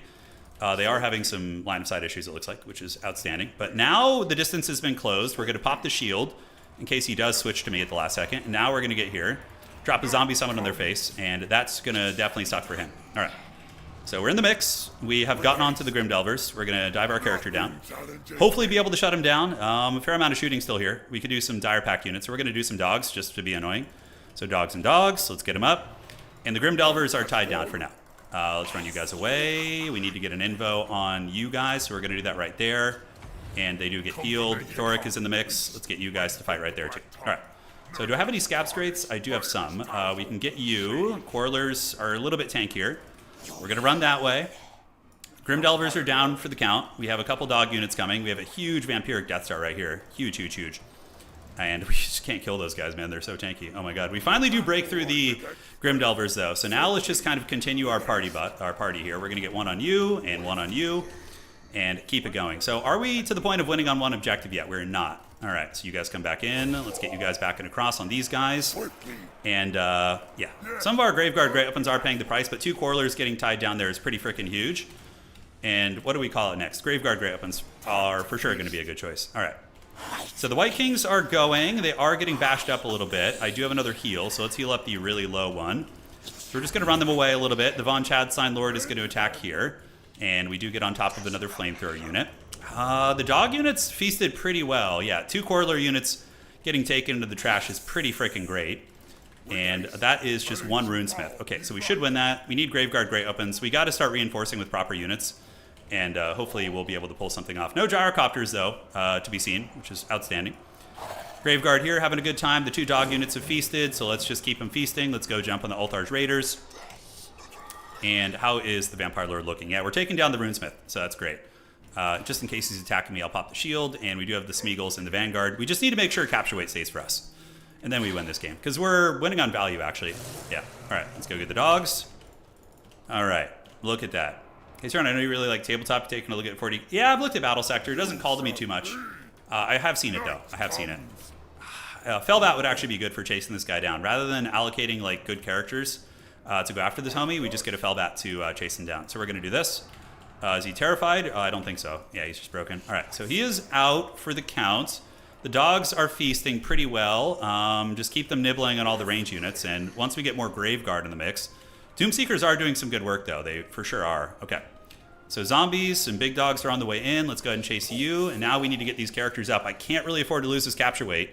A couple big scaries are on the way in. So we're going to go drop a zombie summon on these guys right now and just try and keep them tar-pitted. You know, let's wait, get a little bit closer. Okay, and now we do a zombie summon right there. We have the 2 White Kings. Capture weight is ours, and we need to get on the Grim Delvers right there. Can't let them come back. And the Graveguard are arriving, and we need more Smeagol's. Smeagol's just all day for this objective. Yeah, just all freaking day. All right, let's get in, fight the Doomseekers. I think the Graveguard Great Weapons will save us here. I think they will. At least they'll save our capture weight situation. The dogs do get on the Grim Delvers, and do the Great Weapons get the job done? I don't know, hard to say. So you guys get in, fight these guys. Scabs Greats right down the pipe there should be okay, and then we can get one right here. Let's get the Smeagol's right here, and the Graveguard need to get in the mix. I don't know, are we actually in danger of losing this? We win on 1 point, so I think we're okay. Is that guy shattered? We don't want him coming back and casting a Rune of Wrath and Ruin, so that's certainly something. Let's get you guys here. The Von Chadstein Lord is helping to fight the Doomseekers. And we could do another zombie summon right in the middle. Those are blasting charges. We're just going to have to eat it, probably. Don't know if I can really do much. We need the Vargeist, probably. I should have done that a long time ago, but we get a zombie summon on their face. Big Dog's trying to help, and we can do an Invo overcast, or maybe just a single target Invo on the Cairn Race. It's got to be fine. Yeah, we got Longbeards in the mix there. They should fight pretty well here. And yeah, I think that was a worthy one. I think that was worthy. He does get the capture weight, though. Pretty scary, actually. We're going to get you guys up here. Play the back objective. That's going to be a nice Rune of Wrath and Ruin. That'll be very nice, actually. We do win on 1, but I don't know, man. I'm not feeling super confident about holding this. We do have the Graveguard still going, but the Doomseekers are really, really chewing them up, man. They're really chewing them up. Let's go get you guys there. The Von Chadstein Lord needs to come right here. I do win on just 1. Do we bring in the big scaries? We do, I think. Yeah, we need to start, like, ripping him up. Now that he has, like, no ranged, I think we need to start working on that. All right, zombie summon right here. The frickin' Doomseekers are giving me the business. If I lose my Lord, I lose the game, so we don't want any of that. All right, so he's going to get that. We're going to go here. The Lord is pulling. He's getting a little bit of momentum back, but if we can just ninja this back objective, that'd be sweet. Got to get the Vampire Lord out of here. Let's get an Invo on him. I was expecting some gyrocopter action from him, but he really didn't bring any of that. These are going to be what? Those are Slayers. Okay. Those are Slayers. So these are also regular Slayers, and let's get in, chew them up. The Devils of Swartzhofen going to do this. And we can keep trying to play the back objective a little bit. Yeah, there will come a time. Let's get the Fellbats down here, too. All right, so big boys, move in. Right when you think the dwarves are done for, man, they rally. They're a menace. Our Graveguard and our zombies in the middle are not long for this world. We're not going to capture this objective. The idea is just that we, we basically just buy time for our home point. Yeah, so we're going to slowly reinforce. The Smeagol's here. Let's get them there. Let's get them here. And the Vargeists, we need to just keep cycle charging and finding good engagements for them. Yeah, that's the idea. So these are going to be Slayers. We're going to get behind them. We can probably eviscerate these Slayers pretty freaking badly. We're going to go ahead and put a zombie summon down behind these guys, and we're going to get around the back. And then just as we get like loose reinforcements, we can just start, entrenching here basically. Yeah, it's going to be fine. Go get you guys right there, and we do get a little bit of cap weight here now. So maybe we flip this? I don't know. The reinforcements, let's go get those Longbeards with great opens, look for the freebies. And the Fellbats can also just, help hold these guys up, although Slayers are kind of weak to Fellbats, so. Yeah, he's heading towards my back point, man. He is heading towards the back point. We are wrestling that. It could become a situation where we have to just play it like a normal game instead of a Helm's Deep. Let's get another Hound down here. Really, really try and steal this point, which I think we're going to. He's going to take a minute to steal this objective, but not too long. We mainly have chaff units back there. But the fact that we're getting this point, I mean, we just Helm's Deep on his home point, I guess. That works. But he does manage to fold the capture there, which is rough. We need to get the dogs over. The corpse cart and these guys are on the way. Is there any way we're going to be able to re-get that easily? I feel like we're winning on this point. I don't know why it's not going quicker. These damn Slayers are so meaty, dude. All right, so you guys come here. Run these guys down. We have the Hound unit coming across. They will help me chew up that point. So it's going to become a more normal game. I feel like I'm ahead, but it doesn't look like it super hard. It's kind of weird. All right, let's go get the Fellbats to jump on the Quarrelers, and the dog units are going to be all up on this objective. So now the capture weight does go back to us. We just keep farming these Slayers, I guess. Those Vargas are doing very, very well. All right, so these are regular Slayers, so we can fight them as zombies. And yeah, these are actually all things we can fight here, so let's go ahead and get a Smeagol and see if we can somehow hold this point. I seriously doubt it, but we're going to try. And cool. Yeah, he's kind of getting pulled apart a little bit, Althar's Raiders are a great target here. Let's get all you guys up on the objective with the dog units. Who let the dogs out? Hopefully we do today. And yeah, I don't know why I popped that shield on him. Just old instincts kicking in. All right, and then we get another Smeagol on this objective. Yeah, I think we can win that with 2 Smeagols back there. But we need to flip this point. It's getting a little bit sketchy, actually. All right, so the bats have gone there. We need to get on the Althar's Raiders. So let's go get on the Althar's Raiders. Do I have an invo? I don't, but we should be able to get on them and tar pit them. The dogs are chewing. Althar's Raiders are getting tar pitted. I kind of feel like I'm getting a little bit haggard and run down here. Oh, thank goodness we held that point. Holy shit. Okay, that just changed everything. The fact that we held that back point means we have a win condition. Now I just need to get my Lord out of here. Screw the shit. I'm going to my back point. He can have this. I don't even want it anymore. It was just a prank, It was just a prank. Okay, we held this. We do win on the one objective. So now it's time to just reinforce the hell out of this. We'll get a freaking White King over there too. And we're going to run Count Chocula through the skies, and he's going to go back there. At this point, we don't really care about too much anymore. Yeah, it's whatever. It's fine. Fight these Slayers. You guys fight here. And now we just go to the back objective. All right. So this looks good. We have the corpse cart. We have the zombies. We're going to get a lot of units there. I do win on just one objective. Holy shit, what a tournament. Yeah. It is going to be something. I'd have no more Winds of Magic. If he calls in a, any sort of a flying unit, I can shut it down. Let's get you guys in on the Miners of Blasting Charges. Tar pit them. You guys get here. He's going to come over here, and he's going to have to waddle all the way across the map now to get back here. And we can call in probably just Graveguard Great Opens are our best bet. I can win on one cap. I can. All right, so these are regular Slayers. Yeah, Smeagol's are piling in. Corpse Guard's giving some excellent buffs. And we just need to save up for the goodies. The White King is coming in. He's only 3 capture weight. Probably would have been better to save up for Graveguard here. Yeah, because they are really good against dwarves. Yeah. He's going to have trouble resummoning Doomseekers, probably. Yeah, he's just calling in regular Slayers, which won't be the best here, I don't think. And let's get a Scab Scrape there. Not going to be the best one, but it's something. So let's get you guys in. We have the 2 Smeagol's chewing through all the units with the Corpse Cart. I think he's realizing now that he needs all the objectives to win. I wish I had one more Winds of Magic, or one more Zombie Charge. Holy shit, that would be nice. All right, Grim Delvers, go over here. And yeah, we can call in Karen Race for fast capture weight too. I think we win the tournament. I think we still got it. I think we do. Yeah, let's get on the Slayers. You guys have done this. Dwarves are coming across with the Dread Legion. And we will, let's see. Yeah, we're going to get back up. We're going to get you across here. And I think we just spam capture weight. It's tempting to call in like a Cryptor or something, but he does have a lot of Slayers. So that is something we got to watch out for. Another Graveguard Grey Open is probably a good investment until I really don't want to wait. Yeah, let's get on here. Could we fight Thoric with our Vampire Lord? Maybe. Yeah, so we're going to get one more Graveguard, and then it's all going to be fast units after that. It's all going to be speedy boys. That's basically what it's going to be. All right, so we attack into Thoric. Blasting charges are up on the Smeagol's. Dwarves are deceiving. You can think you have them. I thought I won this game really early on, and now homie's just somehow the Palpate Dwarves have returned, dude. It's just ridiculous. That's like their whole squeeze. They're very good at that. All right, so Smeagol's are in. The Lord can go help fight some Doomseekers. We have the great weapons. They're going to go here and try and block these guys up. And next up, I think, do we call in Smeagol for capture weight? I think we might have to.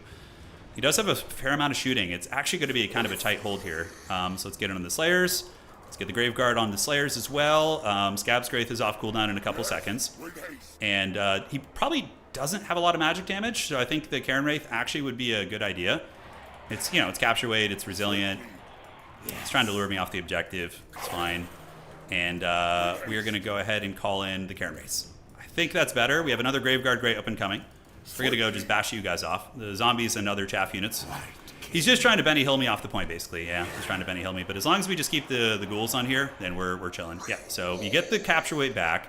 That got real sketchy. Yeah, he's going to move all these units on, get a lot of stopping power. We need to hold for another minute, basically. Another minute. Okay, I don't know what's going on here, but definitely some funny business. Dogs are a viable source of capture weight, too. So we just call in dogs and get on his range units. You guys break them off. Oh, God. He's actually getting the capture weight here. Oh, no. Let's get on. Let's get on. We need the dogs, so just dog spam is what it's going to be.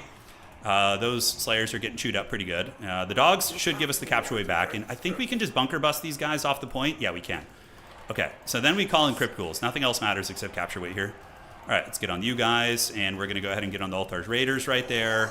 We managed to chase him off. Slayers are getting chewed up here. We're going to get you guys there. Oh, it's so sketchy. Dogs, yeah, dogs will get here faster than anybody, and they have 4 capture weight, so that's quite good. All right, chew up the Altar's Raiders. We need... Oh, God, his capture weight's pretty good. Oh, come on, get here, doggies. Just slow it down. Come on, baby. Get it. Dire Pack Shield. I think we get it. Scab's Graith on these guys. There we are. And we get the capture weight. Oh, we won the tournament. I still got it. Old man still got some tricks. Let's go. So that's what happens when you play OP factions. You win tournaments. Vampires do feel overpowered, though, honestly, a little bit. Like, I don't even know how to play them or any builds, and we won a tournament with good players in it. It's like, yeah. Yeah, they're OP. Not in every matchup, but definitely very, very strong. Graveguard Great opens, did good. Banshees did good. White Kings were fine. Yeah, all right. Turns Old Bones can still get it done, yeah. A little bit. All right, so let's report our tournament win. I'll take it all the way to the bank. And that's going to be Vampire Counts versus Dwarfs. This is what happens when you don't play Nurgle, by the way. This is like the good times you feel. That was a sweaty end. It did get really sweaty. It did get really sweaty. It did. Okay. Yeah, it was really close. I think we would have outgrinded him there at the end with our Graveguard Great Weapons and stuff, but you never freaking know, man. You never know. All right, let's finalize the tournament. And that's that. All right. So now we're going to look at some of the mods. Yeah, look at that. Oh, it puts us in the... Does that put us in the top 16? It might. Oh, epic. Okay, so let me get the other... Yeah, the Altar's Raiders did do a lot of damage. Yeah, they're a good unit. They for sure are. Finalize the tournament. There we are. Okay, cool. So now we're going to have some fun with some of the modded stuff. Give me 1 second, guys. And we're going to plan our faction war together. Did he get Doomseekers in the end? No, he had a bunch of Doomseekers. Yeah, let me show you real quick. He had... The Flamethrowers didn't do much. Grimdelvers did fine. He had triple Doomseeker. Yeah, 2,200, 1,900, and 1,000. So his Doomseekers definitely carried that game. Yeah, they definitely carried it. Haggard mod time. I know. It's go time. 1 sec, guys. Give me a moment. So we're going to go ahead and get a couple more mods because I want to do a faction war with modded factions. It works in 7.1. Is this the right patch? Okay, so we have Kataf Southern Realms. And then we want to get the Grudge Bringers also. Yeah, the OVN Grudge Bringers. Is this it? I think this is the Grudge Bringers, yeah. Also, I know, is this the right one? OVN Grudge Bringers, there we go, okay. So we're subscribing to this one. There we are. Is there a Fishman mod? There is, but they're just mercenaries. So it's not quite what you're looking for. All right. So how many factions are we going to get out of this is the question. Outer region, would you want to play Famir in the modded faction war, dude? We could get Outer region on the big dogs. He seemed to love his Famir, and he already has some experience with them now, so he'd be a menace, I'm sure.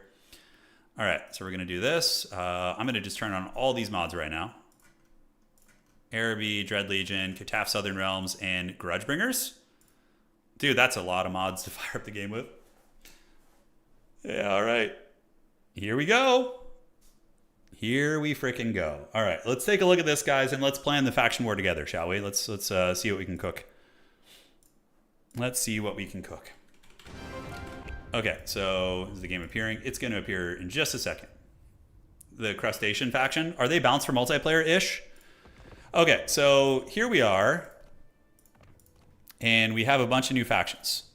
We have Albion, we have Araby, which we've seen. We have Famir, Grand Cathay, Greenskins, Grudgebringers. Holy shit, look at this faction. So they have one lord, which is Commander Bernhardt. So this is like an ROR faction, right? Yeah, you get some basic units, but you also get like, yeah, Elrod's Wood, oh man, Jurgen Muntz's Outlaw Infantry, Dieter Schaffer's Karaberg Greatswords. So this faction is like a mercenary faction. Basically, like the whole roster is like mercenary units. This is the Grudgebringers. Look at that. You get, Grudgebringer Cavalry, Bertrand Legrand's Knights of the Realm, Ragnar's Wolves, like just tons of stuff. Looks really cool, actually. Emperor's Hellblaster Volley Gun, Grudgebringer Cannons. Yeah. Pretty freaking cool. So we also have the Dread King's Legion, which you guys have seen. Southern Realms. Oh, so it lumps them all together as one faction. Okay. So you have Tilia and Essalia, kind of Southern Realms mixed together. Yeah, so look at that. You can switch between them. Okay. Lupio Sunscryer, Valmir Gausser, Estachio Sunscryer, Borgio the Besieger, Lucrezia Belladonna. Yeah. Oh, Pigolo. Oh, there's a pig hero. Oh, dude. Full ham? Full ham. Oh my god. War pig suit? You can give him a Space Marine battle suit or a tortoise tank pig? Oh my god. Oh my god. We have to see this. We have to see what this pig looks like in his tortoise armor, Pigolo. Holy shit. Southern Realms looks pretty good, but the fact that Southern Realms is 3 factions in one, it might be a little bit OP. I don't know. Yeah. I don't know how that would turn out.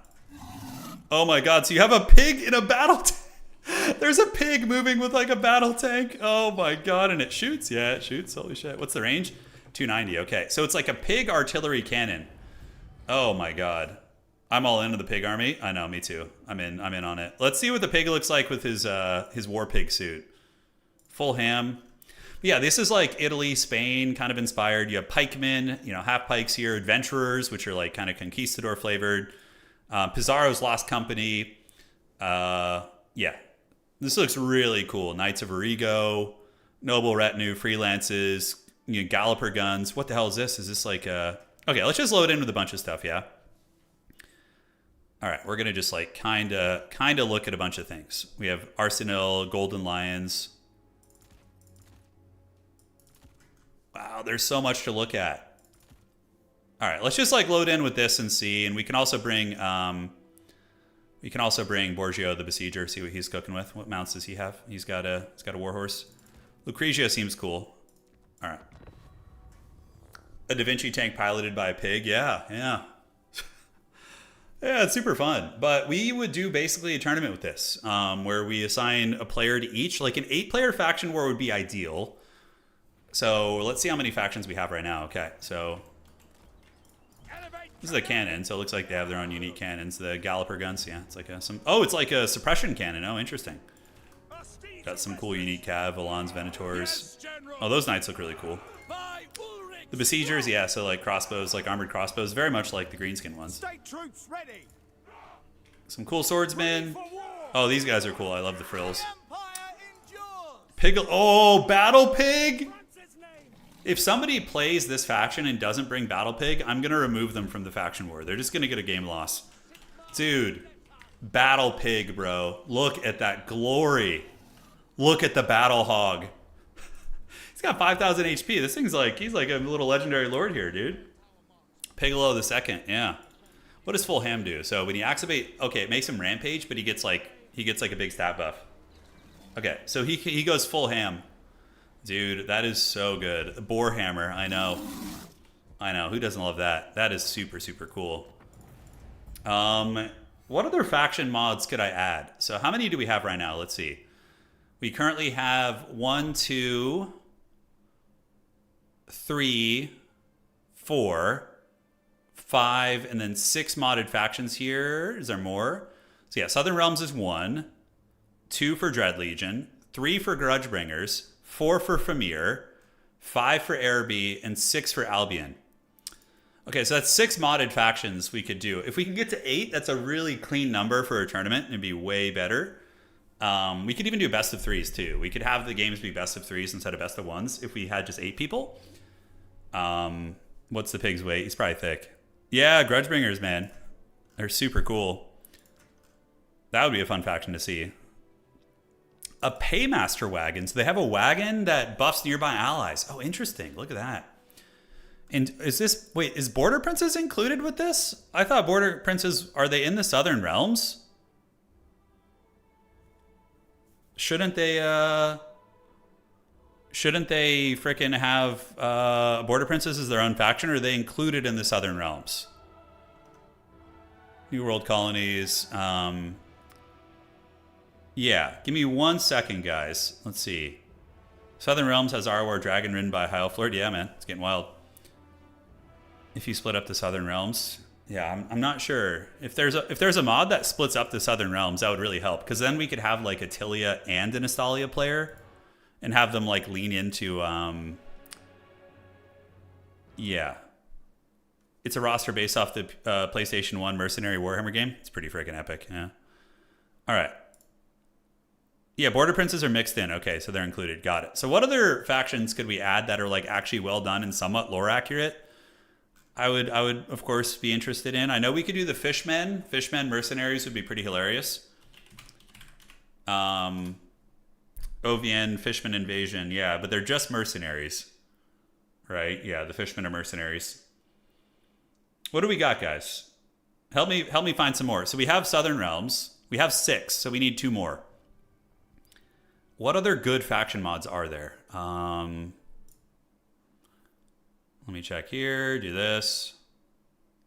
Here's another Kataf faction. Which one is this? Oh, Kataf. Yeah, Krakadrak Dwarves. Oh, Norse Dwarves. Oh, yeah. Let's go see what they look like. Yeah, give me 1 second. Let's go get them.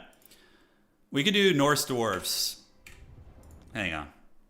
So let's go get the mod. Okay, so that's Kataf's Norse Dwarves. And then who makes the Hung faction? Is it going to just be like super OP, or is it like Norska basically?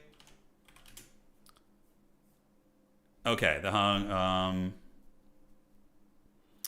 Busy with okay, had busy time for money. Fully intend to return to polish this project, improve it. We can like look and see what they look like. Marienburg. Does Marienburg have its own faction? Hold on. So Marienburg. SCM Marienburg. Oh, that could be fun. Yeah, we could do a Marienburg faction, right? Yeah, so let's subscribe to that, see what that looks like. Okay. So we're going to get back in the game real quick, and we're going to take a look at those 2 factions. The Hung is the Marienburg mod is pretty good. Okay, so we got Marienburg, so that's good because we have a couple like good guy factions. Let's go to the mod manager. 1 sec, guys. I'm firing up the game right now. Yeah, I don't want anything that has is prone to crashing, but all right. That's 8 factions though. That's 8 modded factions. So how many evil do we have? We have Famir. We have Dread Legion. Are they the only bad guy factions there? There might be a lot of good guys fighting. Yeah, we'll see. Okay, we're back in game. And now we have Norse Dwarves.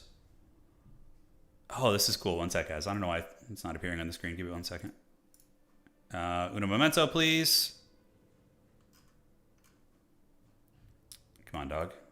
You gotta load for me here. There we go. Come on, screen. You can do it. You can do it. There we go. She can take it. All right. So here's what we got. We have the Norse dwarves. So they have custom characters. You have Thorgard Kromson, Kjorling warriors, Kjorling bondsmen. So they have like human allies. Braves, Orgies blades, Stormbeards, sick. So these guys actually have what appears to be some really cool custom units. Check this out. Oh, Musion. Let's get Musion in there. Yeah, let's take a look at them. See how the Doom Berserkers, the Crimson Bane, Huskarl dwarves. Oh, sick, dude. We got to see what some of these guys look like. All right, let's get the character. Let's get some of the custom dudes in there. See what the Norse dwarves look like. They have Doomseekers too. Oh my God, they have Marauder Horsemen. They have horsemen, dwarves with horsemen. Oh man, that's forbidden. They might win the tournament. Troll Seers, Frost Drakes, and then they have a freaking Rune Draken. Whoa, what the hell is that? Yeah, Musion would be a good one to mix in too. Yeah, Musion would be great. Add a little bit of evil flash to things. The Escaping Clans, yeah, that might be a little bit OP, but I will check it out. We're just kind of brainstorming here together, guys. And then after this, once we look at these, we're going to play a Beyond All Reason game and then probably wrap it up from there. Oh, dude, look at this. They have like a magical rune. Oh, that's sick. Okay, guys, that is so incredibly cool. The Norse dwarves, do you see it? It's like a runic Viking longship with dwarven guns on top. Oh, that is so cool. So Frost Drakes. We have Troll Seerers. So these guys are anti-large, ranged, and melee. Let's see what some of these other guys look like. Orgre's Blade. So these are like used on Slayer models. So these are like just general combat characters. And then we have Braves here as well. Anti-infantry characters. Mixu has the Noblar Hordes mod. Okay, we'll look at that too. Damn, son, that's cool as hell. All right, this faction rules. The boat, I'm sold. I'm sold on the boat. Nothing else matters. Nothing else matters. All right, so let's do that. We're going to do this. And then there was one other one I added, right? I added the, we got Southern Realms. We've looked at them. The Grudgebringers, Marienburg. Okay. Marienburg is here. Simon, so you have like the whole mercantile. Wow, a lot of characters. A lot of different characters. And look at all the abilities they have. Wow, it's a lot. Dude, this is a lot to explore, man. Oh, look at this guy. Look at his glasses. What a pimp. And then you have Knights Mariner. Yeah, a lot of unique units. Ship's crew units. Culverin cannons. Tons of heroes. Jeez Louise. Merchant's Guild baggage trains. Okay. Let's like just load in and see what some of these guys look like. Yeah, Sons of Manon. Order of the Albatross Griffin Riders. Oh, dude. I want to see what that like glasses guy looks like. Is he a dwarf? I think he's a dwarf. Wow. This is neat. This is a lot. This is cool. Let's just load into some characters and just kind of take a gander at things. Yeah, you get the River Rider guys too. Yeah, Mac, it's fun, man. It's fun. It's good times. All right, so we have... look at this dwarf character with the glasses. They have a Zinch caster. Oh, like a infiltrator. Okay. So we have this... Oh, look at this Giga Chad, dude. Look at him. Oh, yeah, dude. He's so cool. Oh, there's a bunch of dwarves there, actually. Okay, so this guy's a dwarf, too. And then we have... Oh, look at that. The Marienburg gold baggage train. So it gives a buff of leadership and melee attack. So Marienburg gets a grail relic with money. Oh, that's fun. All right, so you got crossbow riders, Sons of Manon. Oh, they have tridents. Oh, these guys are cool as hell. Damn, look at that. The Knights Mariner are pretty sick. So they get like slightly better Free Company militia. Knights of the Cleansing Flame. So a lot of the Knightly Order stuff. They get these huge Griffin Riders. Dude, that is awesome. All right. So you guys said there was a couple more to check out. We have the Camille, the Matriarch of the Sea. Oh, that's a cool character. Oh, so she has like her own lore of magic and everything. Look at that. Grand Shield of Manon. Check this out. Homegirl's got not a War Altar Manon, but she's also got her own custom lore of magic. Fisherman's Eye, So she can summon a unit of fish of some sort. Wow, this is fun. They have like a bit of a maritime naval kind of element going on. All right, one sec, guys. So Musion, we got Musion. I'm going to go through all these off stream too. Yeah, but we are going to... Musion? Is it updated, I wonder? Okay, Mixu's Musion. Yes, it looks like it is. And then, what was the other one? You guys said Musion. There was one more that we were going to look at. Remind me, I'm old. I can't remember. It was said 3 minutes ago. I spray painted a lot of minis today, so the brain, you know, a lot of spray paint fumes. Musion, what was the other one, guys? I know there's a delay on YouTube. No, not Citadel of Dusk. It was Citadel of Dusk is just high elves with like a couple extra units, apparently. Yes, Noblar Hordes. Thank you. That was it. Okay. Noblar Hordes. Okay. The Unwashed Masses. Oh, dude, this is so fun. The Crustacean Nation. I'll take a look at those, yeah. The crabs. All right, we're firing up the game again, guys. We're going to look. This would be the jankiest faction war ever. It would just be so ridiculous. That is a shit ton of mods. Crustacean Nation is relatively balanced. I mean, if we need an extra faction, we could for sure add the Crustacean Nation in. That would just be straight meme territory, though. I don't know how Carl Franz is supposed to be a noob campaign. He's not, no. Carl Franz's campaign is a little harder than you'd think, actually. A little bit harder than you'd think. All right, so we are going to look at Musion. Oh my god, we have so many factions now. It's like a smorgasbord. One sec. Come on. I don't know why it's haggard software. Should just be coming back already. The screen will appear in a second. I don't know why it's taking its time, but... Rogue armies? What the hell is this? Okay. Looks like somebody was doing something here. There we go. Okay. Come on. Load for me. Show the damn screen. Show it. Come on. You can do it. Put your back into it. There we go. Okay. So this is Musion here. Wow. Lady of the Black Grail. Oh, that's sick. A Shadowcaster. Looks like she's got some damage reflection, some passive healing, some bound wind spells. Dude, that model probably looks so cool. You have a Vampire Lord, the Dark Prophet, Malablade, Banshees, White Kings, Ustasha, the Rusting Blade, so some humans mixed in as well. Damn, dude. Yeah, you get Graveguard, you get various Graveguard units. Obviously with Musion reskins, probably. You get some Men-at-Arms polearms, too.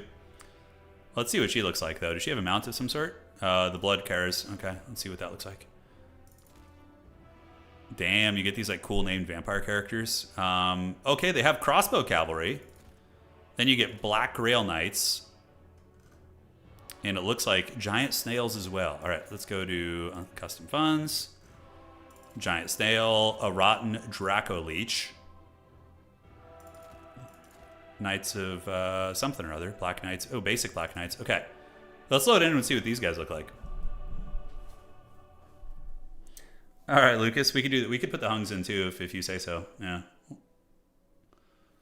Don't get me wrong, I played ones over the man side now. Okay. Let's see. So Lady of the Black Grail, man. I actually think Musion could get added as an official faction at some point. I do think that. Oh, this character is cool. Oh, she rides a black coach. Dude, that's cool. Look at that. That's the Lady of the Black Grail. Wow, that's cool. And we got this character here. Like some gaunt, like semi-vampiric homie. Yeah, you got Graveguard, but the Graveguard have like a bit of a Bretonnian flair to them. The Cantankerous Bellends, Men-at-Arms Polearms. Oh, these guys are cool. Look at this. The Ghosts of Grisomere. Wow, those are cool models. All right, let's see what some of the cav look like, yeah? So we're going to line up the cav here, take a look, and see. So Mounted Brigands, they're basically Dark Riders. It's really good. Black Grail Knights, dude. Those things are so cool. Look how freaking cool those guys look. Oh, I love it. Then you have the basic, cav here. Knights of, yeah, these are some Arwar Knights, and they have like skull masks on them and things like that. Yeah, man, that's pretty freaking awesome. And they have some giant monsters too. Look at this. They have like a giant snail beast, which is taken from the Nurgle model, from campaign or from the map. And what the hell is this thing? A rotten Draco Leech. He's seen better days, this guy, for sure. It's not his prime right now. All right, let's go look at the Boglar army, yeah? Go see what's cooking with them. All right, so the Boglar army is where? Rogue armies, Bretonia, Marienburg, Famir. Is it within Ogres? No, Noblar hordes. Oh my god, a full-on Noblar faction. Master Muncher. The Great King, Lord Bezer. Alright. Torch Noblar. And then they have a bunch of custom characters, it looks like. A Woodbelly, a Blood Nose, a Torch Nose. Okay, we'll do the Torch Nose. Lucky Gits, Man Biters, Ogre Biters, Treasure Guards. So it's like a full Noblar faction, yeah. And then they also have Yetis, it looks like. They have Rhinox Riders. And yeah, this is definitely a playable faction. All right, let's see what the Great King, Lord Bezer, looks like. It's time to see what he's cooking with. You're saying that's a wiener on his nose? Oh my god. Dude, that's what's fun about a faction war with these factions, just like how wild and potentially like imbalanced it will be. Yeah, the OVN ones were pretty well balanced. We'll see about these guys. All right, let's see what these characters look like. So this is the king, the Great King, Lord Bezer. Oh, he lowers leadership. That's funny. And then he also has extremely lucky. So he gives ward save aura, and he has a golden crown. He's like a Walmart Thorgrim. Torch Noblar looks like he has like a big explosion. Oh, so when he dies, he does a big explosion. Holy shit! Let's go see what that looks like. And then we have a Torch Nose here. So this is another character with a big bang ability. I think I just got two of the same thing. All right. Let's see what like the basic gremlins look like. So Ogre Biters, Powder Sniffers, Rust Buckets. So these are armor-piercing crossbows. They look like very much like Moria goblins from the Peter Jackson trilogy. Man Biters, yeah, pretty great. What do the Rhinox homies look like? Also, it like rides one of the Rhinoxes. Yeah, that's cool. So it gives them like a single entity that's a little bit weaker, but still very cool. All right, so this guy has the big bang. Enabled if he dies. Okay, so let's just send him into the enemy army and see what happens. All right, let's go. Yeah, this is fun. Somebody will play this in the faction war. Here, get in there. Come on. Yes. Yes, get him. Come on. Can you Pegasus Knights chill out and fight? What the hell does this do? Oh, he's got like a ranged like attack of some sort. Okay. The balance of power is kind of even, which is always a good sign. Here we go. Here we go. Come on, more units get close by. Come on. Oh, that's kind of cool. So it's like a little vortex thing. Yeah, that's neat. I don't hate that at all, man.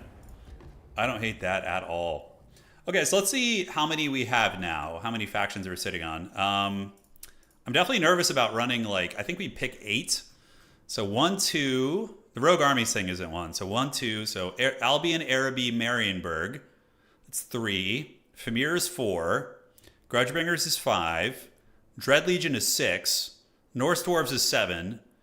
Noblar Horde is 8. And then Southern Realms would be 9. So, and Musion would be 10. So maybe going up to 12. Just get like the hung and one more. And I think we would be in good shape. Yeah, I think we would be in good shape. All right, so what we're going to do now, guys, is I'm going to go to the drawing board and scheme up some fun event with that. We could even do another like smaller tournament with those just to make sure everything works. But right now we're going to play some Beyond All Reason. So if you guys are interested in joining, fire it on up. And that's going to be Beyond All Reason. Okay, and BAR and show. Okay, great. So we're going to fire this game up. And stand by. Yeah, I'm very pumped for that, though. I think that's going to be great fun. Yeah, does Nippon actually have a mod? Do they? I wonder. Dude, we could add the crustaceans. Yeah, sure. Why not? All right. So here we are, and let's do a Beyond All Reason game. So I'm going to make a friend lobby, and if you guys have it, should be able to join. So North America, private, friends only, and there we are. All right, so if you guys want, go time, let's get it. This is going to be the final hoorah of the stream here. What the hell is that? Did they change the banner? Looks like they did. Boone and I. Oh, we're kind of similar open skill score now. That's cool. But if you want to play, add me as a friend. I'm Turin RTS on here, and then I'll accept it, and you just right-click on the friends list, and you join through there, and that's basically what you're cooking with. So we'll give it a minute, see if we can get any more people. If not, we'll just open it up. So there we go. Looks like they changed the symbols for some of the factions there. Kind of cool. There is a Nippon mod, you're saying? There is. Really? Oh. Yeah, we can do the hung as well, too. Okay, gonna give it a minute longer. If we don't get any more folks, then we will, we could do like a smaller game, like a 3v3 or something, 4v4. Whatever works. Yeah, we got Down here. Wildfire. Pretty decently balanced teams, although Zaylan used to be much higher elo. He's like 23 or 24. Last I remember. Yeah, so it's changing it up. So what is does the crustacean faction actually have like a lot to it in that game, or what's the situation with it? How like well designed and deep is the dreaded crustacean faction? That's my question. You can't join, you're in a bar match right now. Yeah, it's all good. Oh, Smeagol has arrived. All right, the numbers they're growing. The call has been heard. All right, we can do 4-on-4. 4-on-4 would be fine. So let's go ahead and do this. We're gonna change the map down to a 4-on-4 map. Oh, never mind. We're getting more people. Okay, so we're just gonna hang tight then. Jackson, you just right click on my name yeah. So Jackson, I added you as a friend now, so you should be able to just right click now and join that way. Yeah, we'll see if we can get up to 8v8. We're gonna try here. See what we can get cooking with. All right, more people are joining. Great. Yeah, you should be in now. Great, I see you, man. I see you. Cool, cool. All right, another 30 seconds. If nobody else joins, we will simply do a 5v5 map. So let's go look for the number of players here. We're gonna switch this. And what maps would be good? Angel Crossing. That one actually looks kind of interesting. We could try that. All right, so everybody's going to do that. It's a 5v5 map. And let's fire it off and do it to it, man. Hey, Ayers, thank you for subscribing. And Crestfallen as well. Thank you so much. Appreciate you guys. Let's get to it. GLHF. Oh, we got 6 people now. Okay, so we're going to maybe get one more. Eventually, it'll be an 8v8. We'll get there eventually. Let's go to a 12-player map, and we can do the Rusty Canyon. Yeah, looks like there's like some river players there that can do their thing. The crabs have their own magic type. Okay, that sounds badass.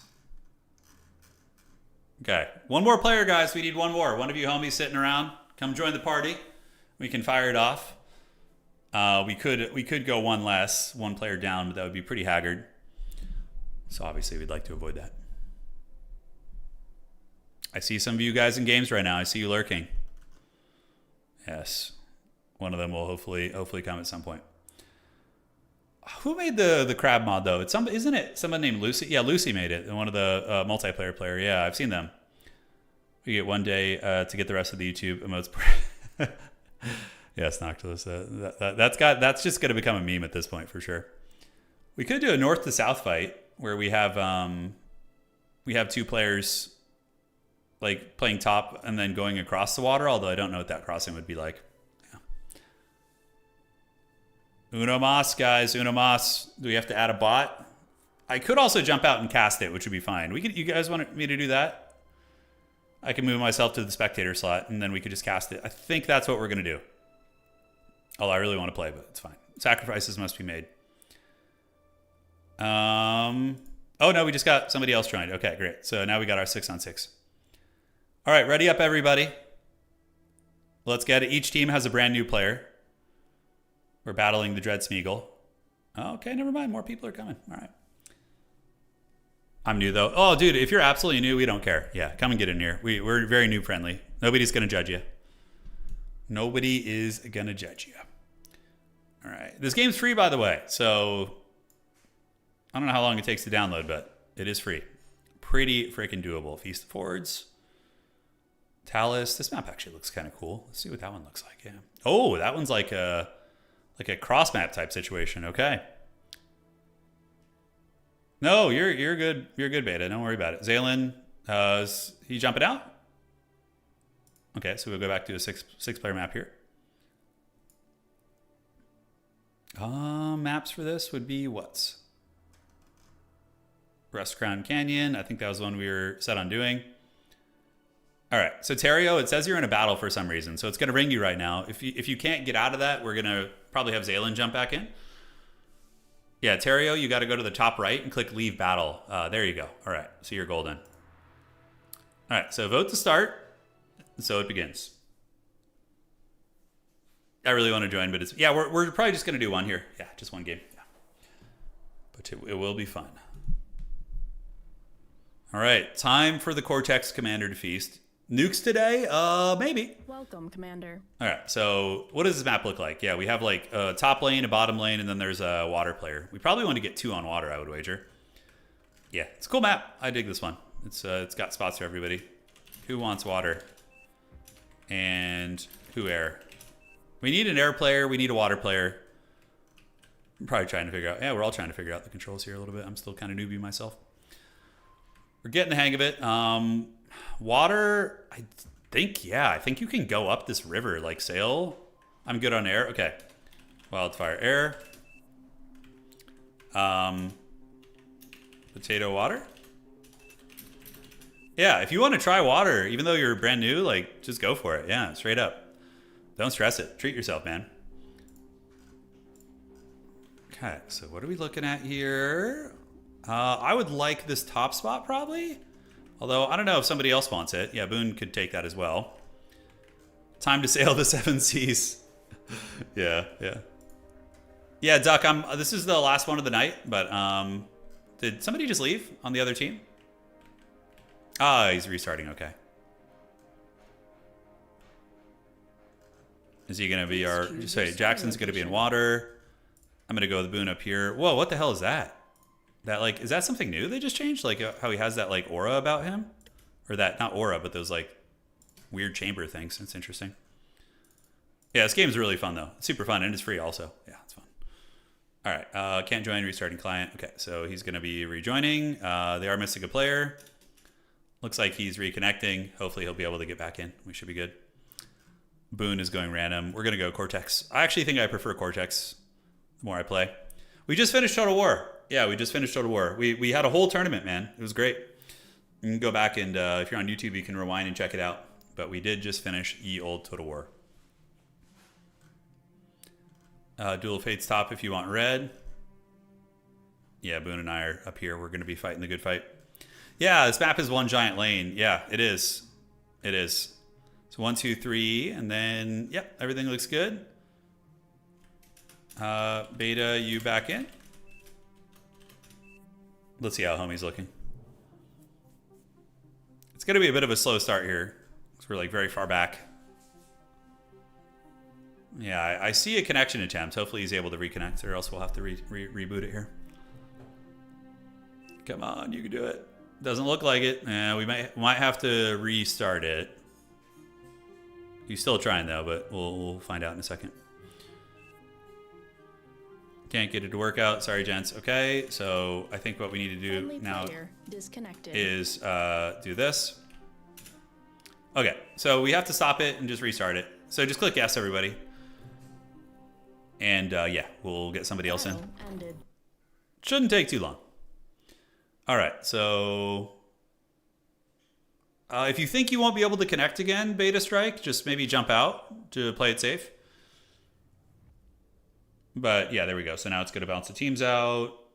We do need one more still though, because it looks like somebody else left too. All right. Okay, we got one more spot, guys. One more spot. Uno mas. Uno mas. If you guys want to jump in. Let's ready up. Looks like we got another player, so it should bounce out the teams now. So let's bounce it. And great. Oh yeah, they got another strong player here, and Smeagol, of course, is the highest ranked, looks like.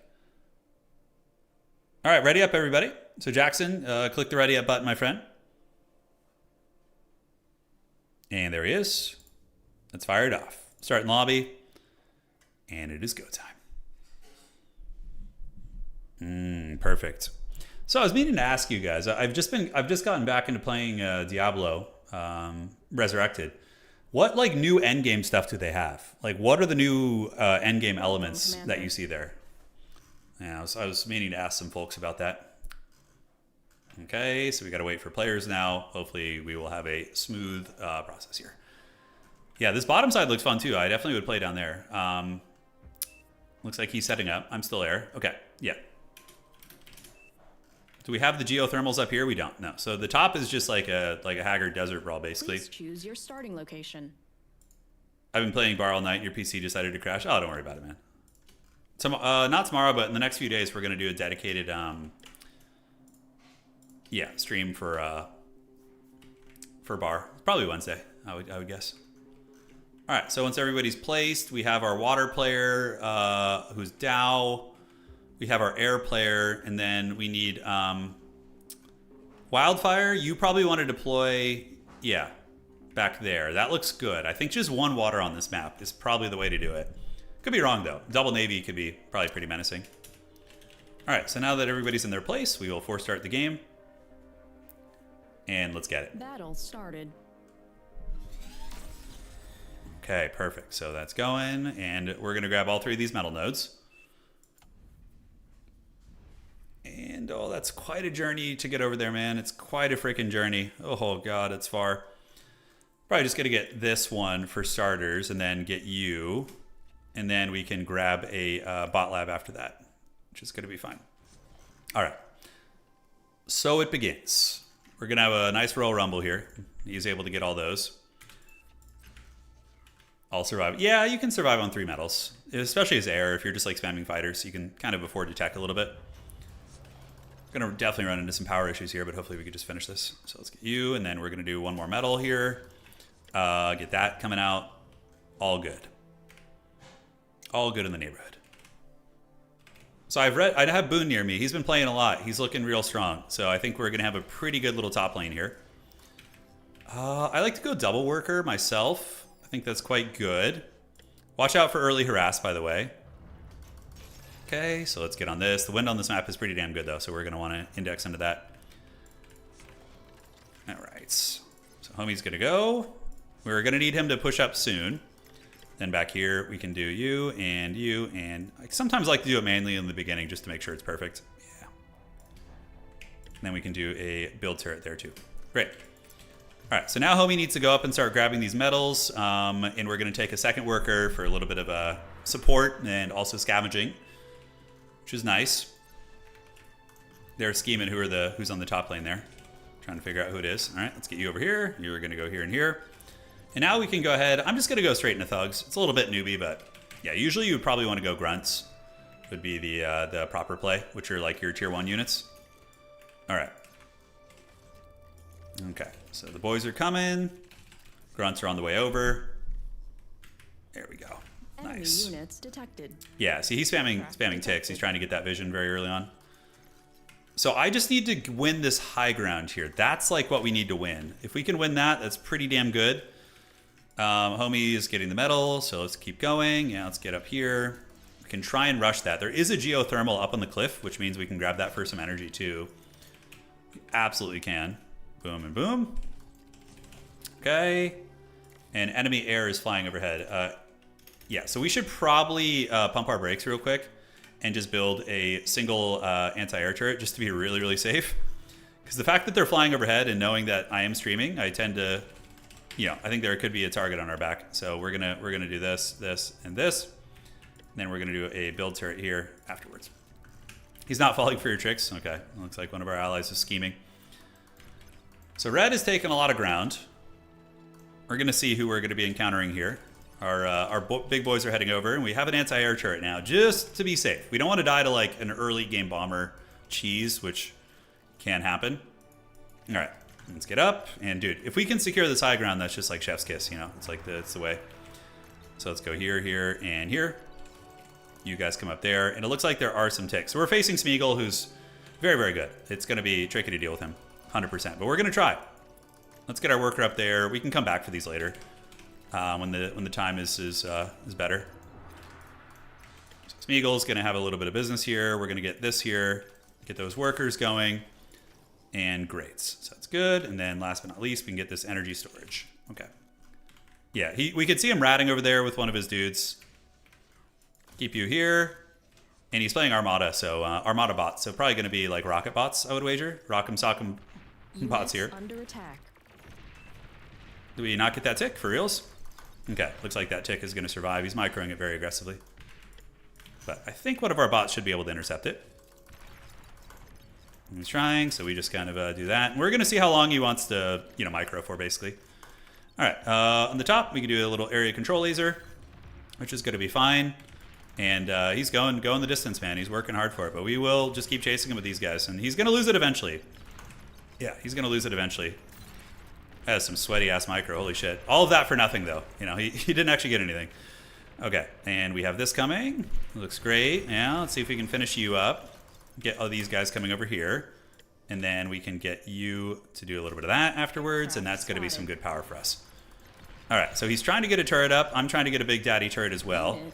If I can get that area control laser turret up, it's going to definitely be a big problem for him. So we need to really, really put in an effort to get that up. Because it will be able to reach his turret and also bully his units here. So that's going to finish. We're going to do that. And great. So now we have the big turret. Don't think he's going to be able to get in there easily. Yeah, see, he's definitely going to start losing bots. Are you going to try and invisible bait me with like a D cannon or something? I feel like that's maybe the case. Nice. This is a good fight. All right, so let's grab this metal here. We're going to come down here. Have you get this, and then this, and come back. All right. Great. So everything's going according to plan. We're in good shape now. We got the area control turret up. We just push them off this high ground here with our bots, and you're going to come here, homie, and just scavenge these guys. Yeah, that turret's really good. Those like area control turrets are amazing. So if I can just keep Smeagol in check, then that's going to be pretty huge. That will be pretty big. All right, so homie's grabbing that, and then he's going to come back up here. You can do a little bit of radar right there too. He's thinking about it. He wants to push. He definitely wants to push. All right, let's see that, and then we can do this, this, and let's see, this and this. And then we're going to go ahead and build some con turrets here. That's going to be the next step on the docket. All right, so we got a radar. We know he's got a little bit here. Let's have you repair this guy and this guy. Every time he moves up to poke me, he's eating some fat laser shots, which is amazing. And now let's take you down, build one of these guys to come up and support a little bit. Great. It's all going according to plan. Let's get you and do some of this.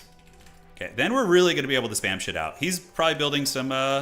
Ready for a bombing push turn? Sure, you can if you want. Let's see. Can if you want. All right, so that homie's going to come. We're going to get you up there, and then we need to go back to spamming you guys. Great. So Botman is on his way. We're going to get you to come up, and pretty sure we have you to get that geothermal. And here he comes. All right, so he's going to bomb Smeagol. Let's see how this goes. Smeagol's building an area control turret. I need to shut that shit down. Yeah, I should be able to bot push him here. I have a pretty good army, and he's mostly... Well, he does have some of the bots of his own. Let's move in. Yeah, the enemy air is going to come, so we need to just shut this shit down. Yeah, just kill that turret. Knock that down. We can't let him finish that. Great. So that ends up being worth, because now what we can do is we can build one of our own back here. We do give up a lot of metal, but he doesn't have that big turret anymore. So now we can just get ours first, and then we should be favored in the Haggard Duel of Fates there. All right. Let's do you. I need to use the hotkey to frickin' do this. This is really janky. I know there's a way to do it like this manually or faster, but it's fine. All right, so that's gonna finish, and then we're gonna get some nice bombardment on him. And if he tries to charge me, I got that fat turret, so I think I'm okay there. Is wasting energy. Just poke him, have a little bit of fun, say hello, say do widzenia. And cool, so we got all our metal. Smeagol's pushed off. We have a little bit more space. We got 26 metal right now. Yeah, the builder turrets are building it. That's going to be finishing in a moment. Let's cancel this and use the metal to speed this along. And then we can do this and set up another area control turret there. Yeah, we can't let him get all that shit. All right, he's going to be building here. So now we have the area control turret. We could just do like a bit of a slow push against him here. Yeah, let's build another one here. Just do that. I think he just finished one as well. So a little bit tricky. I'll try and do that. I don't know about the range on it. He must have put it... Oh, he actually put it pretty far up there. Okay. So let's repair you. Where is it shooting from? It's right here. Okay, so we just counter shoot that. Okay, so let's get you guys to repair, and we don't really care about that other turret too much. Yeah, it's right here is where it is. Okay, great. So we're gonna need to make more units. I kind of slacked a little bit on the unit production there. You know what? We can start still building that one. I think that's fine. Yeah, just poking a little bit. He's got some units trying to weasel through, but I do have the turret, so I think we're okay. Just doing the turret wars. Begun the turret wars have. Extractor lost. Okay. And let's go ahead and attack over here. Spotted. He's trying to get vision. He doesn't have the vision of us. He does see that one. He must have scouted it. I don't know if we're going to be able to build through that. We're going to see. Okay, so both of us just in the dreaded no man's land there fighting. Yeah, that turret's not going to finish. Ends up being a bit of a fool's errand there. All right, let's get the caster jammer. Just wasted a shit ton of metal. Should have canceled it, but it is what it is. All right, so how's it looking here? Great. So now we're going to get you here. Under attack. Here. Go back up to the front. How's my commander looking? And, ooh, my turret's actually helping my ally. Nice. Yeah, let's just shoot the beamer turret. Keep the thug spam coming. Attack. Let's get you back, homie. And you're going to go ahead and grab this if we can. All right, and yeah, repair that. Looks like we did destroy a turret of sorts. The thugs are poking. He's taking some casualties, trying to get past me with the gremlin bots. Just going to give him like a little temporary vision, but nothing too crazy. Okay, we need to repair that. Yeah, our turret is hitting a bit right now. We need to stop. He doesn't have vision now, so he's not going to be able to see it super effectively. I don't know how the fighting is going elsewhere. I have no idea. Yeah, the boys are trying to repair it, though. They are. Now, let's keep that repair going. Shoot you guys. Yeah, get some freebies right there. And did we ever get the radar jammer? I don't think we did. Feels bad. All right, that's about to finish, though. It's going to be a big power surge for us. It's going to be very, very nice. Come on, get the repair. Push through it. Smeagol's losing a bit, not as much as I would like. And from here, what we can do is we can get some energy converters and get 6 of them. Yeah, it's going to give us a lot more metal. Okay, so that's been eaten. So now we don't have that. So now we're going to be more reliant on our bots. And you, homie, we're going to get back here and set up another one of these, which is going to be out of range. But at least we want to keep him from not getting the middle, right? That is going to be the play. He might be rolling up on me with tier 2 stuff already. I don't know. We're going to find out. Yeah, but we are getting those goodies. And you have finished this. All right, great. Let's come up here. You can help out.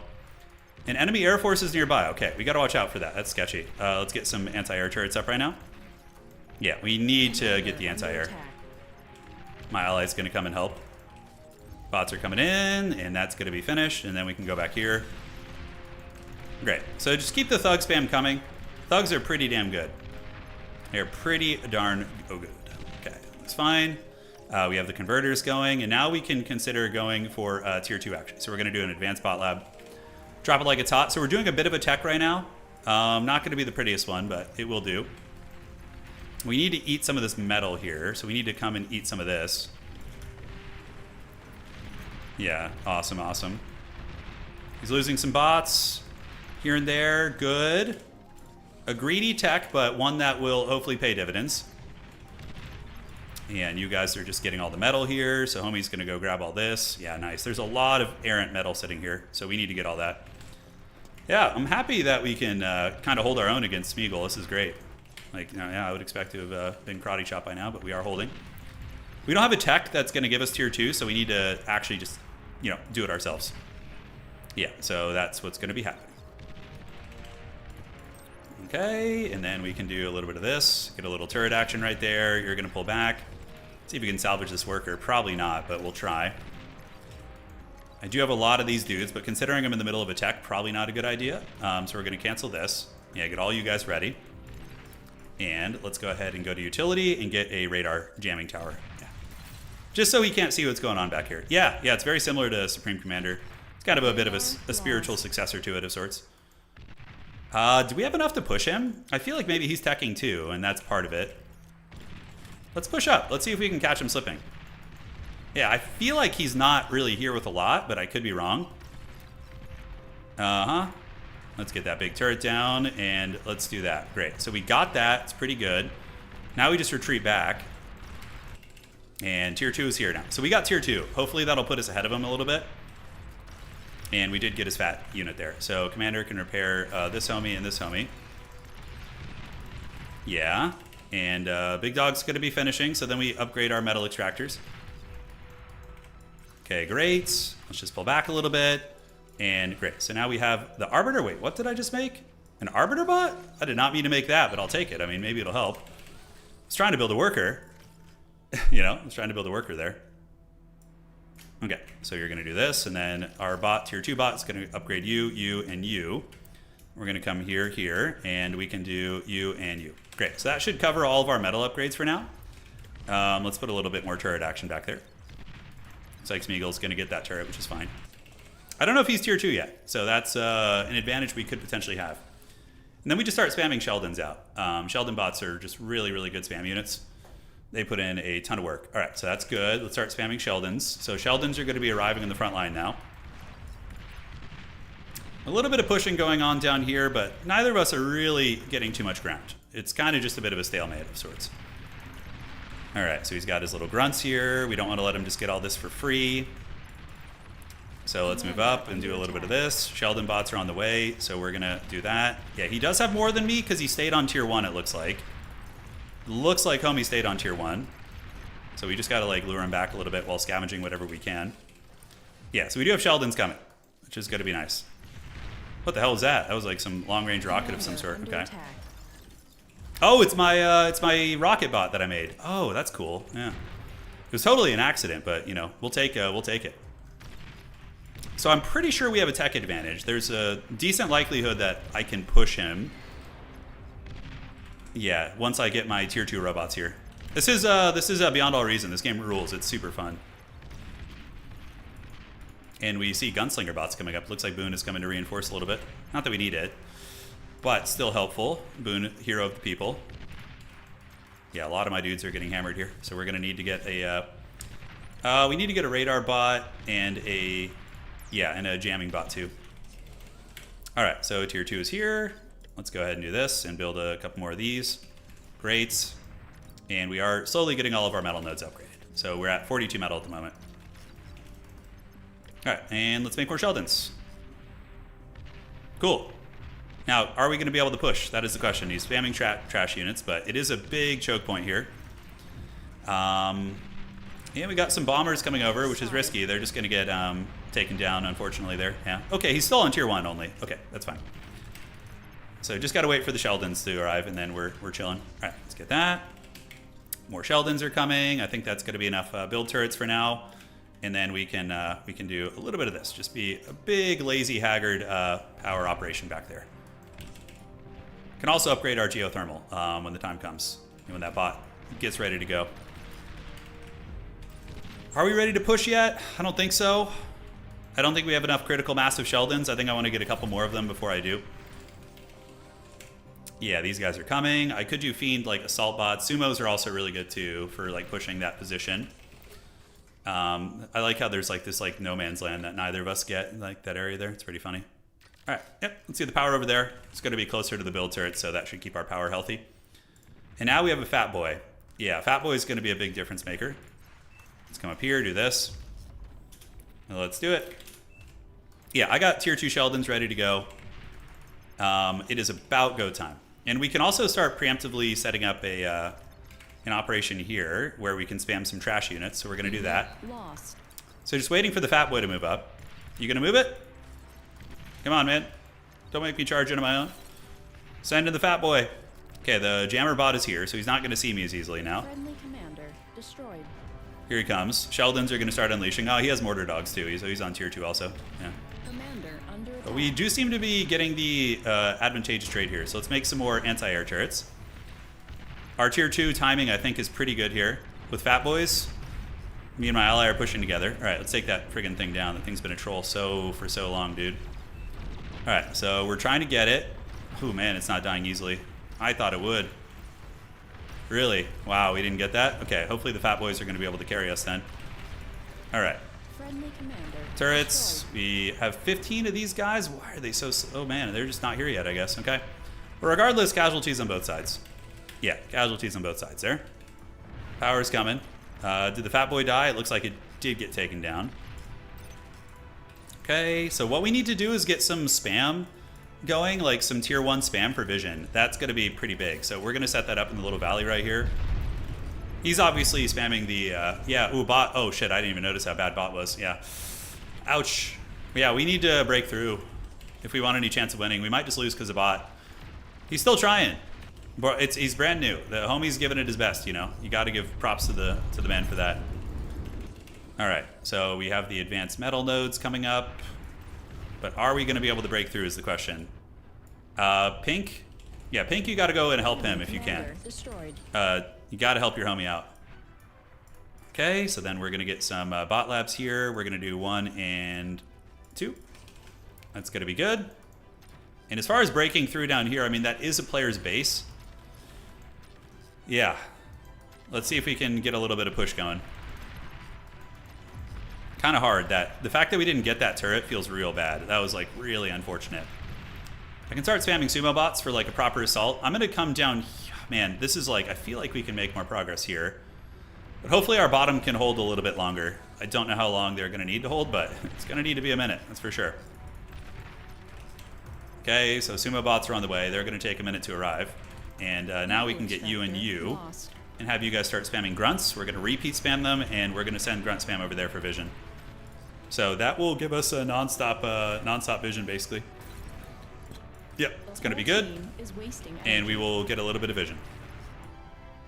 Looks like they are not dead bottom yet. So we have a little bit of time to work with. We have a little bit of time. Not a whole lot, but it's something. All right, so you finish that, and that. And then you come up here and do this and this. All right, so we're going to get all these homies going. So now we have the sacrificial bots to give us vision. Yeah, and he's got a decent little army here. Let's see if we can actually get a little something. So we're going to attack there with the Sheldons. Yeah, see, now we got the vision, so we can actually harass and poke. Yeah, hold as long as you can. We might break through on top. You never know. So the Sheldon should be able to get this thing now. Take down that freaking damn turret. It's been my bane this whole game, dude. Okay, we finally got it. Okay. What is messing me up? Is he laying landmines or something? I don't know if he is. Some forbidden tricks or something. All right, so Smeagol's pushed back, which is good, but we need to capitalize on that and make sure to loot everything here. He still has a lot, but he's losing ground for sure. I think he set up a minefield. Yeah. Okay, take down the turret. The grunt spam is great, so we just keep these little gremlins going here. Something's hitting us from... Oh, he's got like a high-end plasma cannon there. Okay. So Smeagol's not trying to win. He's just trying to hold, basically. Yeah, okay. Yeah, we have a high-end plasma gun on the hill here. This thing? Yeah, that's what's killing my army. Okay, that makes sense. All right, so back we go. Let's grab some of this, and we can grab a little bit of that, too. Yeah, but we've pushed him off the high ground. Not that it matters, though, because he's got that high-end goodness right there, which is tricky. How could I get to that, though? Yeah, so it's very dodgy. Okay, so we're getting some looting. Let's keep going here. Keep tabs on things. Yeah, Worker's just going to grab what he can, but okay. So that is a hardcore plasma cannon. That thing is really, really good. The sumo bots will probably just die in one hit, too. He's got a high-end plasma there. Yeah, that thing is... We're not going to be able to push him. That's for sure. Not that we're going to lose ground because it's a static defense, but yeah, we're not going to be able to push him. We're going to have to probably switch it up. I mean, I don't know if I could reach it with anything. Maybe? Yeah, that plasma cannon is getting her done. All right. So we could do a geothermal plasma cannon too, probably, if we wanted to, I think. But don't you have to delete that? Yeah, I think I'd rather just take the power. All right. So we got the sumo chads. You guys are going to keep spamming. Let's do that. Keep you guys going here, and then... Yeah, we just have a no man's land up top, basically, where neither of us can cross. It's basically become World War, some World War up here. Red, maybe he'll be able to push through, but that plasma cannon does provide some very good positioning. All right, so back in the base.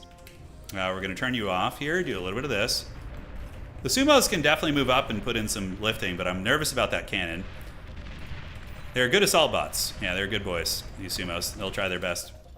All right, let's do that. Go back to Sheldon's for now, and then we're going to go ahead and do a little bit of this. So we're going to do 2 of you guys. Okay, we're short on power, though. Okay, so these guys are power dependent. That's not good. I didn't notice that. So we should probably stop on this. Just make sure our power is satisfactory and we can fight.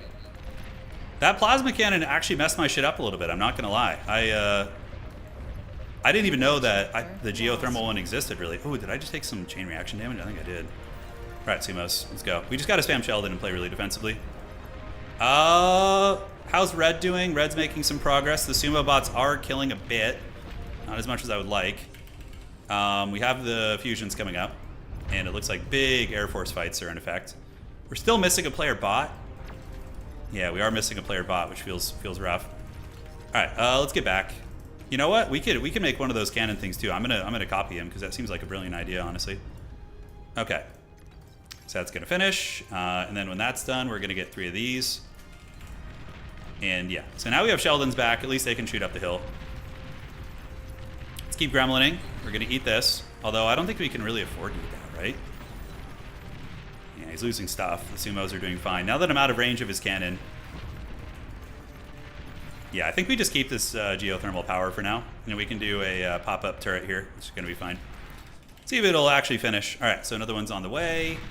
Definitely losing ground. We can make some small turrets here just to get by the run-bys. We gotta yield this. That turret, I didn't know you could build that. I've never seen that before, so you live and you learn. All right, is there any sense in building that turret? I don't think so. So if he overextends, I'm hoping Red will be able to jump up too, but we do have a bit of a tech on our hands here. So that's good. Let's get you sumo bots here. All right, let's pull back. Little Warhound doggy's getting it. Nice, nice. Sheldon's on the way, but again, this tech is costing us a bit, but we will be able to mass produce here pretty soon. Yeah, so now our metal is kicking in. Now that we're getting these converters and we have good power, we should be able to at least not die. But I think we've already kind of lost unless one of our other players has a big breakthrough. Commander You know, under I attack. think that's the case here. All right, so let's make fiends. Commander taking heavy Let's go damage. invisible. Let's do a little bit of that. Try and run back to the base. Red, need help. All right. How are we looking? Commander here, we're going to go in and just try and get him with the explosion. There we go, at least we hit something. All right, so my ally will hopefully be able to get up here. We're going to see. We do have the fiends coming out, and now I have a shit ton of metal. I can't even produce that much. Let's do bot labs. So bot labs and bot labs for spam. He's trying to get past me here, but I think we should hold. Yeah, perfect. All right, and we're going to need to rebuild our advanced metals. That's for damn sure. All right, so grunts, repeat, and you guys spam out. That turret just ended me, dude. It was so brutal. All right, can we hold? We do have Air Force coming up. Yeah, some fusions as well, but that's a big army, guys. We have gunships. They might be able to save us. We're going to try. If he gets my fusions, though, I think I'm cooked. Yeah, that's probably GG. Definitely still more experienced than I am. Yeah, Red's here, but it's a little bit too late, I think. We might be able to semi-recover, but that's still so much in my base, and I don't even have any builders right now. Go, go, grunts. Fight the back. All right, Red's coming. Ooh, we're just losing on too many fronts, and I'm not helping. All right, let's cut this out, do this. All right. Losing 2 fusions is really brutal. That's like pretty much a karate chop. My best bet is to set up some turret action. I don't know if their teal player's even pushing, really. Or maybe he was pushing there and I didn't notice. Low power. Okay, so we're low power. We do have decent metal still. We definitely have some scavenging that needs to be done. The airship's coming in. Cool, nice try from my allies to help. We're gonna just basically try and rebuild. You can't get through the middle. No stress, man, no stress. They're playing really well. It's been a good game. Been a nice even match. All right, so what can we rebuild here? We need to get you and rebuild all that. And then Homie is gonna come out and we're just gonna build a bunch of workers and try and rebuild. Water's going well, yeah, maybe he'll be able to get through, I don't know. We're gonna find out. All right, so let's get you guys here. We got the builder turrets coming and we're gonna go ahead and do the little pop-up turrets here to make sure we don't die. We just gotta get all hands on deck, man. All hands on deck and hold. Like, just tech in the corner. Smeagol got tier 2 from someone early. Maybe he did. Yeah, I don't know. There's no way of knowing. There's no way of knowing. All right, so Homie's gonna go help build this. We're gonna build that, and then we're just gonna have to try and rebuild our fusions, basically. All right, and we have so much freaking extra metal right now. We're just floating it like a king. So we're gonna do that. All right, so Smeagol's coming, trying to get some turrets set up so I just don't die. Yes. And oh man, oh that's enemy air coming in. Holy shit, am I about to get carpet bombs? Those mostly are fighters, I think, but Unit. okay. The enemy has an air party over my base. We're gonna build a flat cannon. Yeah, we need to. Holy shit. Get the flat cannon up. You are overflowing metal. Oh my god. Okay, we have the pop-up turret now. It's gonna help. Just a massive enemy air force over my base. Let's go ahead and build a mammoth tank. Maybe it'll finish eventually. Oh god, okay, we lost on too many fronts. Yeah. We're getting air bombarded now. Blue is on us. I think our air player is doing great, but has died. Yeah, I'm being carpet bombed now. Holy shit. Metal extractor lost. But I'm glad I learned about this thing though. This turret, I've never seen that before. That's a new thing for me, so. Oh god, the carpet bombing. Oh no. Oh no, looks like GG lads was a good one. Is wasting metal. I think we're just cooked out though. I think we're just cooked. I don't know what else we can do. It just looks like the Dread Legion is coming for blood. I mean, I have my rat's nest up here, but now that the air is loose, he's just gonna bomb everybody. You know. Pretty cool though, man. This game's so fun. Yeah, the geothermal cannon ended my career, dude. I didn't think it would be that good. But holy shit, was it good. Yeah. Oh, dude. You did great. Don't stress it. All right, guys. We're going to surrender. Team resign. And ladies and gentlemen, that's going to be it for tonight. So, hopefully you enjoyed the Total War action followed up by the bar finale. If you guys enjoyed the stream, please do drop a like on the way out. It helps out quite a bit. And yeah, that's going to be it, ladies and gentlemen. GG, well played. I'll see you guys around. We'll be back streaming Age of Wonders tomorrow, then Tuesday, probably an RTS variety stream, and then on Wednesday, we'll see. We'll do something fun. I'm going to plan a faction war, though. Yeah, people play on Discord. Absolutely. We have a little Discord community that plays this game, so yes, we do. All right, guys. You got to build your glorious flagship. I'm so happy to hear that. That's what it's all about right there. All right, guys. See you around. Thank you for joining. Drop a like on the way out if you enjoyed the stream, and we'll see you guys back tomorrow. Thanks for watching. Cheers.